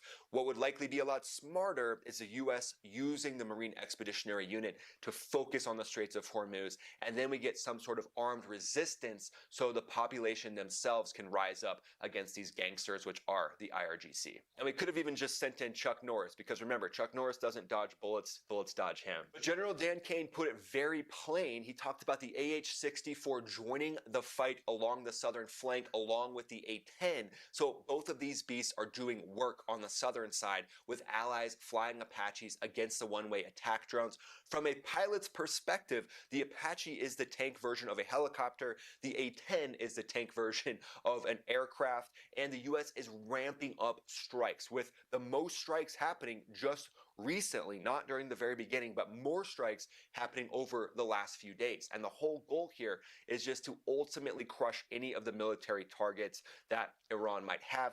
President Trump has said that the war might be winding down, might not. I like it. Basically keeping the enemy on their heels. They don't know when things are going to stop. And then Iran's rhetoric is moving towards the UK now, because they don't want anyone else getting involved, right? And Iran's foreign minister, Abbas Al-Garachi, the guy who kind of looks like he doesn't want to be there, but he knows he has a revolver pointed towards his head. I mean, look at his eyes. He's kind of like, all right, if I don't say the right thing, the inner circle of the mullahs is going to kill me, so I better get this right. So he went on to say that Mr. Starmer is putting British lives in danger by allowing UK bases to be used for aggression against Iran. Iran will exercise its right to self-defense. And so again, that's why those ballistic missiles likely launched towards Diego Garcia, because Iran's foreign minister wants to show, see, I backed up what I said. It's not just rhetoric. Even though the ballistic missiles were taken down and didn't make an impact, to me, it just shows that the Islamic Revolutionary Guard Corps is trying to do everything they can to pressure the world to back off. But obviously, Starmer has been a little bit unwilling to jump in and help, but it looks like recently that has shifted and changed. So likely a lot of assessments of what kind of sleeper cells are actually in the UK. And then I thought this was interesting from The Guardian. They said the US and Israel's war on Iran is a disaster for the environment, analysis shows. Yeah, no kidding. Yeah, these big plumes of oil are definitely bad for the environment. But you know what's worse? Inaction and then allowing Iran to get this weapons grade material and set off a nuclear weapon in Israel against the United States.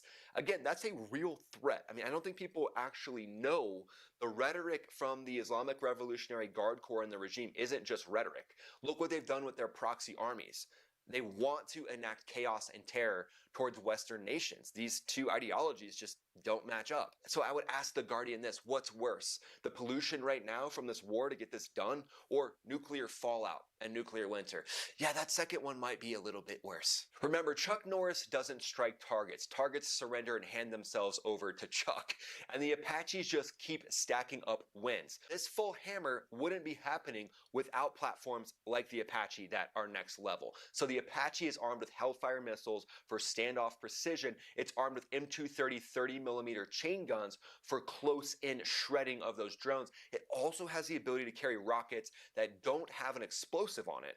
They just have an internal mechanism that once it hits, it uses kinetic energy to crush the drone itself. And then you don't have any unexploded ordnance concerns, because again, a lot of these are being struck down close to the coast or in the ocean. So it's smart to use rockets that don't actually have an explosive warhead on it, because you really don't need it most of the times when it comes to striking down some of these drones. It's got an armored cockpit on the Apache. It's got multiple redundancies. It's got that deck hugging ability against threats. It can be a couple feet off the deck where, you know, some of these drones might be trying to hide. And on Iran's southern flank, the Apache is running persistent patrols, partnering with the A-10 to do attacks on fast attack watercraft. I mean, the A-10 striking fast attack watercraft and the AH-64 Apache. This is the worst nightmare of anybody in the Islamic Revolutionary Guard Corps that's told, hey, get on that boat and drive that way. Drive these explosives into an oil tanker. At this point, the attacks are ramping up and stepping up, and I believe they'll just get less and less every day. But remember, this isn't a problem that is solved overnight. It's going to take a lot of Apaches, a lot of A-10s up there, using their synergy to devastate any of these threats that are trying to shut down the Straits of Hormuz. But remember, this is chess, not checkers. And it brings us to the 4D chess strategic analysis section. It looks to me like Iran's unraveling is accelerating. Their navy is destroyed. Their drone launches have gone down a lot. Asymmetric plays are being intercepted in Iraq with the A-10 striking back at their different proxy forces there. But the Straits tight choke point, that's where Iran is going to continuously focus. So the U.S. now focusing on the southern coastline, the Apaches being in there, that's perfect to patrol the sea lanes. I mean, at some point, we're going to have 2,500 Marines there with the USS Boxer as well. The capabilities of that can't be understated. Their ability to detect mine-laying vehicles, to detect UUVs, those underwater unmanned vehicles, denying Iran the ability to pressure the Straits is huge. And the Apache's role and the A-10's role is pivotal, teaming up with the MEU. So this will likely, here in the next few weeks, will buy shipping lane safety, and it'll wear down the sustainment ability of Iran as the different targets along the coast are being hit, as we saw a 5,000-pound bomb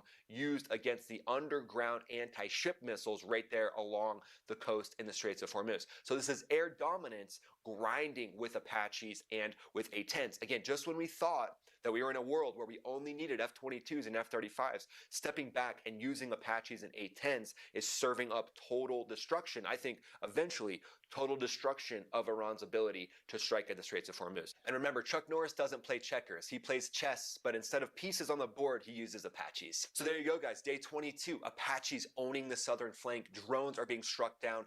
Boats from Iran are being smoked, but they've got a lot of them. So again, not an easy problem. I worked on the operational plans here. We're talking weeks, maybe months more to actually strike down the full ability of Iran to threaten the Straits of Hormuz. But it looks like every single day it's being chipped away in a slow way. We wish it was faster, but likely that will lead to stabilization in the Straits of Hormuz. Iran is defiant. U.S. air power tech and unbreakable will from the A-10, the AH-64, and Chuck Norris are owning the day. What do you guys think happens next? How many Apaches do you think we need down there to protect those shipping lanes in the Straits of Hormuz? Let me know. And to me, these Apaches are making it look as effortless as Chuck did. Huge hats off to Chuck Norris. Rest in peace. Thanks so much for watching, guys. Go ahead and follow me on X, follow me on Instagram. I'm posting there pretty much every day.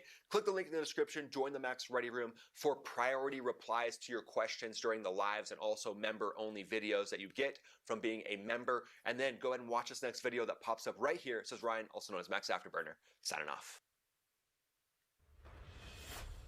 Next news. Breaking news from the White House. I'm Gary Franchi reporting from inside the White House press briefing room, where President Trump has just done what 7 presidents before him were too afraid to do. The USS Tripoli is racing across the Pacific at full speed, loaded with over 2,000 Marines. U.S. strikes are pounding targets deep inside Iran as we speak, and one historian is making a comparison that will send chills down your spine. Churchill and Trump. So stay right here. Now, folks, you got to hear me.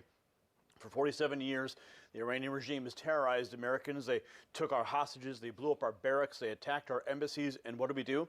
7 presidents, 7 promised to deal with it, and every single one of them backed down. Every single one of them left office saying that they regretted not taking action. Well, not anymore.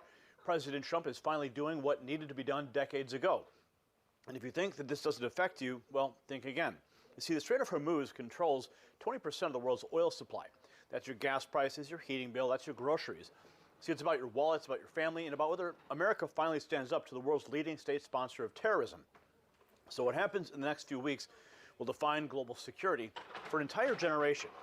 And speaking of protecting what matters most to your family, there is something that you need to hear. And pay close attention. New numbers out of Washington show that inflation is on the rise again. Another threat to you, your savings account, and your retirement. So ask yourself an honest question. What does the next decade look like for you and your savings? If your portfolio lacks exposure to gold, one of history's most reliable economic hedges, it's time to rethink your strategy. Gold has kept up with inflation, and many periods outpaced it. My friends at Noble Gold Investments specialize in helping people protect their wealth with physical gold and silver, and right now, all new qualified accounts will receive a free 10th ounce American Gold Eagle as a thank you. Visit nextnewsgold.com and discover how easy it is to protect your financial future.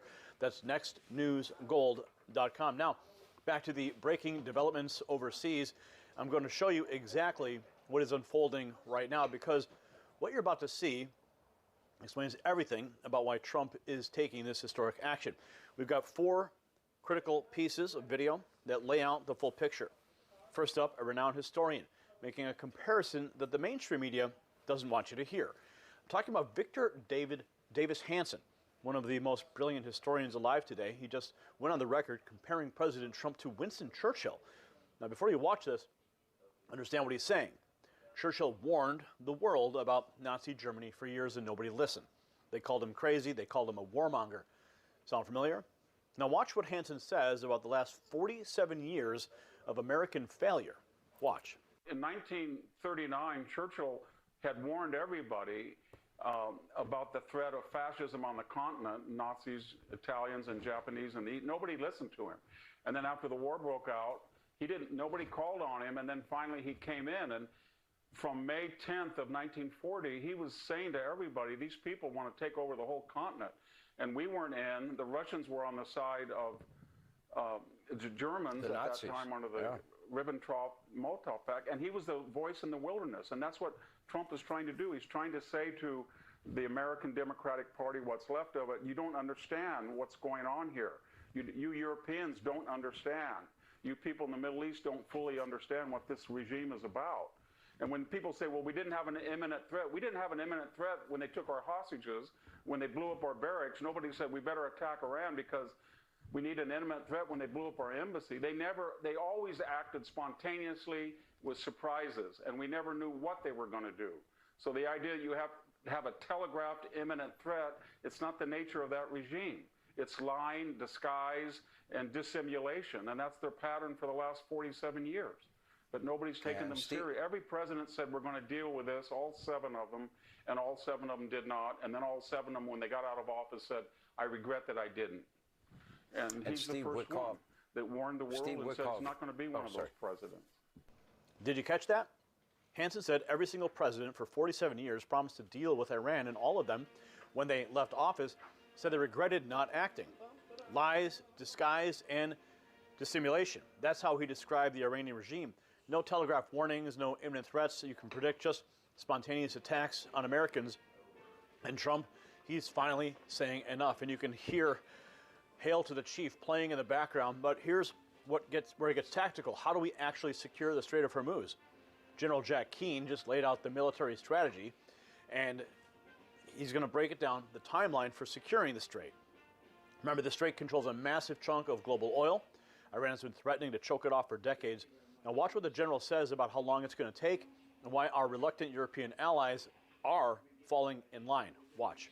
It'll take probably 10 days, a couple of weeks to make certain that if we bring vessels through the Straits of Hormuz, we minimize the risk significantly. We likely have to put something on those ships also in terms of counter drone capability, and there are fairly sophisticated capabilities that we can put on there as a defensive measure. We asked the Europeans to do something since post-World War II, even though sometimes they may not agree with us, even so sometimes they begrudgingly, what do they finally do? They come along. Why do they do that? Because the United States is the indispensable leader, and they cannot survive in NATO without the United States being a member of it. That's the facts on the ground, and we'll get their cooperation here. President Trump delivering remarks right now. But 10 days to 2 weeks, that's the timeline General Keane just gave us.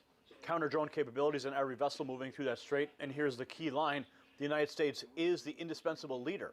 Europe may not always agree with us, but they always come along. Because without America, NATO crumbles. And that's the reality. And while we're talking timelines, there is a warship right now racing across the Pacific that Iran should be absolutely terrified. We've got satellite tracking of the USS Tripoli, and folks, this is extraordinary. This amphibious assault ship carrying over 2,000 Marines from the 31st Marine Expeditionary Unit. Open source intelligence tracking it in real time. The wake of the ship is so large, analysts can tell it's going, and I quote, hell for leather towards the Middle East. Watch this breakdown. However, that change isn't going to be instant. An open source intelligence update shared by MT Anderson on X notes that the USS Tripoli is moving at a very high speed toward the Middle East. This can be tracked by satellite photos, which show the ship's wake is large enough to indicate that it's going hell for leather to get to the Middle East. However, even at such a high speed, the ship and its grouping still have to make it to the Middle East from where it's stationed in White Beach, which is in Okinawa, Japan. The warship was spotted approaching the Bashi Channel that lies between Taiwan and the Philippines on March 12th, and it may take another week or two before it arrives in the Middle East. But that doesn't change the headline. The US is sending Marines and amphibious warships into the Middle East. This is Iran's worst nightmare, especially when it comes to the leverage that Iran has in the Strait of Hormuz. But before we get into that, it's worth taking a closer look at what a Marine Expeditionary Unit is, as that gives us some hints about what the US may be considering with this latest deployment. These types of units are among the most versatile that the US military has to offer, with the New York Times noting that they're often referred to as America's 911 force. In other words, these are the units you call in when you have an urgent problem that needs to be solved. Marine Expeditionary Units have been used for everything from conducting counter-piracy operations to being the first to lay boots on the ground during major operations, such as they were during the war in Afghanistan back in 2001. These are self-sustained and rapid response forces that are structured to offer air, ground, and logistical elements that are split into 4 groupings. First up is the command element, which serves as the headquarters for the unit and offers support to all deployed forces. A ground combat element serves as the Marine Expeditionary Unit's heaviest hitter in terms of pure combat force. That element typically contains a Marine Infantry Battalion, complete with artillery support, reconnaissance assets, a team of engineers, and amphibious vehicles used to make landings on enemy territory. Throw in the aviation combat element and you get some air power added into the mix. A medium helicopter squadron that contains various models of transport choppers is part of this element. A Marine Expeditionary Unit may also bring fighter jets and attack helicopters into the theater, along with an air defense team and other aerial assets that support the soldiers on the ground. Finally, there's the logistics combat element. Transport, supplies, equipment, maintenance, and medical are all provided by this key supporting element. So this isn't the US sending a handful of soldiers into the Middle East. This is an elite Marine unit, serving as part of a larger amphibious assault team that signifies a total posture shift for the US. The impact of that shift is going to be felt most heavily in the Strait of Hormuz. Iran has been wreaking havoc in that strait, and it's clear to see why. Even with its military infrastructure utterly devastated on the mainland, Iran has managed to maintain a focus on the Strait of Hormuz. Fast boats operated by the Islamic Revolutionary Guard Corps, or IRGC, along with drones launched from Iran itself, have been targeting the commercial vessels that combine to highlight the Strait of Hormuz as one of the world's most important waterways. This is a passage of water that is just 31 miles wide at its entrance and exit, making it easy for Iran's boats to patrol, and it is key to the passage of 20 million barrels of oil every single day as of 2025. Iran's actions in that strait, which have almost completely shut down the waterway, barring a handful of ships that dare to make the crossing, threaten the entire global economy. That's according to CBS News, which reported on March 15th that Iran is turning the strait into a choke point by targeting commercial shipping, thus raising oil prices substantially. Right now, the outlet says, one of the US's key priorities is to wrest control of the Strait of Hormuz from the hands of the IRGC, which has already attacked at least 16 commercial vessels as of March 12th, killing 8 people and causing 1 to go missing in the process. And according to TWZ, only 77 ships have dared to cross the strait during the first half of March.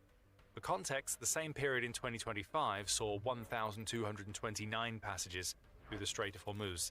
Did you hear how they described the Marine Expeditionary Unit? America's 911 force. These are the first boots on the ground when urgent problems need solving. Counter-piracy, Afghanistan in 2001, self-sustained rapid response with air, ground, and logistical elements, and right now over 2,000 of them are racing towards Iran's worst nightmare. But yesterday, just 24 hours ago, a reporter asked Trump point blank about Iran, about sanctions, about putting U.S. troops in the region. Now, a typical politician would hedge, they'd give you word salad about keeping options open and consulting with allies, but Trump gives them 5 words that destroyed their entire premise. And watch his face when he says it. Do you intend to lift sanctions on Iranian oil, and do you intend to potentially put U.S. troops or more troops in the region? No, I'm not putting troops anywhere. If I were, I certainly wouldn't tell you, but I'm not putting troops, and we will do whatever is necessary to keep the price as low. I actually thought when I did this, look, the Dow just hit 50,000. Did you catch that? I'm not putting troops anywhere. Not we're evaluating options, not it depends on conditions, anywhere, period. And then he hits them with the Dow just hit 50,000. The man just confirmed America First foreign policy and reminded everyone the economy is soaring under his leadership in the same breath. That is how a winner operates. So, folks, what you have just witnessed is historic. For 47 years, 7 American presidents failed to confront Iran. They made promises, they expressed regrets, They let the world's leading sponsor of terrorism grow stronger. President Trump, like Churchill before him, warned everyone. Nobody listened. They called him dangerous, they called him reckless, but now Marines are racing to the Middle East. Strikes are hitting targets deep inside Iran. European allies are falling in line. And the Strait of Hormuz, Iran's ace in the hole, is about to be secured in 2 weeks. This is what American leadership looks like. This is what happens when you finally have a president who keeps his promises. So, President Trump doing what needs to be done decades ago. And while the mainstream media wrings their hands and left screams about escalation, remember who's been attacking Americans for nearly 50 years. Remember who took our hostages. Remember who bombed our barracks, who killed our soldiers with IEDs in Iraq. Iran has been at war with the United States, and now finally we're fighting back. So if this report opened your eyes, share it with everyone you know. Drop a comment below and tell me, do you support President Trump's decisive action against Iran? Subscribe if you haven't. Hit that notification bell so you never miss a breaking update. I'm Gary Franchi reporting from the White House briefing room. We'll continue this tomorrow. Until then, stay informed, stay vigilant, and stay free. The system controls information. Information control is power. I want you to see this. The truth only survives together. They don't want this shared. Share this now. As heavily as the US and Israel have battered Iran, the country's regime is still capable of spreading terror. Drones in their hundreds are being launched at bases across the Middle East as we speak. But an unexpected player has just entered the game. Ukraine is here to end Iran's terror, and it's teamed up with the US and Middle Eastern nations to do it. First Russia, now Iran. Ukraine has unleashed a futuristic weapon that will end the Iranian regime's drone scourge. What is that weapon? Interceptor drones. Ukraine has listened to calls from the US and Middle Eastern countries being affected by Iranian retaliation to Operation Epic Fury, and it's stepped up. Ukrainian interceptor drones are being sent to the Gulf region, and they're being used to stop the Shahids that Iran is launching at its many enemies. Who's getting these drones? American bases in the Middle East, in Jordan, and maybe we will send also to Saudi Arabia, Zelensky has declared when discussing Ukraine's new agreement with the US. This is huge for Ukraine, and it could have a massive impact on the country as it continues its fight against Putin's brutal invasion of its territory. We'll explain why later in the video, as we first need to cover why Ukraine is sending these drones and how much of an impact they will have on Operation Epic Fury. Why is a simple question to answer, the US asked. During the opening hours of the operation, 6 US military personnel were killed. The weapon that killed them was likely a Shahid-type drone, Euronews reports, and the incident raised immediate alarm bells in the US command. These cheap drones don't compare to what the US brings to the table in terms of modernity or strength, but that's the problem. Shahids are cheap, can be launched in huge numbers, and it only takes 1 or 2 to break through air defenses to cause a lot of damage. Every Shahid swarm that is launched forces the US to expend its far more expensive interceptor missiles to stop them, and the approach doesn't always work. Zelensky himself has pointed that out, noting that the US burned through 800 of its Patriot missiles in the first 3 days of Operation Epic Fury, which is a cost that the US simply can't and shouldn't absorb if it's going to be in an extended fight with Iran. So the request came through, as Zelensky explains. We received a request from the United States for specific support in protection against Shahids in the Middle East region, Ukraine's president announced on March 5th in a post published on X. He added, "I gave instructions to provide the necessary means and ensure the presence of Ukrainian specialists who can guarantee the required security," he added, before offering a pointed reminder that Ukraine stands ready to help ensure the security of the partners that have helped it to defend itself against the Russian invasion of its territory. There's a reason for the last part of the message. Ukraine knows that its interceptor drones offer leverage, which is a topic we'll dig into soon, and there's more. Ukraine isn't only sending over interceptor drones to the US bases in the Middle East. The country knows all too well that expertise has to accompany the weapon, or it won't be as effective as the US and its allies need it to be. Along with the drones, Ukraine is sending experts to the Middle East to teach the US and its partners how to get the most out of their new interceptors. Again, Zelensky took to X to explain, stating on March 17th, "Right now there are 201 Ukrainians in the Middle East and the Gulf region, and another 34 are ready to deploy. Those experts are already in Qatar, Saudi Arabia, and the United Arab Emirates," Zelensky adds, and there are deals being formulated with other countries, in addition to the drone deal Zelensky says that Ukraine has with the US. Ukraine's expertise is in high demand right now. Anybody who's been paying attention to the Ukraine war will be able to tell you why. The drones that Iran is launching at US bases are the very same types of Shahid drones that it's been supplying to Russia, almost since the beginning of the Ukraine war. Iran started delivering these drones shortly after Putin launched his invasion, Le Monde points out. And it wasn't long before the country signed a lucrative licensing deal with Putin that allowed Russia to build Shahid-type drones on its own territory, with support from the Iranian regime. This is important in the context of what's happening in the Middle East right now, because it means that Ukraine has been dealing with Shahid drones for 4 years. It knows these drones inside out, which means it understands the tactics used when the drone swarms are unleashed, and it has developed tactics along with weapons to minimize the damage that these swarms can cause.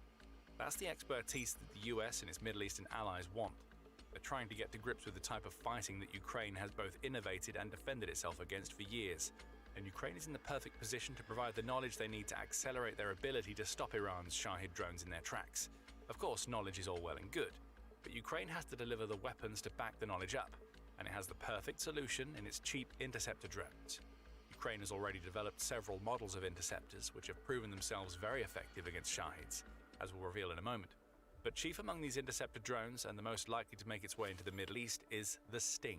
Described by the New Voice of Ukraine as an FPV interceptor, Sting already boasts a hit rate of between 80 and 90% when unleashed against Russia's Shahid-type drones. Ukraine started using this drone in 2025, and its specs reveal why it's a good counter to Iran's Shahids. A Sting can fly at speeds of up to 315 kilometers or 195.7 miles per hour, meaning it's fast enough to adjust its position in mid-flight to intercept Shahids that are pre-programmed to hit specific targets. Sting is a short-range solution, as highlighted by its 37-kilometer or almost 23-mile range and its 7-kilometer or 4.3-mile maximum altitude. And best of all, it carries a payload that weighs 500 grams or a little over 1 pound, which plays into the low cost involved in producing the interceptor. A Sting doesn't need a bigger payload. It's a small amount of explosive combined with the kinetic energy generated by a collision and the explosive packed into the incoming Shahid to take the Iranian drones out of the sky. We mentioned low cost a moment ago. That, more than anything else, is why the US and its Middle Eastern allies are clamoring to get their hands on Ukraine's interceptors. And to explain why, here's a little scenario. Iran launches yet more of its Shahid drones at an American base. Each of these drones costs Iran somewhere in the region of $20,000 to $50,000 to produce, which is a pittance in the context of traditional military spending. The US has to respond, and it does so by firing Patriot missiles to intercept the drones. Each of these missiles costs the US about $4 million to build. Let's say there are 5 of Iran's drones in the swarm, which is a relatively small number. The cost to Iran is no more than $250,000. The cost to the US, a staggering $20 million. Even if none of Iran's drones hit their targets, it forces the US to blow 80 times the amount of money it costs Iran to send the Shahids their way. That is an attritional tactic, and it's one that Iran can lean on to put pressure on the US. There are only so many Patriot missiles in the US stockpiles, and if Zelensky is correct, the US had already launched 800 of those missiles during the first 3 days of Operation Epic Fury, and America has already spent $3.2 billion on interceptor missiles, plus whatever it spent during the rest of its conflict with Iran. This isn't sustainable, even for the richest military in the world. The Sting interceptor solves all of these problems. The New Voice of Ukraine puts the cost of building Ukraine's drone interceptor at a measly $1,000. Reuters has it slightly higher, quoting a figure of around $2,000, which may be the Sting's export price. But either way, this one futuristic and ingeniously designed drone transforms one of the biggest cost burdens that the US faces in Operation Epic Fury into a distinct advantage. Now it's not Iran that's getting the better return on investment when it unleashes its drone swarms. In our scenario, the US cost of interception drops from $20 million to around $5,000 to $10,000, which is hundreds of thousands of dollars less than it costs Iran to launch the 5 drones we posited. That is a turnaround for the ages. And it transforms what could have been a winning strategy for Iran into an attritional nightmare, the likes of which it was trying to inflict on the US. The only hope that Iran has is that Ukraine's interceptor drones aren't as effective as the US needs them to be. But that hope has already been dashed, and we'll explain why in a moment. Before we do, this is a quick reminder that you are watching The Military Show. This is the kind of insight that you crave. Make sure you subscribe to the channel. We break it down like this every single week. On the control front, Iran can't do much about Sting or other interceptor drones. Sting is piloted using VR goggles that allow an operator to identify and track targets in real time. The interceptor also has an AI-based guidance system which allows it to stick with an incoming Shahid, which it destroys via impact, and a remote detonation mechanism that allows it to unleash its tiny warhead at the perfect time. And this isn't a theoretical technology that Ukraine is providing to the US. It's been proven in battle, and the hit rate of between 80 and 90% shows why. According to United 24 Media, Ukraine's interceptor drones now account for 30% of all the country's air defense kills as of February 24th. That number is only going to grow higher as Ukraine builds more of these types of low-cost drones. Iran can't even hope that the stockpiles that Ukraine can send to the Middle East will run out. In 2025 alone, Ukraine built 100,000 of its interceptor drones, its National Security and Defense Council revealed. Bear in mind that Ukraine didn't start using its interceptors in high volume until the end of 2025. Now Ukraine claims its production capacity for interceptor drones has grown 8-fold, meaning it can produce 800,000 of its interceptor drones annually, as long as it has the funding. If the US and its allies are paying for interceptors, they're going to get as many as they will ever need to fend off Iran's Shahid attacks. Iran's entire drone-based strategy is shattered in an instant. With Ukraine's interceptor drones arriving along with experts to show the US and its Middle Eastern allies exactly how to use them, Iran is watching in real time as its strategy for forcing the US to burn through millions of dollars has gone up in smoke. Literally in the case of the Shahids that will now be exploding in mid-air rather than on critical military targets in the Gulf region. But hold on for a moment. You may be wondering why the US would even need interceptor drones at all. You've heard about the percentages being thrown around. It looks like Iran's drone launches have fallen off a cliff since the early days of the operation. That is indeed the case, at least if US Secretary of War Pete Hegseth has the correct figures. Hegseth claims that Iran's drone launches have dropped by 95% compared to the opening salvo it unleashed in the early days. The combined US and Israeli attack against Iran's military and drone launching infrastructure has contributed to that. However, 95% doesn't translate to stopped entirely. Iran is still launching drones, even though the swarms are starting to look more like trickles. We saw that on March 19th when Saudi Arabia reported that its air defense systems had intercepted and destroyed a quintet of Iranian drones that were heading toward the eastern parts of the nation, along with its capital city of Riyadh. These 5 drones add to the 13 missiles and drones that Saudi Arabia have managed to intercept, and it shows us that Iran is still very much trying to use its drones to wreak havoc, even if its rate of fire has been drastically reduced. And again, think back to what we said about the cost. Sure, this attack was just 5 drones, but intercepting 5 drones can cost millions of dollars for traditional air defense systems. Why would Saudi Arabia want to spend that much when it can take out the Shahids using interceptors that cost a tiny fraction of the amount that it would otherwise spend? It just doesn't make sound financial sense, no matter how much of Iran's drone infrastructure has been destroyed. While Shahids still fly, Ukraine's interceptors have value. And that value brings us right back to the leverage that we mentioned a few minutes ago. We also mentioned the very clear point that Zelensky made about supporting Ukraine's allies, which he backed up on March 17th, when he revealed that Ukraine's drone experts were heading to the Middle East. And we are ready to offer similar deals to all our reliable partners, from practical cooperation on drones to future defense alliances. And I don't think anyone will want to leave Ukraine's war-proven strength and capability outside their security. If someone does, it wouldn't be wise, Zelensky declared. Translation: Ukraine sees an opportunity to prove itself useful to the very nations that could provide more support in its fight against Russia. Ukraine is trying to make the most of this opportunity. According to a March 18th Business Insider report, Ukraine has already told the US and its Middle Eastern partners that it can supply up to 1,000 interceptor drones per day to help them defend against Iran's Shahids. If additional investment is provided, Ukraine says it could provide even more. What this means is that Ukraine could turn its interceptor drones into a reliable source of income that it can then spend on developing or producing more weapons that it can use against Russia. Taking Sting as an example, if we assume the $1,000 figure quoted earlier is Ukraine's cost of production and $2,000 figure quoted by Reuters is the export price, 1,000 drones per day adds up to $2 million. If Ukraine can sign agreements to provide this many drones alone, disregarding the potential for ramping up, that's $730 million per year it could make from its cheap and effective interceptors. Ukraine could also go another route. On March 15th, Reuters reported that Zelensky has made it very clear that Ukraine isn't getting directly involved in Operation Epic Fury. For us today, both the technology and the funding are important, Zelensky declared. We've covered the funding, but what Zelensky is also hinting at is that he's willing to trade Ukrainian drones and expertise for more of the kinds of high-tech Western weapons that it's been using in its war with Russia. More air defense missiles to defend against Russia's ballistic missile strikes wouldn't go amiss for Ukraine. Essentially, anything that Ukraine can't produce itself but needs in its fight could be traded for interceptors and other types of drones. This is leverage for Ukraine. It's proof that a country that has proven the effectiveness of a strong unmanned systems strategy during the 4 brutal years of fighting against Russia, it's now at the point where it can start building on its expertise to solidify the long-term success of itself and its defense industry. There are 2 more angles for Ukraine here, one involving countries in the Middle East and another involving the US. The New York Times explains the latter in a March 9th piece where it points out that providing its interceptor drones to the US allows Ukraine to score some much-needed points with the Trump administration as it continues to try to broker peace talks between Ukraine and Russia. This is Ukraine basically telling the US, look, you can rely on us in your moment of need. That has to count for something when stacking Ukraine up against a country that is vehemently against the US and everything that the West stands for, despite what Putin claims. There are also other reports that Russia has provided intelligence and drone technology to Iran during Operation Epic Fury, which Ukraine could use to deliver another blow to Putin's goals of manipulating the US into supporting Russia and its maximalist demands. The message is simple: Ukraine helps the US, Russia tries to hurt it. Ukraine will be hoping that this message doesn't fall on deaf ears. As for the Middle East, Ukraine is doing a very good job of positioning itself as a vital partner to nations that might not have otherwise had defense-related dealings with Ukraine, were it not for Operation Epic Fury. The Arab Weekly says that Ukraine is positioning itself not just to sell weapons to Gulf nations, but to create dependencies that it can leverage into support from new partners that Putin never saw coming.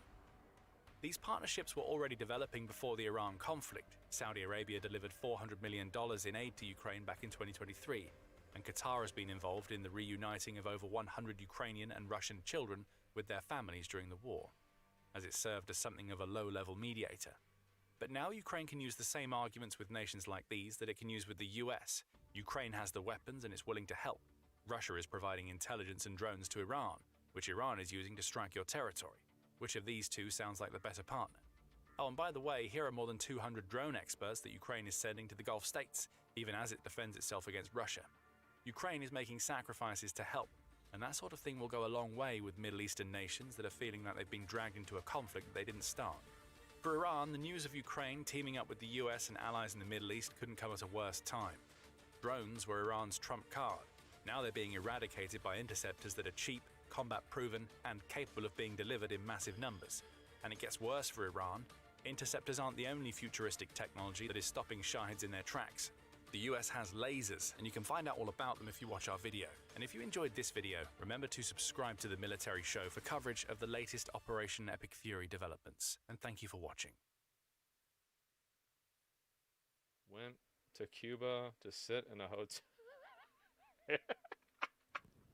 Oh man, it's not a good place to be in, right? Oh, this Cuba trip. Oh my God, this Cuba trip. Here we are on our way to Cuba!